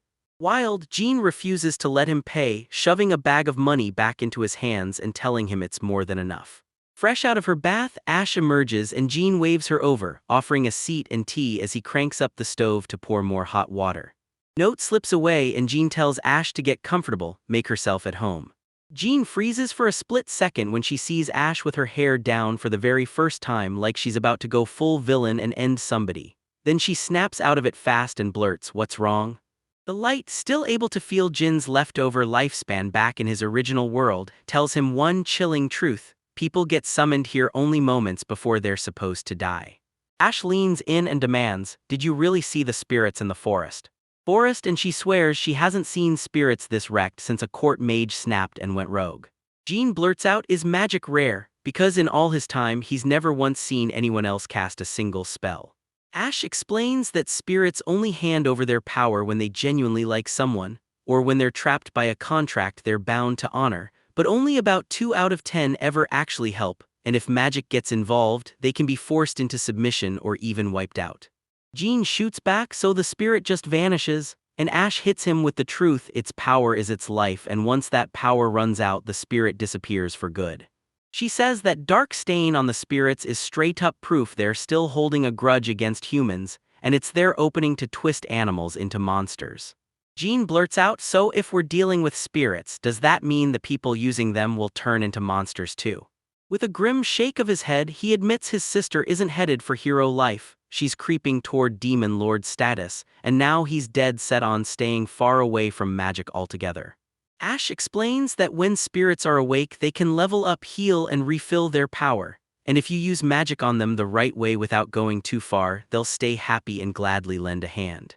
She stares at Azu like, that tiny bird had every chance to turn into a black spirit but it refused because it chose you. The truth slams into Jin like a punch to the chest as he snaps, "Where the hell am I?" And then he's hit with wild visions of a fantasy world where magic reigns, swords flash, and strange creatures crawl out of the shadows. Jean spots how rattled Ash is and slips away for a moment to give him some space. He comes back carrying a tray of sweets and begs her, "Don't you tell a soul about these notes." A mountain of mouth-watering pastries crowds the plate, each one looking so good it practically dares you to take a bite. Ash had never seen anything like them, and Jean practically begged her to be his taste tester. He shoots back with a quick apology for letting the talk turn too grim, and admits it's not healthy to sulk like that for so long. Ash throws him a thankful smile, digs in and takes a bite. She savors the sweets and tea, then leans in, grinning, and asks what the red fruit is doing on one of the pastries. Jean insists it's a strawberry, then watches her dig into the different treats, until worry starts creeping in as she eats things she has no idea about. He admits he's terrible at comforting people, so he grabs the only weapon he's got, sweets, and offers them with shaking confidence, and when Ash sees it, her smile turns real and bright. Happy, she laughs and admits she never expected herself to be so easy to satisfy, and Jean steps in to tell her there's absolutely nothing wrong with that. Jin narrows his eyes at the empty mountain, noting there isn't a single monster in sight, and bluntly demands, "So what is it, a spirit?" She clocks it instantly. Azu looks way happier than before now too. Jin nods and agrees. He couldn't stop smiling when he heard she was finally feeling better. Just then Let's See shows up out of nowhere because he heard Jean is about to head back into the forest. He storms up to Jean and begs for a bag like the ones he made for Dean and Chris, even offering to pay, because his own bag screams, "Take me," and he's terrified someone will snatch it. Let's See explains that guys like him, iron rankers, get summoned to back the coming hunts, and then silver rankers get dragged into it too. Jean realizes these hunts are the fast track to earning stars for rank ups, especially for tough iron rankers who don't have enough stars yet. Wait, turns out the stars aren't just handed out for the guild, they're also earned through community service, and if you act up, you can seriously wreck your chances of getting them.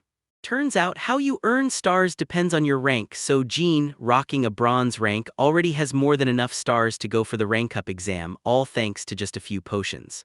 Deliveries, he hears Ash and Note are jumping in on Chris's say-so, and even bronze ranks can play if someone above them vouches, then Jean snaps and declares he's out.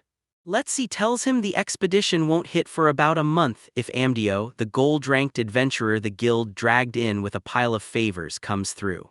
That floating orb of light flashes the truth: it used to be a god, but its power got wrecked after it dragged the hero into this world. The guild is betting that Amdio and his magic partner, who's about to climb into gold rank 2, will be more than enough to take on the 1 or 2 heavy monsters they're expecting to run into. Amdio's mention that he can see spirits immediately hooks Jean, lighting her curiosity wide open. That night, Jean plunges right back into the demon forest. He's gotta hunt down the materials fast so he can craft bags for everyone. He stumbles into yet another black spirit, then calmly slaps a name on it, Black 95. To keep his nerves steady, Ash decides that every black spirit he spots gets a name from him. Then he dives right back into his hectic routine, living a brief, normal life again just until the next investigation kicks off. Jean kicks off the day by shopping with Asha, like it's no big deal until it's about to get interesting. He gratefully thanks them for keeping him company. He meets them and shoves the fresh bags he just made into their hands, then admits, smiling, that with how much he loves crafting, it barely felt like work at all. Might be what he's thinking, then he shrugs and says it's a little too early to shop, but he's determined to get it done right away. The god blurts out a frantic, jumbled explanation. Its world is desperate to stop itself from sliding into extreme spiritualization, and it's doing that by stealing living beings from Jin's world. It's done. Drop a comment that the expedition's still ages away, but the town's filling up with strangers by the minute. Jean finally gets it. If they keep waiting, they might not get what they need at all. Wait, right then, 2 thugs roll up, start needling him, and demand his cash while praising his pretty faith. He doesn't have time to react. One of them snatches at him, but Jean just shoves him off with ease, and the guy goes stumbling backward. Chris comes rushing back, fires off, "Jean, are you okay?" and then blasts the thugs as idiots for messing with Evening Twilight. Dean and Let's See roll in too, and Dean immediately snaps that those guys were reckless to hunt a black bear. Then he's baffled by the brand new nickname everyone's calling him. Chris grins and says, "Nickney, let's all head to a nearby restaurant and celebrate our reunion." Reunion in full swing, everyone lifted their mugs in a celebratory toast. A toast goes up and Jean leans in, asking what they've been doing since the investigation. Let's See says he's been helping Chris gather herbs while Dean has been dodging danger nonstop. The run ends and Chris is stunned when Dean drops the bomb that he's moving out. Dean says he tried to live frugally with his sister, but their mom waded in and now has full control. He insists it's better for his sister not to lean on him again, especially since the guild is pushing the basics back into her. Then Ash hears all of it and instantly goes, "Bears," totally ignoring the whole family storm. Jean throws out the question and demands to know why they call him the Black Bear. It apologizes again, finally admitting it never realized Jin was already tangled up with the 3 intended targets, Haruka and her 2 friends. Note says people sometimes mix up Jean and Ash because they're both built like Bay, all strong and unshakable. Bears. Chris can't stand that nickname for Jean's fragile look, but Jean just thinks, "Honestly, I'd rather be called a wolf," and it makes him smile as he moves on. Seriously, they scoffed like only a total lunatic would want that wolf nickname because that name belongs to the legendary adventurer of Bomber. Bombers got Dean completely hooked. This gigantic fan can't stop raving as he excitedly spills the legend behind the adventurer's explosive reputation. Exploits now watch Dean get teased for becoming an adventurer for such a goofy reason because he stands there proudly like, "That's exactly why I did it." Jean did it, then he passed out the fresh bags he'd just made for everyone. Dean's blown away. He spots that even the inside is lined with leather, and he can't help thinking something this tough has to be insanely expensive. Right after the expedition, the whole crew starts plotting a victory party, and Dean's so pumped he blurts that they should order a whole cow and slam down a keg of ale. After a couple more drinks, the Jeans group stands up and decides it's time to bounce, while everyone else stays glued to the bar for yet another round. So yeah, I'm spotting it. Demon 4 is right there in his life, and he's renting some nasty cheap room nearby. Then the clues snap together and it all clicks. Jin finally understands. In the forest, he grumbles that his landlord is about to jack up the rent just to squeeze in one of Jin's brand new, wildly popular toilet systems. They hear an ash chime and suddenly, like a wake-up call, they realize they never should have tolerated that smell in the first place, and Jin starts wondering if they've turned into salesmen for his invention. Then, next morning, Jin wakes up, savors a peaceful breakfast and straps in to go even deeper into the woods. He fires off his transfer skill and rockets over there in a blink. It's just another scorcher of a day where he hunts down black spirits and slaps a name on every single one. He's finally getting the hang of it, but he's way too curious to stop. He wants to see exactly how Imdio's companion uses magic, so he fires up his own spirits to keep him in the loop. He decides to push farther in today, right into that spot on his map that looks totally haunted, like there's no spirit left alive. He stalks through the silent forest, boots crunching softly under the trees. A jarring chill compared to the loud, lively places he's always known. He burst in out of nowhere and drove straight into a three-horned boar. The food was straight-up trash, but she bullied him into eating it, using their aunt's feelings like a weapon, then refused to take even one bite herself. He blurts out, asking if Haruka really is the hero and whether he was supposed to die too. The god nods and confirms Haruka's the hero, but then drops the bomb that Jin still has lifespan left. Right after that, the light orb erupts wider, unveiling the silhouettes of multiple divine beings. With his all-kill blade, he tears through it fast and ends it for good. He bags the boar for later hotpot, then spots wild asparagus shoots, and he's already plotting to share them with Ash, just not yet. While he's picking the plants, he suddenly spots a massive horned snow leopard looming ahead. He jerks back at the creature, and it looks like it's trying to shove a message into his head. With a chain of sharp hisses, the snow leopard shoots out a message loud and clear.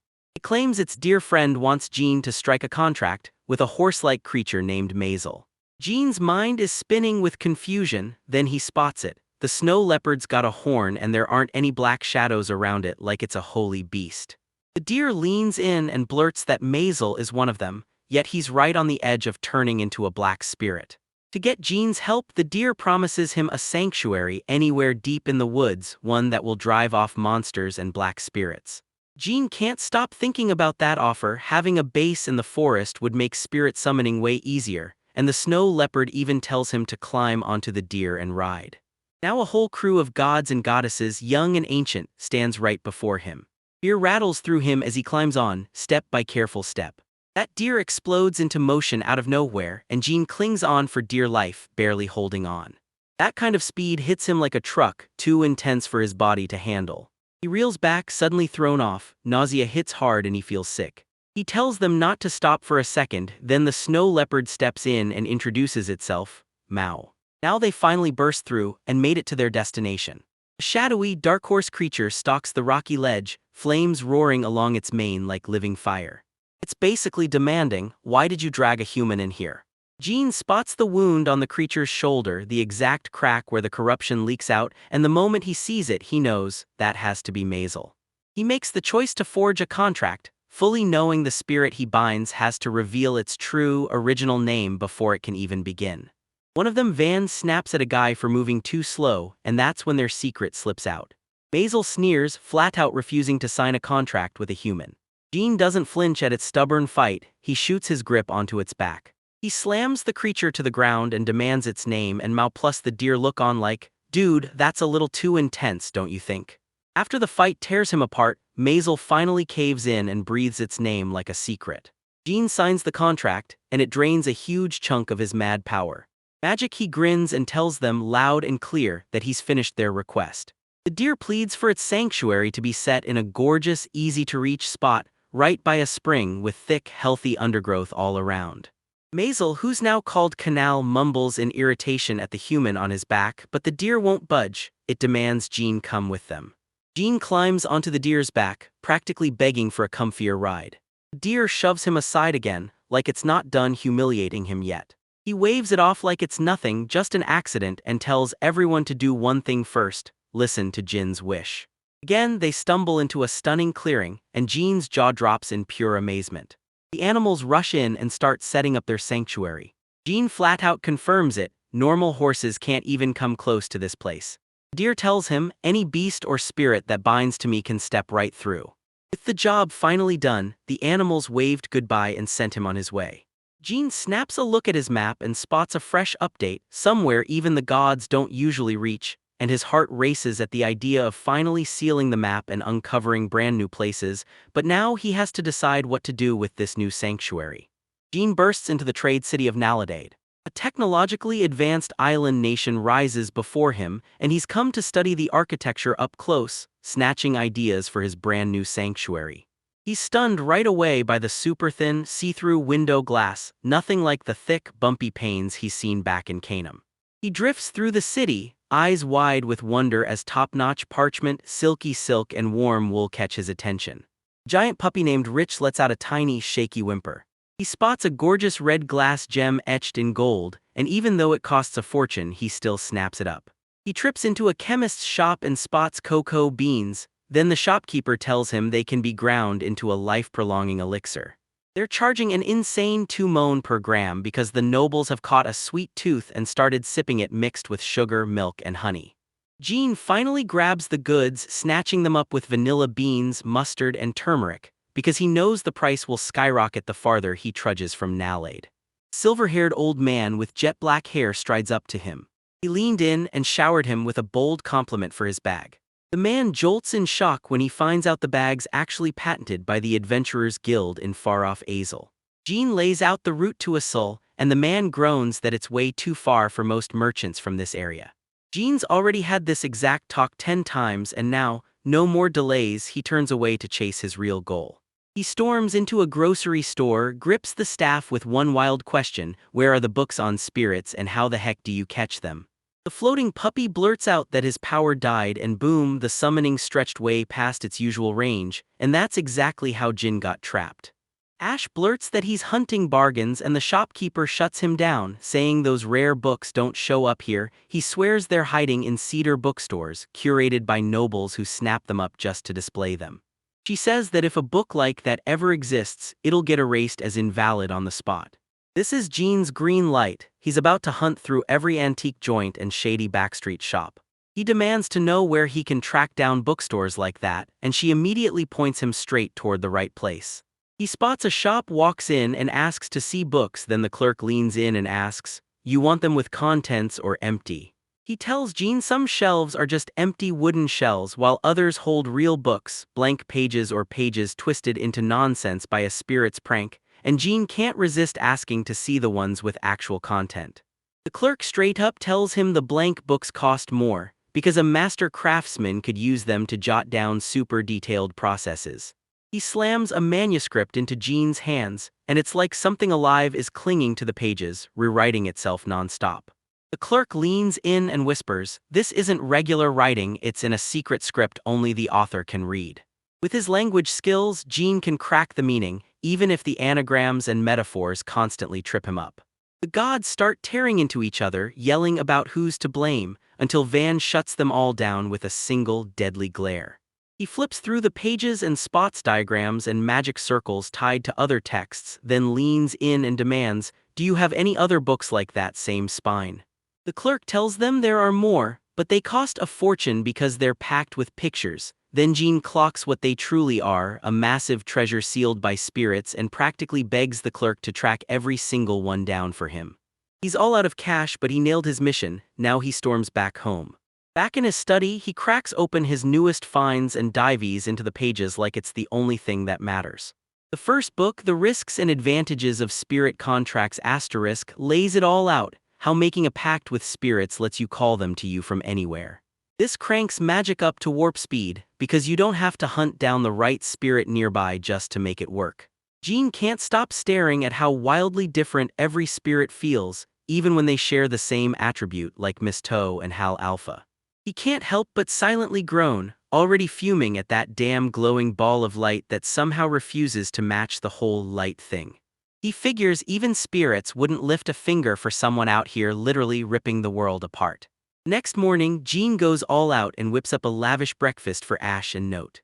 He tells Jin, since we can't return you, you'll get to pick your own guardian deity. They're over the moon because a hot breakfast is a rare treat they don't get often. Jean tells them straight up he wanted to burn through all the perishable food before they even set off for the expedition. Ash leans in and asks if they even cook in the mornings. Note answers that hot meals are basically unheard of, so most folks stick to simple staples like bread, fruit, and cold soup. No, it's basically saying that because most folks start work at sunrise, they skip the whole firewood and flames plan and grab breakfast from the stalls instead. Right before they can leave, Jean slams on the brakes and stops them. He hands them a massive lunch, tells them to pass it around to Dean and the rest, and practically begs them to stay safe. After they swing out, they ditch the Jean heads and race off to grab building supplies. He slams his bag packed and ready, itching to start his next big project. He tells Rich, now that the forest has a safe zone, I can finally bring you with me. They set off together with a whole pack of friendly, cat-like spirits circling around them like cheering companions. Van bursts in, calls himself the god of fire, destruction, and restoration, and then drops the bomb. Jin's remaining lifespan is going to get turned into skills and items in this new world. They finally reach the sanctuary, and the moment they cross that invisible barrier, everything changes. The moment they step in, feathers explode into the air and every nearby spirit bolts, shocked by the rich power. Jean tells Rich he's free to do whatever he wants, as long as he stays inside the barrier and gets to work on landscaping. He decides to raise a tiny 2-story house right inside the sanctuary. He dreams up a super cozy setup, one room on every floor, a chill lounge to hang out in, and a huge outdoor yard so the rich can finally run wild. After a few non-stop days of hauling in everything he needed, he finally shuts it all down and grabs a long-deserved lunch break. Rich happily gulps water straight from a bowl, like it's the best thing in the world. Jean digs into a huge bagel sandwich while soaking up the moment in his brand-new outdoor seating setup. He stares at the garden, plotting how to fill it with a riot of flowers and climbing vines to make it feel alive and joyful, and then he flashes a quick reminder in his head, grab a siphon for his coffee. Out of nowhere, Mao the snow leopard bursts onto the scene. The other gods stepped up one by one, Isis of water and healing, Rudil of earth and stillness, and Cattle of flora with a promise of order. And yep, the deer is right there with him too. Even the horse canal has joined in. Jean gasps when she sees them all there, and she immediately realizes they're staring at something right in front of them. Everyone's locked on Rich as he grins and happily chews on a stick while the animals stare like, wait, why is Rich Sama here? And it leaves Jean completely baffled by their reaction. Jean stumbled into a forest clearing, baffled. Why was Rich Sama here? He stared at the majestic horse, the spotted unicorn leopard, and the towering stag surrounding the scene. He stared at the wolf-like creature, asked its name all over again, and just couldn't make sense of what he was seeing. The stag and that unicorn leopard snapped into hisses, and the stag warned that the last hero disappeared 5 years ago. The unicorn leopard swore that rumor had it he vanished after failing to summon a new hero. Then Jean watched the whole exchange and couldn't help wondering if Rich used to run this pack, based on how they talked about him. Rich though, he just sat there and gnawed on a stick like he didn't even know what was going on. Jean stared back at Rich's blank expression and his brain raced through wild possibilities: memory loss, a stubborn refusal to remember, or just Rich being plain too lazy to think. He paused, then it hit him, this had to be Rich's old home, and he couldn't help thinking a forest suits a wolf way better than any city ever could. His sister always twisted justice to bully people into doing her dirty work, and that's exactly why Jin craved a life far from her. Then the scene snaps to a car ride where she taps her foot and barks, asking if they've arrived yet. Palace, pal of land and harvest, mist rolling with ribbons of light where wind whispers romance and wild caprice, and there's half-tone beauty in every glow, love burning bright. The unicorn leopard kept hyping Rich, roaring that he was stronger and freer than any other spirit out there. It bragged that his voice could shatter to the far edges of the world, and that he'd guarded this very forest against a crew called the Apostles of Wind. Gene figured the thing was just a huge, overexcited Rich fanboy, so he let it keep yapping while he went right back to his own business. Rich froze in an insanely proud, majestic pose, stick still jammed between his teeth. The unicorn leopard dropped a bombshell. Rich had disappeared without a trace nearly a year ago, and Gene instantly clicked it to that day he'd hauled Rich into his house, shielded by a barrier.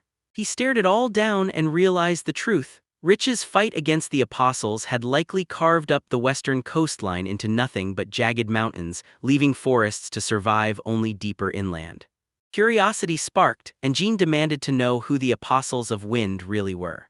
The stag snapped back that they were the previous hero and his followers. Then Gene went ice cold, terrified that the last hero had ravaged this forest and that every past hero was just a bunch of monsters. The unicorn leopard leaned in and revealed their plans: smother the forest spirit cattle's power, then forge ships and sail across the water. Gene snapped to it. Boats of all things, and guilt hit hard because he was doing the same kind of thing by draining Nalade's resources. For a heartbeat he feared Rich would turn on him for it, but then he quickly scratched the wolf behind the ears, soothing him like everything was going to be okay. The stag made it crystal clear it wasn't just a problem, it was a deep wound, and even today the forests in the west still haven't bounced back. Halilfa playfully taunts Rich, the puppy god of ice and darkness, because his power is now almost completely wiped out. Gene felt it hit like a truck. People could only live safely in towns, and those towns demanded deforestation, while out in the wild forests, spirits lurked, monsters hunted, and beasts prowled. Then the dark horse Maisel finally chimed in, thanking. It thanked Gene, and Gene told it straight up. Humans kept hacking down forests just to grab more land, totally blind to what it would cost. Maisel had also heard the current hero was called by the spirit of light, but peace was the last thing on the menu. When it tracked the truth, the hero's magic scorched the creature's once pristine white coat into something dark. Still, it was grateful Gene spared it the nightmare of having to devour its own kind. Then the other animals piled on, urging Maisel to thank Gene and the hero for sealing the deal. This was rich territory, and everyone knew it. Halilfa's spirit suddenly blasted into view, warning Gene, "Stay clear of the hero, he's way stronger than you." She told her the hero guarded the spirits so hard that even top-ranked ones grew hungry and came to devour. Then Gina shot back, "Don't worry, I'm not going anywhere near him." Still, he understood the truth. His cooking and crafting wouldn't cut it. He had to learn how to fight for real. Gene whipped around to Maisel and demanded to know what it knew about Rich's past, then turned on Rich and asked straight up if he'd lost his memory the moment his power vanished. Maisel had to admit he didn't have the full details. Then the unicorn leopard kicked in, breaking the silence as it launched into chanting praises for Rich Sama's greatness and wisdom. Gene, fed up to his limits, snapped at them to stop pretending they didn't get it. Later, Gene slid into his seat, dug into a mouth-watering meal, and said thanks to the food. He slurped his noodles like they were fuel, already plotting his dream farm at home and a second one at the forest sanctuary, then leaned on his appraisal skill, praying he could grow those rare vegetables and make them spread across the world. He devoured every bite, daydreaming that one day he'd sit in a restaurant and taste something just like this. Annoyance flashes across Jin's face as he snaps at the ball of light to shut up, and the gods calmly tell him their powers can overlap, and that here, people sometimes vanish shortly after they're born. He knew his farm would live or die by one thing: earning the trust of the local earth and water spirits, so after he finished his meal, he stared into the chaos waiting ahead.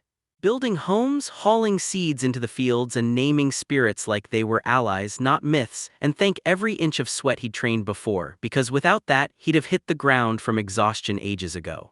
Camera swept across a calm mountain range as dawn spilled golden light over the peaks. Gene was grinding away at his task. Sometimes he'd sling spells, and other times he'd swing a sledgehammer to smash rocks to bits. He strode through a fresh, newly planted field, grinning because his farming and construction plans were finally paying off.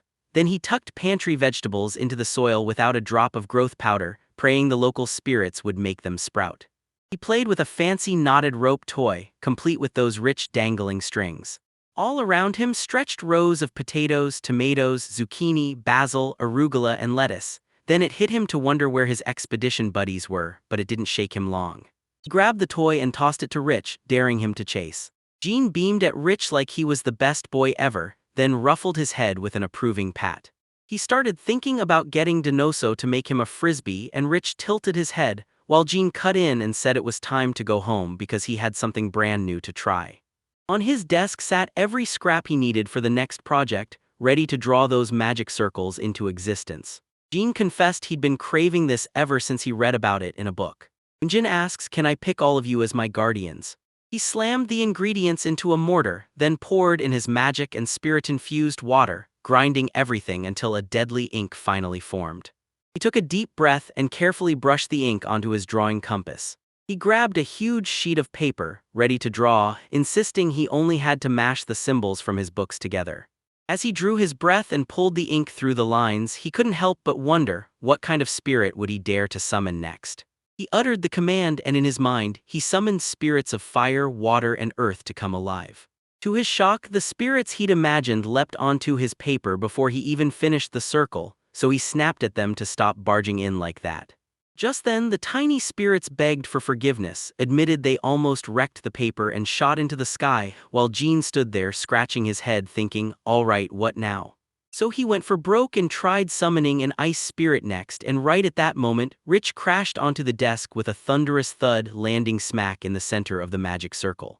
Jean snapped in place, suddenly remembering that Rich wasn't just anyone, he was a spirit made of ice and darkness. Still stuck at his desk, Jean leaned into the conversation with Rich, fired up about that field he'd planted, praying the harvest would be worth everything. He wondered about making ice cream if he could get his hands on some ready ice, then asked Rich to help cool everything down, but when Rich shook his head, he snapped back to the task, staring at the magic circle. He chose the fertility symbol, then poured his magic straight into it. Cattle reveals the brutal truth: his lifespan just can't handle all their powers at once because it would sap the strength of the divine protection. With a tiny poof of smoke, a cheerful old woman popped right out of nowhere.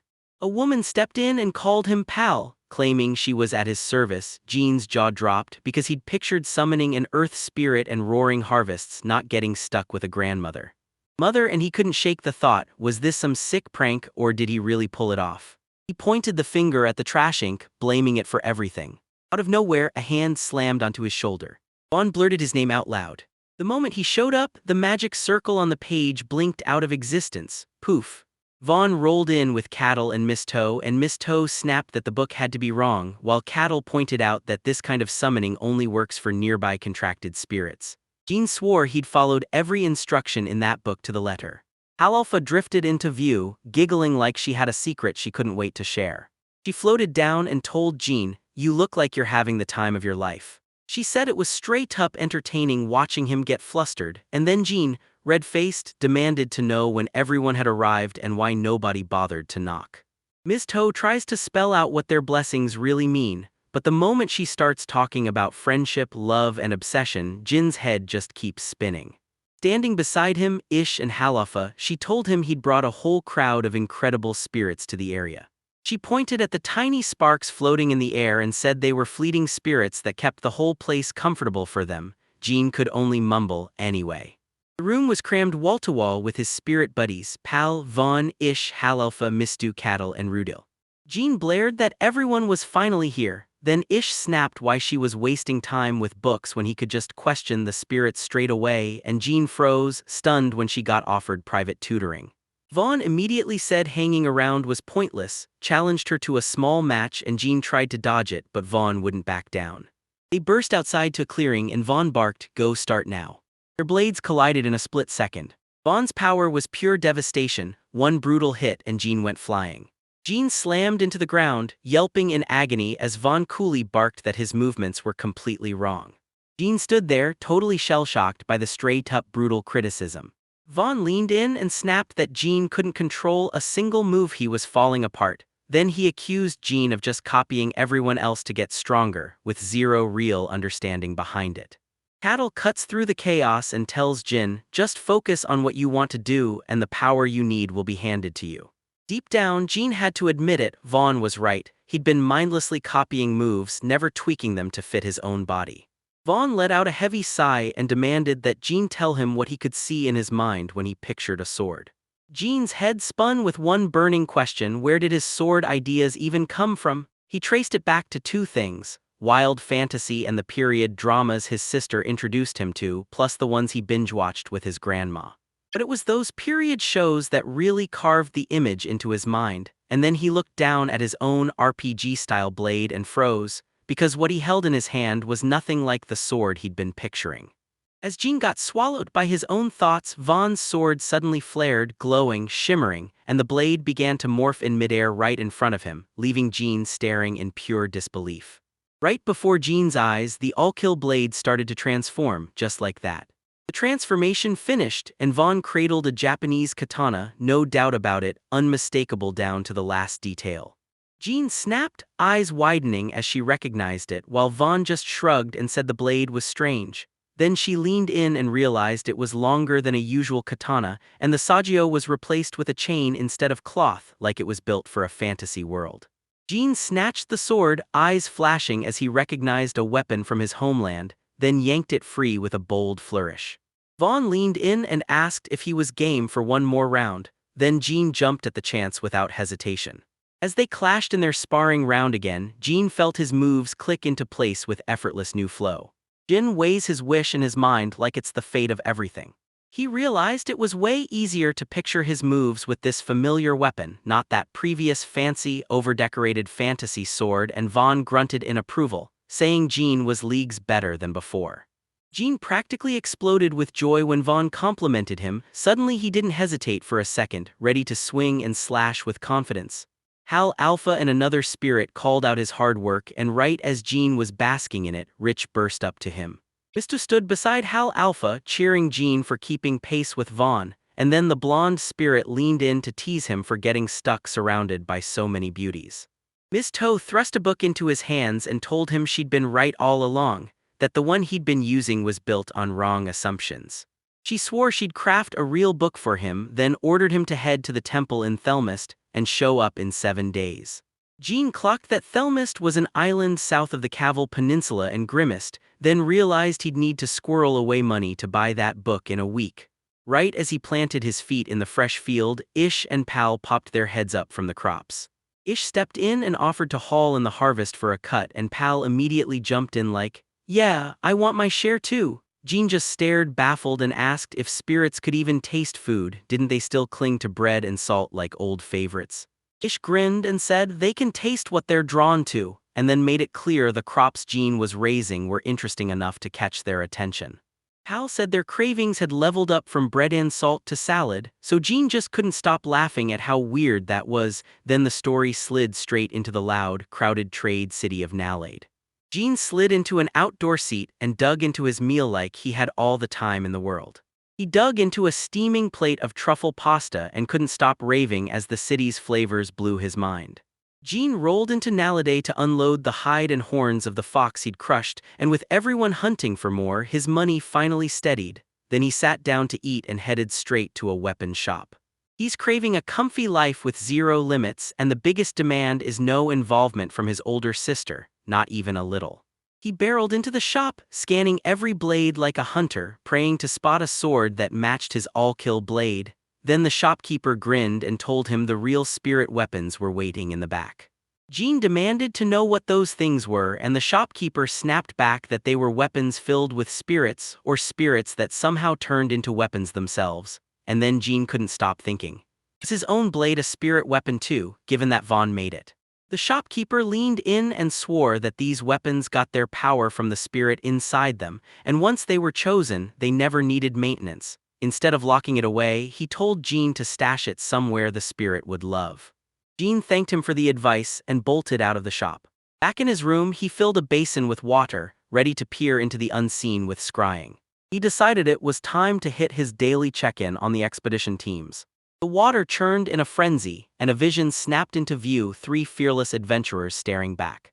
Jean took a sip, murmuring to himself that the image was crystal clear, because he'd begged the local spirits to lend a hand. He spotted them right away, Amidio's gold-ranked party, the same one Letzi had warned about. Then he kept watching from the shadows, chewing walnuts, and clocked something wild. Amidio was ringed by women as he sized up the party's spirits. Spirits turned to the light, one with a magician and a green wind spirit tagging along with the archer. One of the gods casually drops the bombshell that Haruka's thriving, her fierce sense of justice is exactly what the powers she got were built for: domination and all the magic. As for Amadeo, Jean couldn't stop staring at the creature perched on his shoulder, no doubt about it, a prairie dog, and then he snapped his attention to Ash's crew. That prairie dog's wiggling butt was adorable, but Jean's mind wouldn't stop buzzing with questions. Then the scrying basin showed his friends running together as a team. He caught sight of Azu, the spirit who couldn't stop staring at Dean's chin, and knew the butler's familiar had to be nearby, because Azu always hovered around Dean's boots, and maybe it was that smell. He barely even panicked because he'd left one of his own spirits on guard, but then he suddenly spotted a little spirit picking at Letzi's beard, and Jean went pale with pure horror. He figured the cruelest part was that Letzi had zero clue what was going on, and he could only pray his own spirits didn't start picking up those bizarre habits. He snapped his attention back to Mado's party, locked in on one burning question: how were they holding up? In the basin, they squared off with a giant lizard, and Amadeo ended it in one savage strike, splitting the creature clean in two. Jean stared in awe, realizing just how powerful their spirits were. But something felt wrong. Then he spotted a lone member of the expedition force strolling off into the distance.